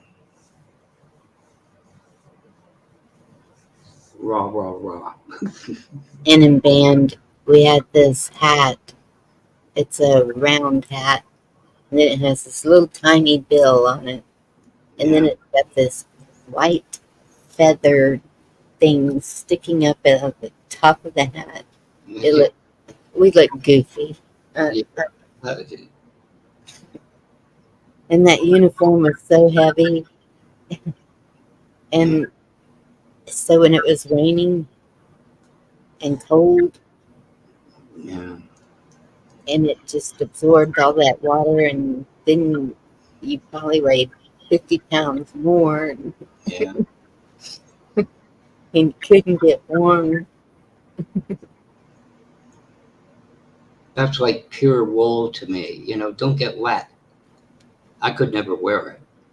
But pure wool, garments and things that never gets damp. Oh my God. Yeah. Mm. Something is wrong with my.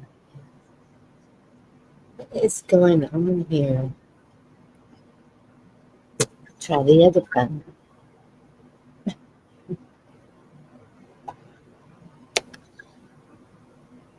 My phone's not working. It won't send that over.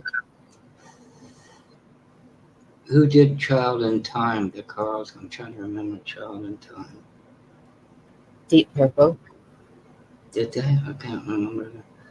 Because that was Smoke Over Water really hit. That was the one, to me that I remember. Child in Time.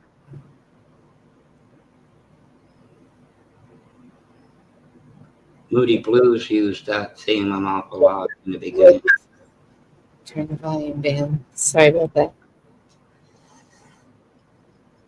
Mhm. All right, now we're doing it. You ever seen the movie Tuesdays with Maury? That's another real good one. Jack Lemmon was the retired professor, I don't think so. and it was a real good movie. Kind of find your old professor, right? And he was not well, and used to every Tuesday go and see Maury. Of course, so one Tuesday when Maury wasn't there, but so it was a really good movie. Hmm. Which you say, where did you get that from? Moody Blues, Tuesday afternoon. That song. Okay. Yeah, I think it went.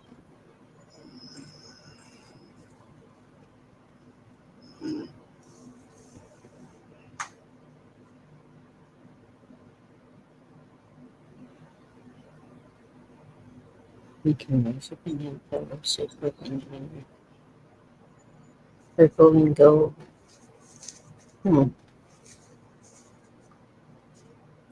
All right. Okay.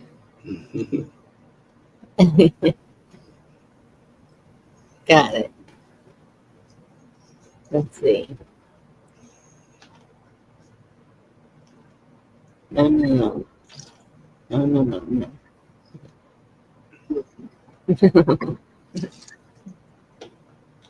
All right.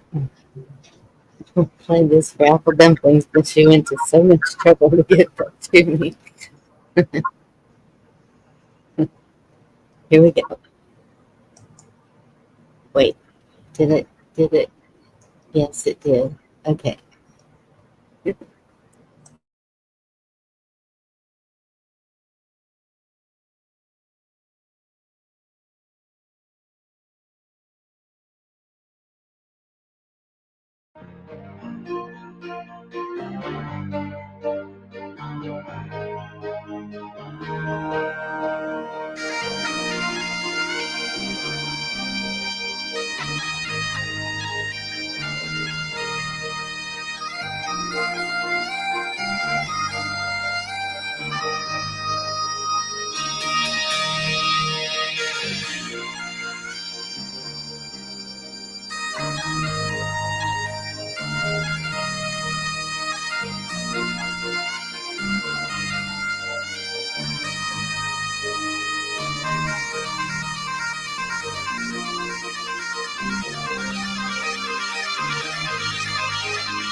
poetry. After almost 4 years, the three of us got back together to collaborate.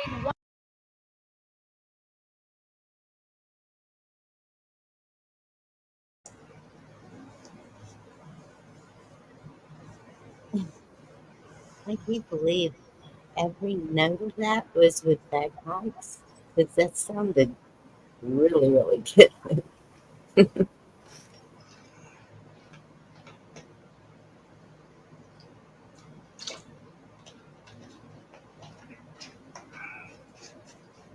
The lazy bagpipe, you didn't like it? No, I went out and got the. What was that? Just it was just instrumental, wasn't it? Yes. It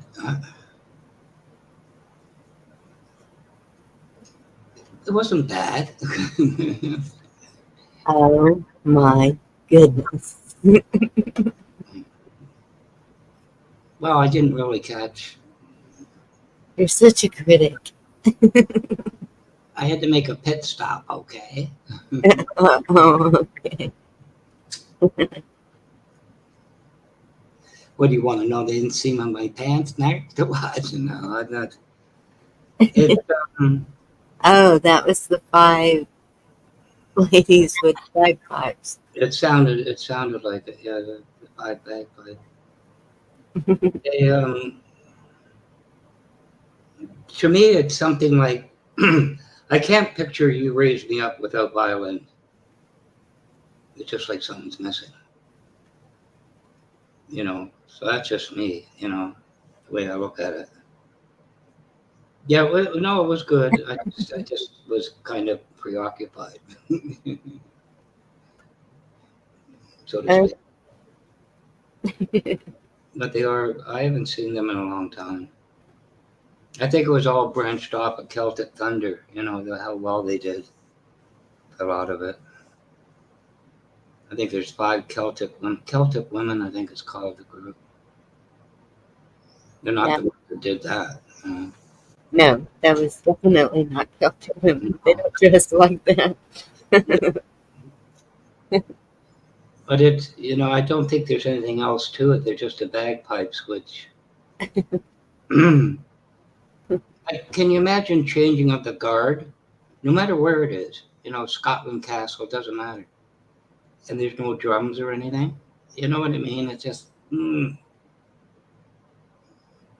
they play drums when they do the changing of the guard? well, it's just me. I don't know. They're good. They're very good. Am I in trouble yet? Yes. Yeah, I know. Well, what? It was good. It was good. I haven't heard them in a long time. So, you know,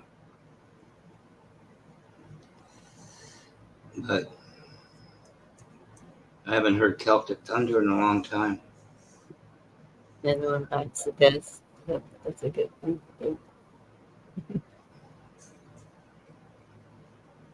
I just remember the blonde-haired boy. He didn't even look 9 years old on Celtic Thunder. So,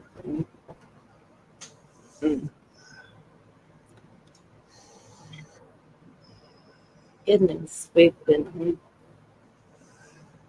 wow. Young and sleepy yet. It's 1. I'm not. I'm just like, I mean, I can just keep playing songs. It doesn't bother me. The ones I pulled that probably wouldn't like.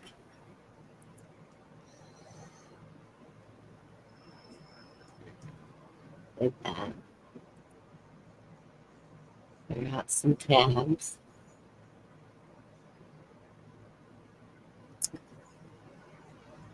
We got 1, 8. Shut that. And stirred. I can shut that. This one.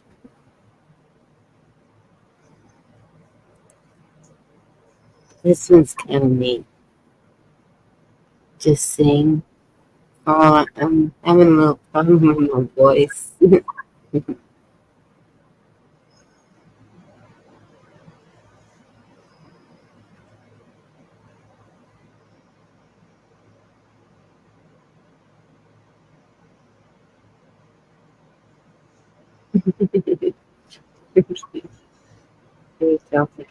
This one.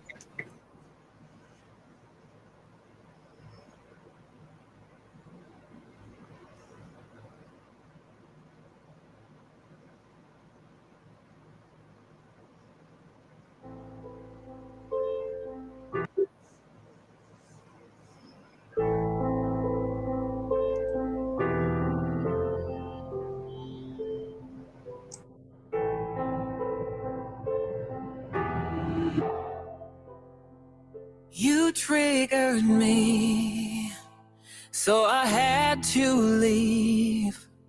What I didn't see is that you needed me, but we can't help each other fight our demons when we're standing alone and not completed.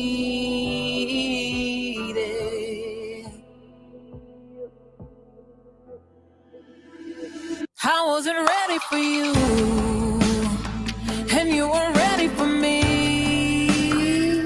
And maybe time really does heal all wounds. When we met, our hearts were still bruised. I left because I didn't want to see how much you truly meant to me. I wasn't ready for you, no. And you were ready for me. No, you weren't ready for me. Your golden locks falling over me. The way you stare, studying me. Your touch, it made me feel like I was dreaming. You took me to a place our souls have been before. I wasn't ready for you, and you were ready for me. And maybe time really does heal all wounds. When we met, our hearts were still bruised. I left because I didn't want to see how much you truly meant to me. I wasn't ready for you, no. And you were ready for me. No, you weren't ready for me.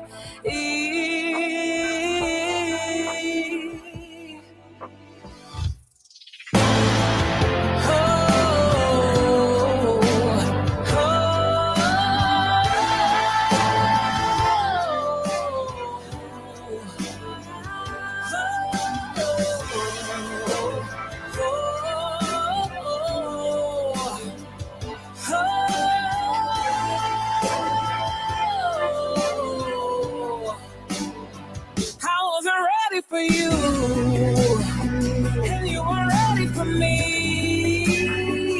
And maybe time really does heal all wounds. When we met, our hearts were still bruised. Now that because I didn't want to see how much you truly meant to me. I wasn't ready for you, no.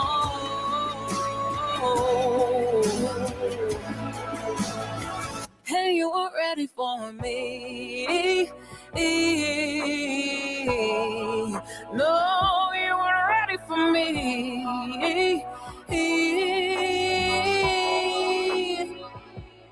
But we can't help each other fight our demons when we're standing alone and not complete.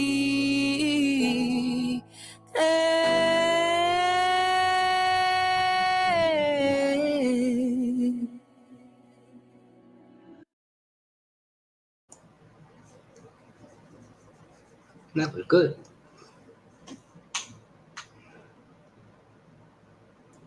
What? You liked it? It was, no, it was good. There's very little music I dislike. But you kind of go, why did you do that? But there's some very outstanding ones at the same time, I guess. There's one I thought of if you heard it, but it's not very good time for it. Very short, very powerful lyrics when you listen to it. So, yeah.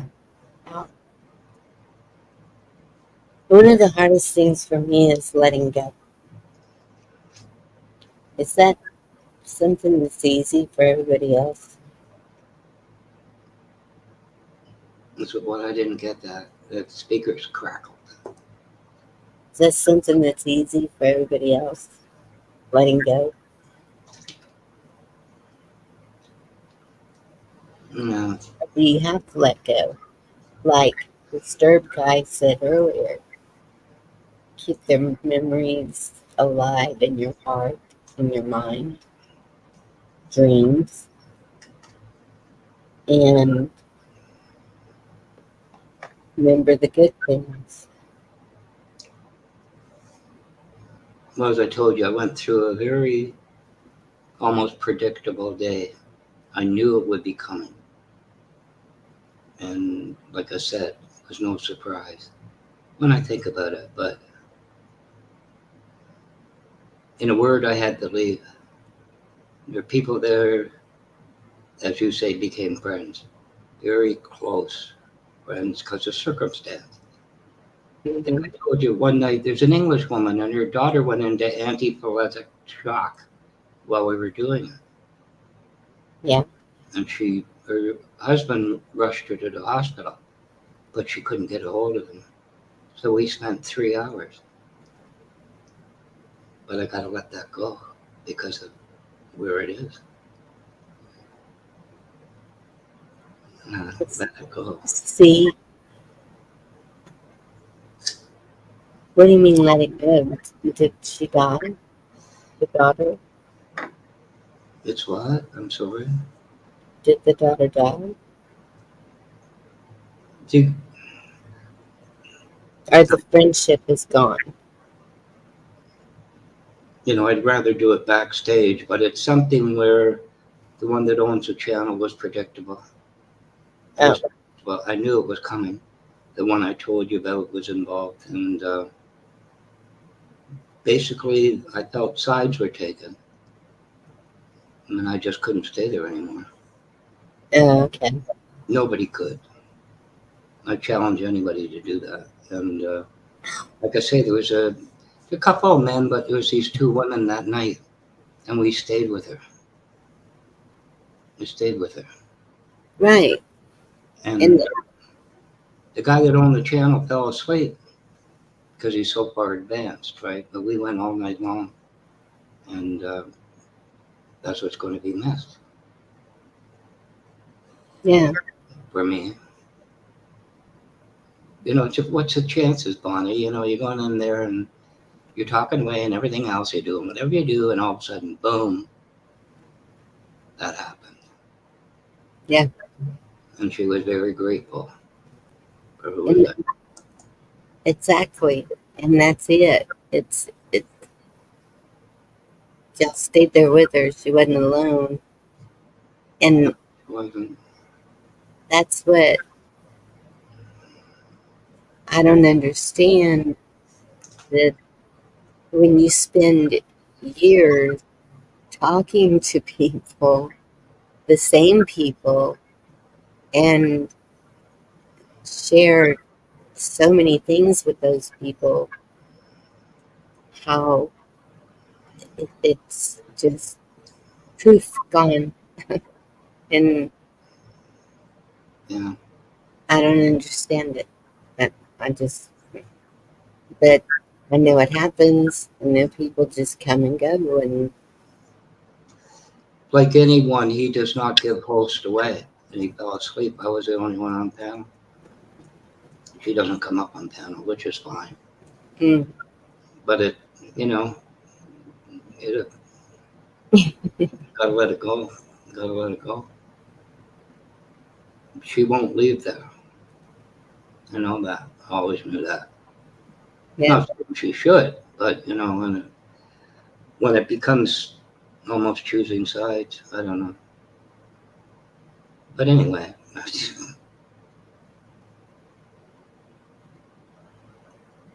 despite the circumstance, it was fun. You know what I mean? It was not fun, enjoyable. Is that a better word? But anyway, your daughter's fine. good.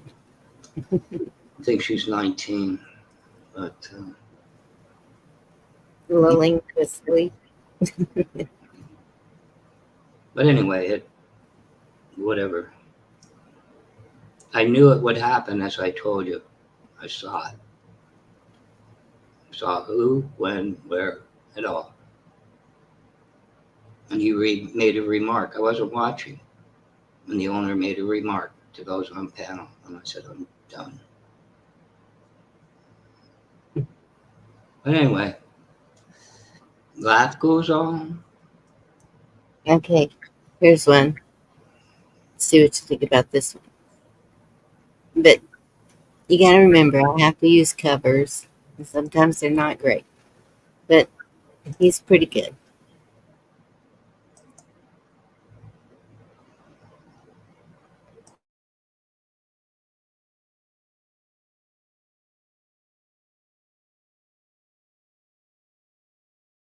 But God is our ultimate healer.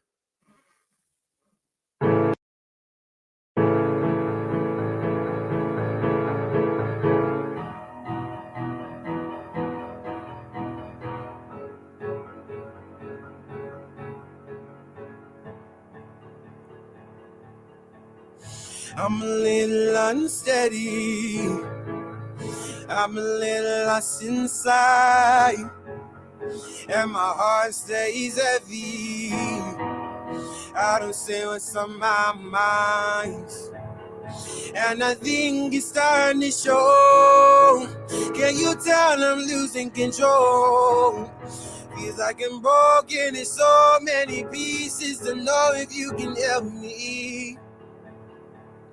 Can somebody take this pain? I'm just not the same.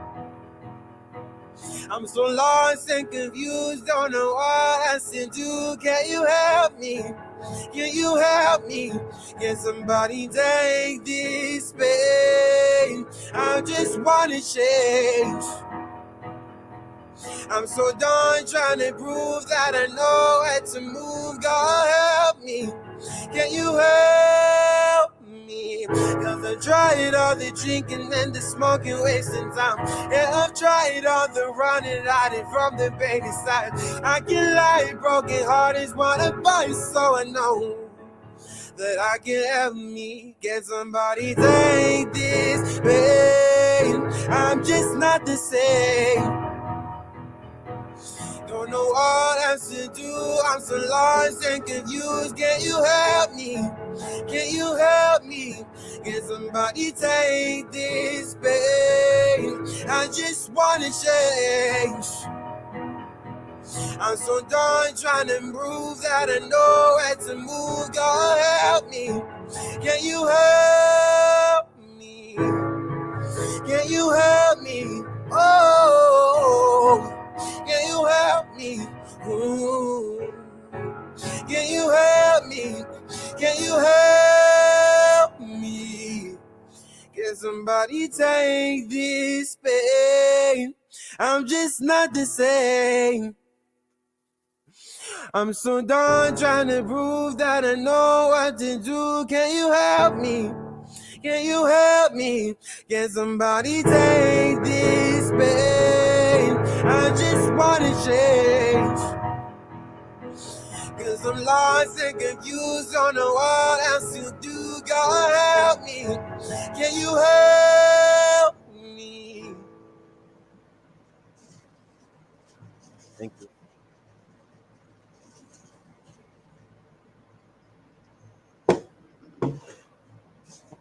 Good question.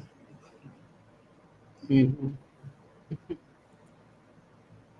And that's um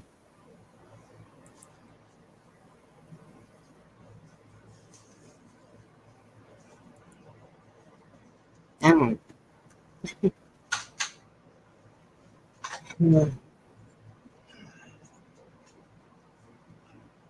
I guess it in a way, at first it was like it was a shock because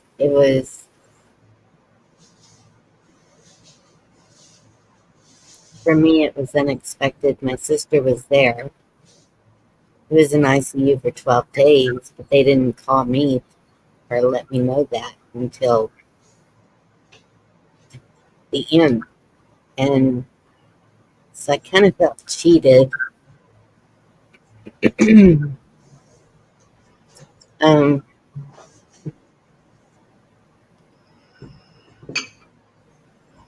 and then watching your kids go through that also is like, oh, you know, I'm supposed to be the one comforting them, and I'm a basket case, so it's like,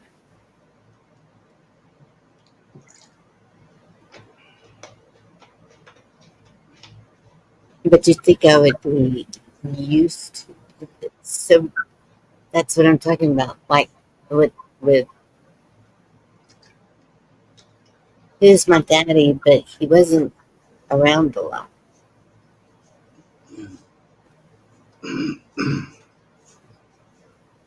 Don't you find that sometimes it's where you are in your life, where a song comes along and the lyrics, and you find every lyric is what you're going through, every one.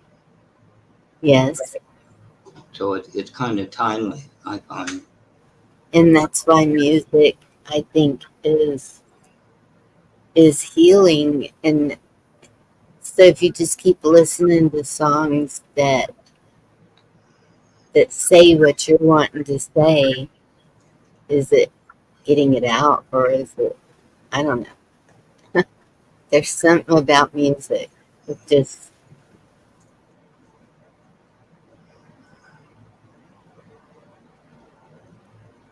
I mean, if you're in kind of a not so good place, there's what I call the real blues. I mean, the real deep blues. And they work. And they're not, do they? Because I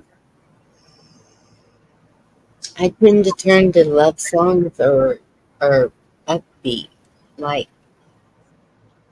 like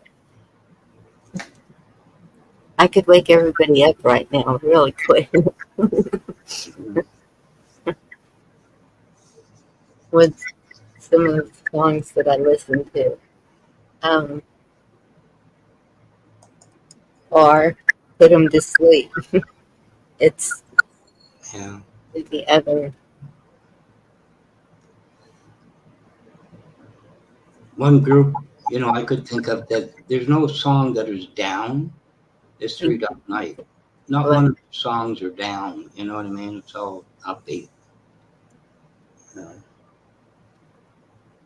See, I'm looking after him for 25 years. That's a long time.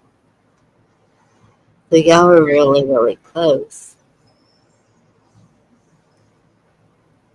We were close. It was,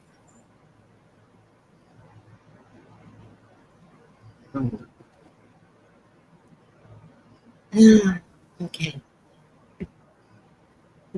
I had my moment.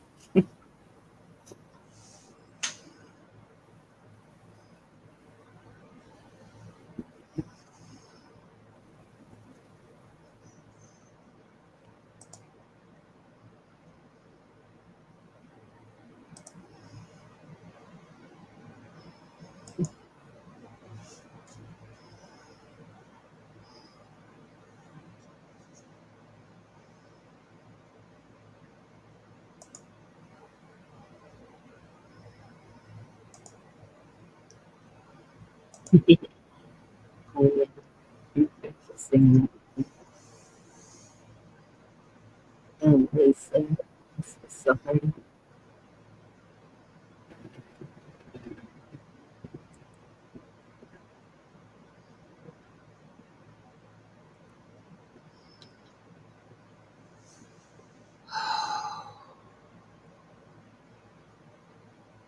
Yeah, no, watching all of them, like they're all around the same age.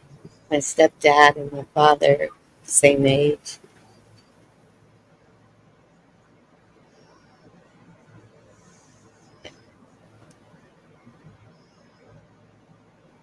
Uh,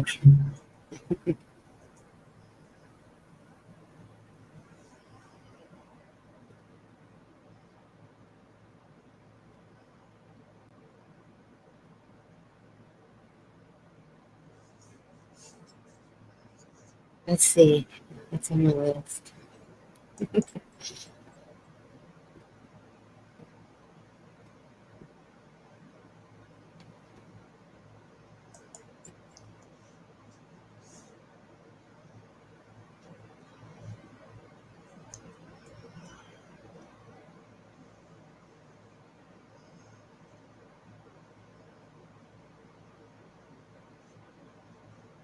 Don't you think there's certain songs certain people remember or appeals to them? Like a boy, a son growing up, Cat Stevens' father and son. And when you talk about a woman who ends up with children, there's Pink, Circle Game. They just fit, to the person at the time.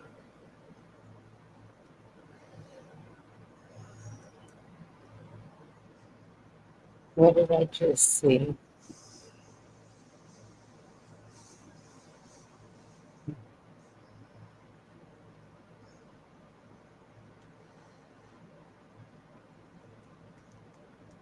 That's one song I think every woman can relate to, without a doubt. What? You'll probably get nailed for it. Pink, it's called The Circle Game. Pink sang it. I don't think there's a woman that's not going to relate to that.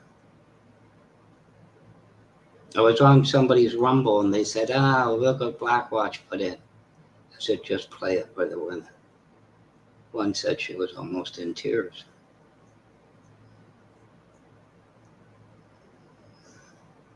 My daughter sent that to me at 1:30 in the morning one night quite a while ago.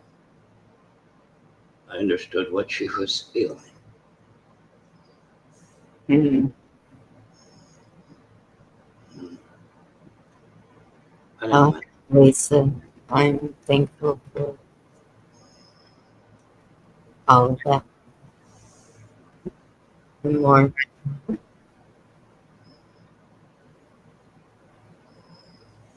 They've been awesome. My one daughter. So, my dad,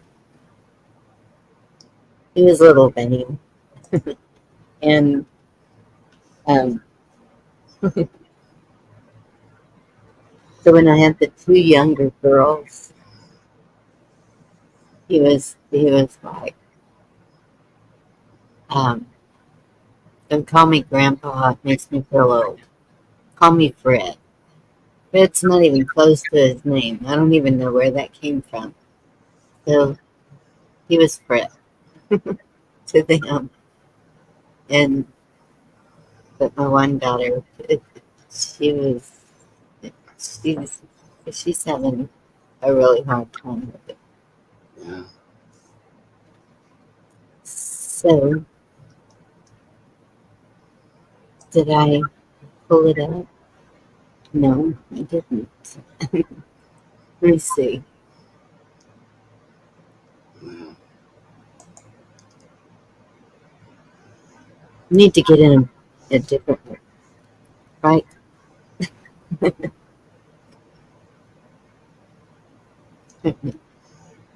It's a shame that, sometimes you can't play certain ones. If you get a channel, that's all they do, right? That's not really, they often say, well, they love the promotion. But now and again, too bad they wouldn't let it without the video, I guess. I don't know. What did I just see? Where'd it go? Oh, there it is.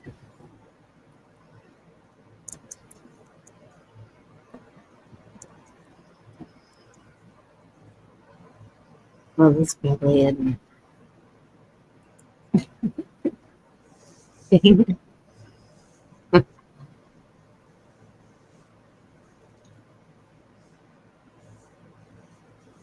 This lady's really good.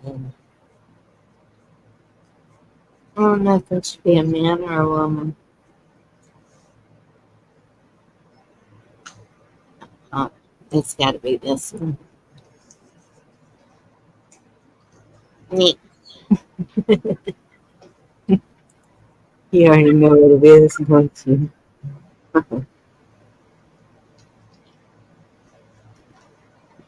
I know this. Love you. Now you have all of that. You have a whole YouTube full of people that you can't get rid of. All right. Good to figure out this one.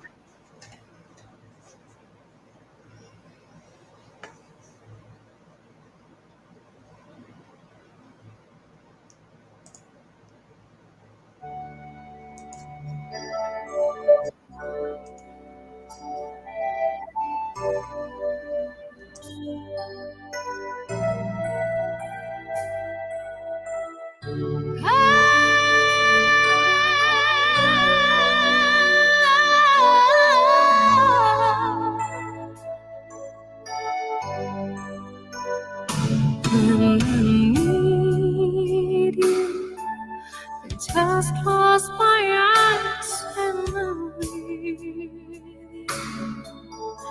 Know that I so much to give you. It's only a heartbeat away. When I need love, I hold on my hand and I touch love. Never knew there was so much love keeping me warm like a day. Miles and miles of empty space in between us. The telephone can't take the place of your smile. But you know I won't be traveling forever.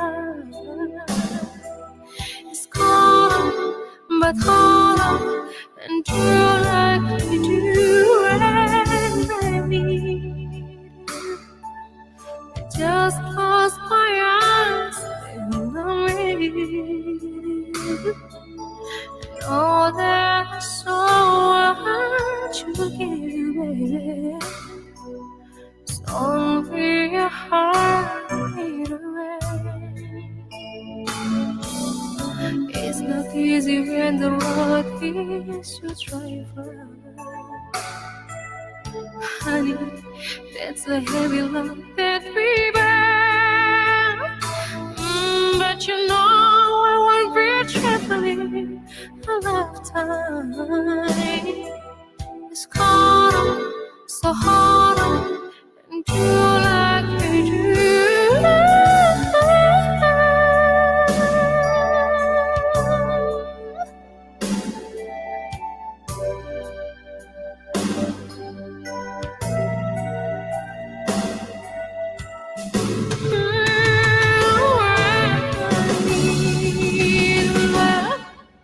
I hold on my hands and I touch love.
It's one of the songs that'll I think they went a little too high, but Leo Sarah, She kind of sung it, yes. It's one of those most people can relate to. Yeah. But it also depends how it's done, Bonnie. Like that Maria Danes that did Party Doll. That's professional studio that she probably has. So it depends, on you see a lot of songs remastered for that reason Mm-hmm. to today's technology, to speaker system. Yeah, now they can use AI created stuff, and even StreamYard tries to get you to use AI to do stuff, and it's like, no. They've gone that far now. Yeah. Because I remember I used to see, on StreamYard, you see the picture. I guess there's a way to get to it. Nobody can tell me properly. But it was on yours, and StreamYard's updated, and everything went out the window. I guess it reset all, all the what was default was no longer default, and things like that. The StreamYards must be making a good buck because about everybody's got it, today. But, use AI for what specifically? Like, well, I'm not working. I just click out of it as soon as I see it. I don't know.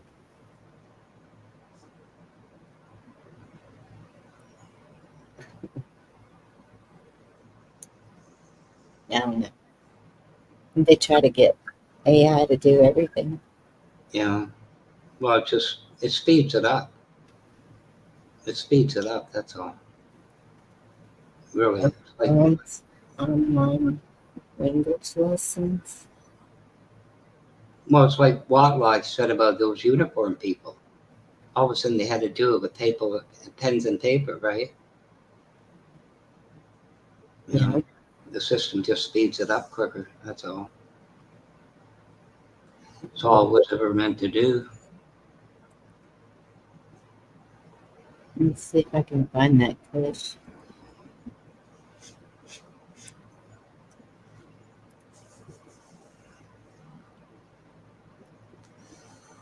I was thinking there was a song of Maria Danes I think you'd like. I don't think, never got hit on the last one, did you?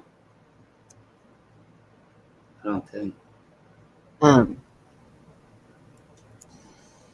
That video went through all right. Of course, it wasn't all music.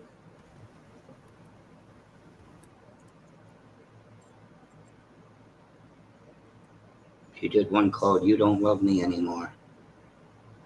It's really good.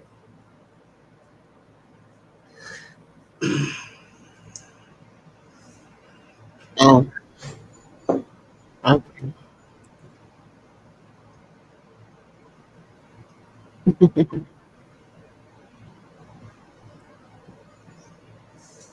So I think this is going to be a funny.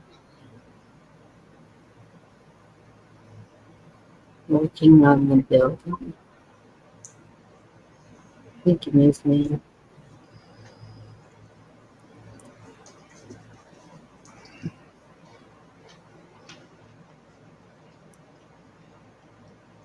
Writing it down.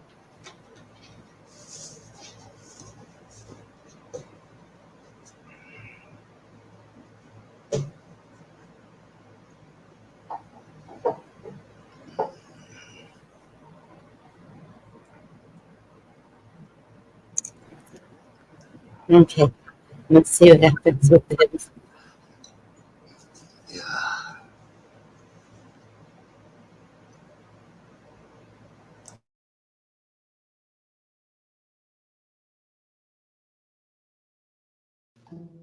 Please have a seat. Yes, thank you. So how can I help you today? Yes, so this morning I woke up and I washed my teeth and they hurt. I beg your pardon? I know, very painful. Did you say your tits? Yes. I can recommend a very good oncologist if your breasts hurt. Breasts? What? No. Did I just say tits instead of teeth? Non ci credo, idiot. Say something now, porca paletta! Teeth. Oh, teeth.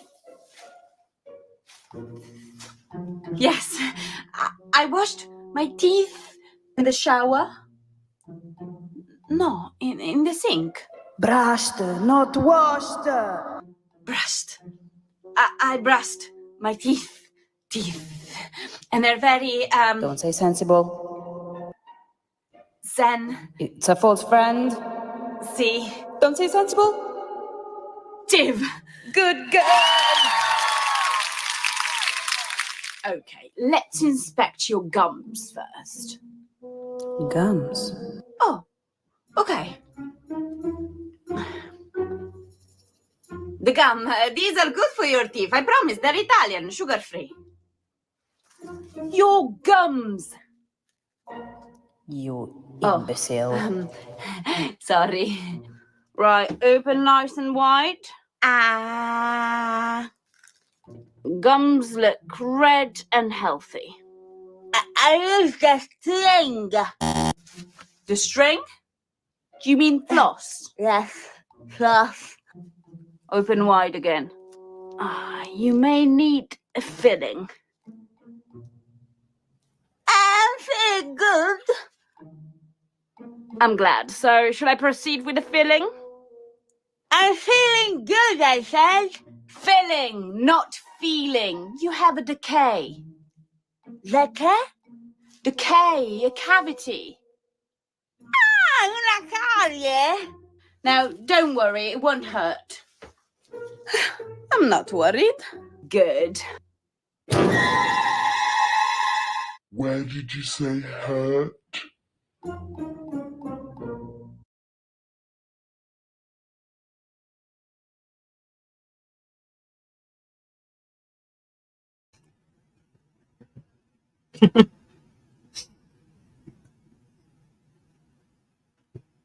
I always wondered how dentists understand what you're saying when they're pulling your mouth all over the place. They don't. It sounded English almost.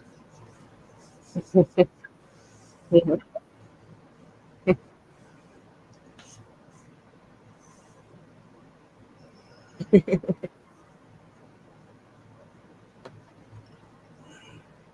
Have you seen the movie Bruce Almighty? Yes. When that newscaster, that he had trouble with, and he's Yes. back with it, and he makes him start. That was hilarious. It's just. I'm not going to talk about the monkey in the alleyway, but that was a good movie. That was filmed in Buffalo. WKBW used to listen to Channel 7 Buffalo. It's 11 o'clock. Do you know where your children are? And that's where it was filmed. Yeah, well. That was a good. You gotta admit it was pretty good. Jim Carrey, I think he's kind of lost his way recently, but he really had some really good movies. But that's what it reminded me of, the comedy of.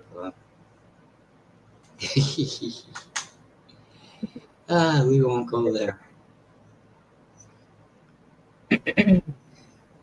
Excuse me. Have we dined this evening? Yeah. What? Have we dined this evening yet? What life was going on about this food? I could have killed him. Oh. Yeah, I Visions of meals so long ago and everything else. I've only been able to eat like one meal a day lately. And nowadays it's a comfort food, so you know yeah. Yeah, comfort food, exactly. All the chips gone? What do you mean? There was only 12 bags.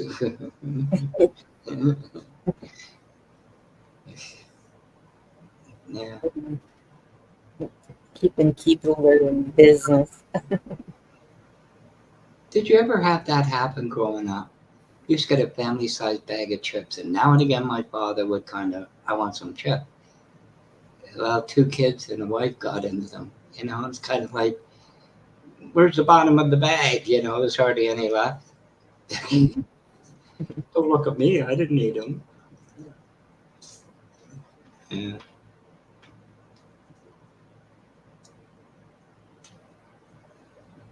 Yeah. Let go of my ego. I told you about that Cat Stevens Tea for the Tillerman. That's the first album I bought on vinyl. I had to go back and listen to some of his stuff the other night.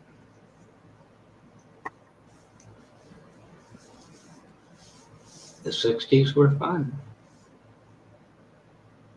Yeah, I don't know.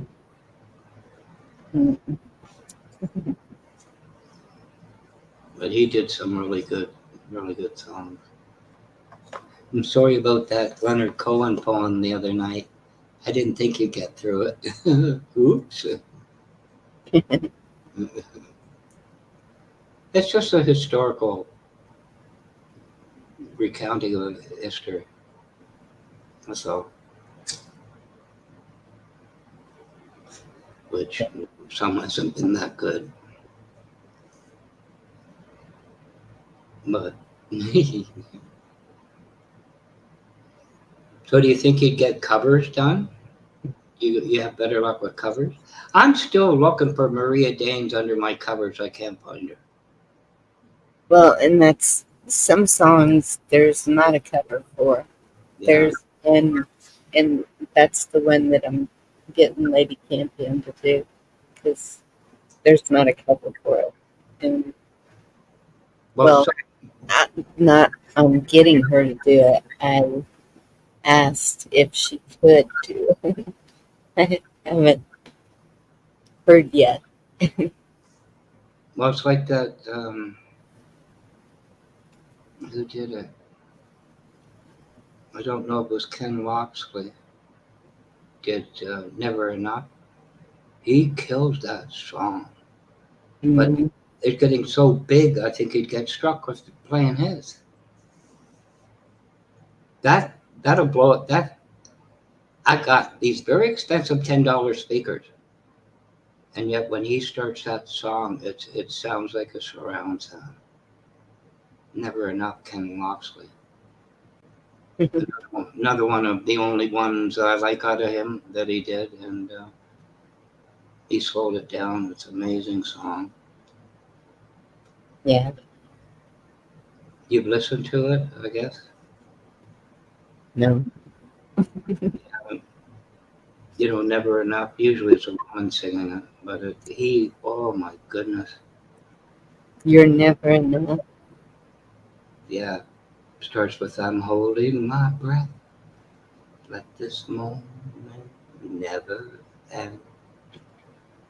Set off a dream in me.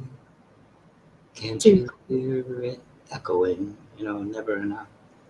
But the beginning of it is just wow. Never enough. I'm surprised you know who the Ink Spots are.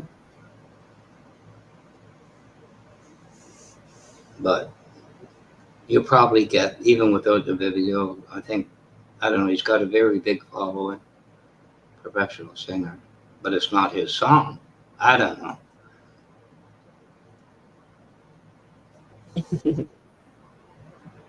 It's usually a woman sings, never enough.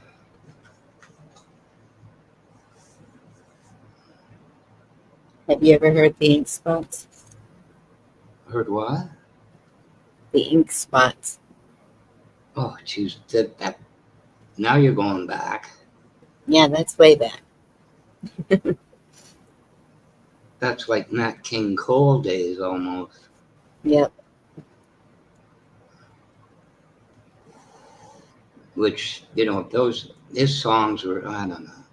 Very good singer, but, they're dated. They're 40s songs. And, Yeah, but the message is there. There's one I told you about that Shimmer did, Feel You. And I asked her in a chat one time, who did that? I couldn't find it. And I thought she was saying Steve somebody, but it's C something. But did she ever do it well? Jeez.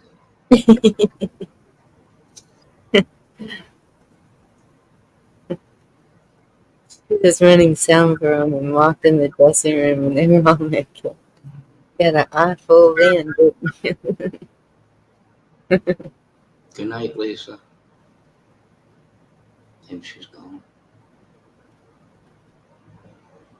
You too, Lisa. Don't ever feel like you're alone.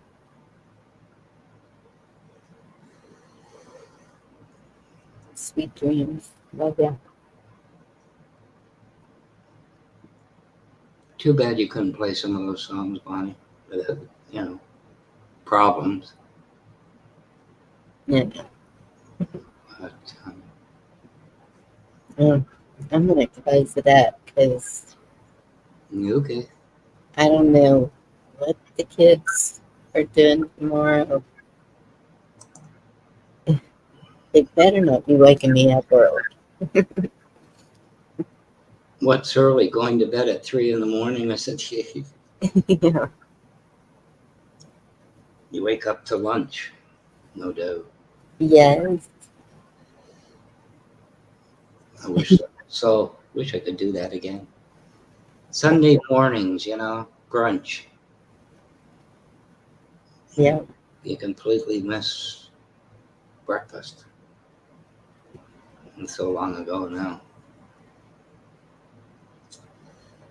But, you must be tired. You must probably hungry. I don't know.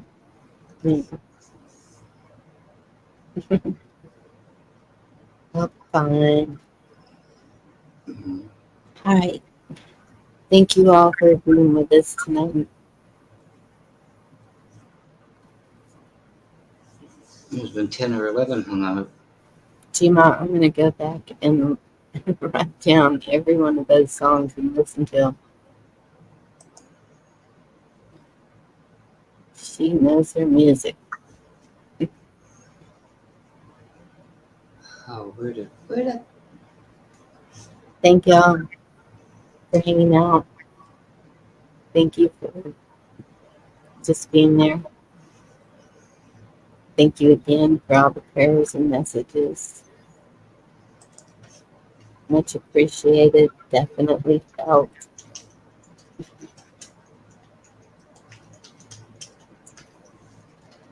And I'll see you soon. God bless you and have a good night.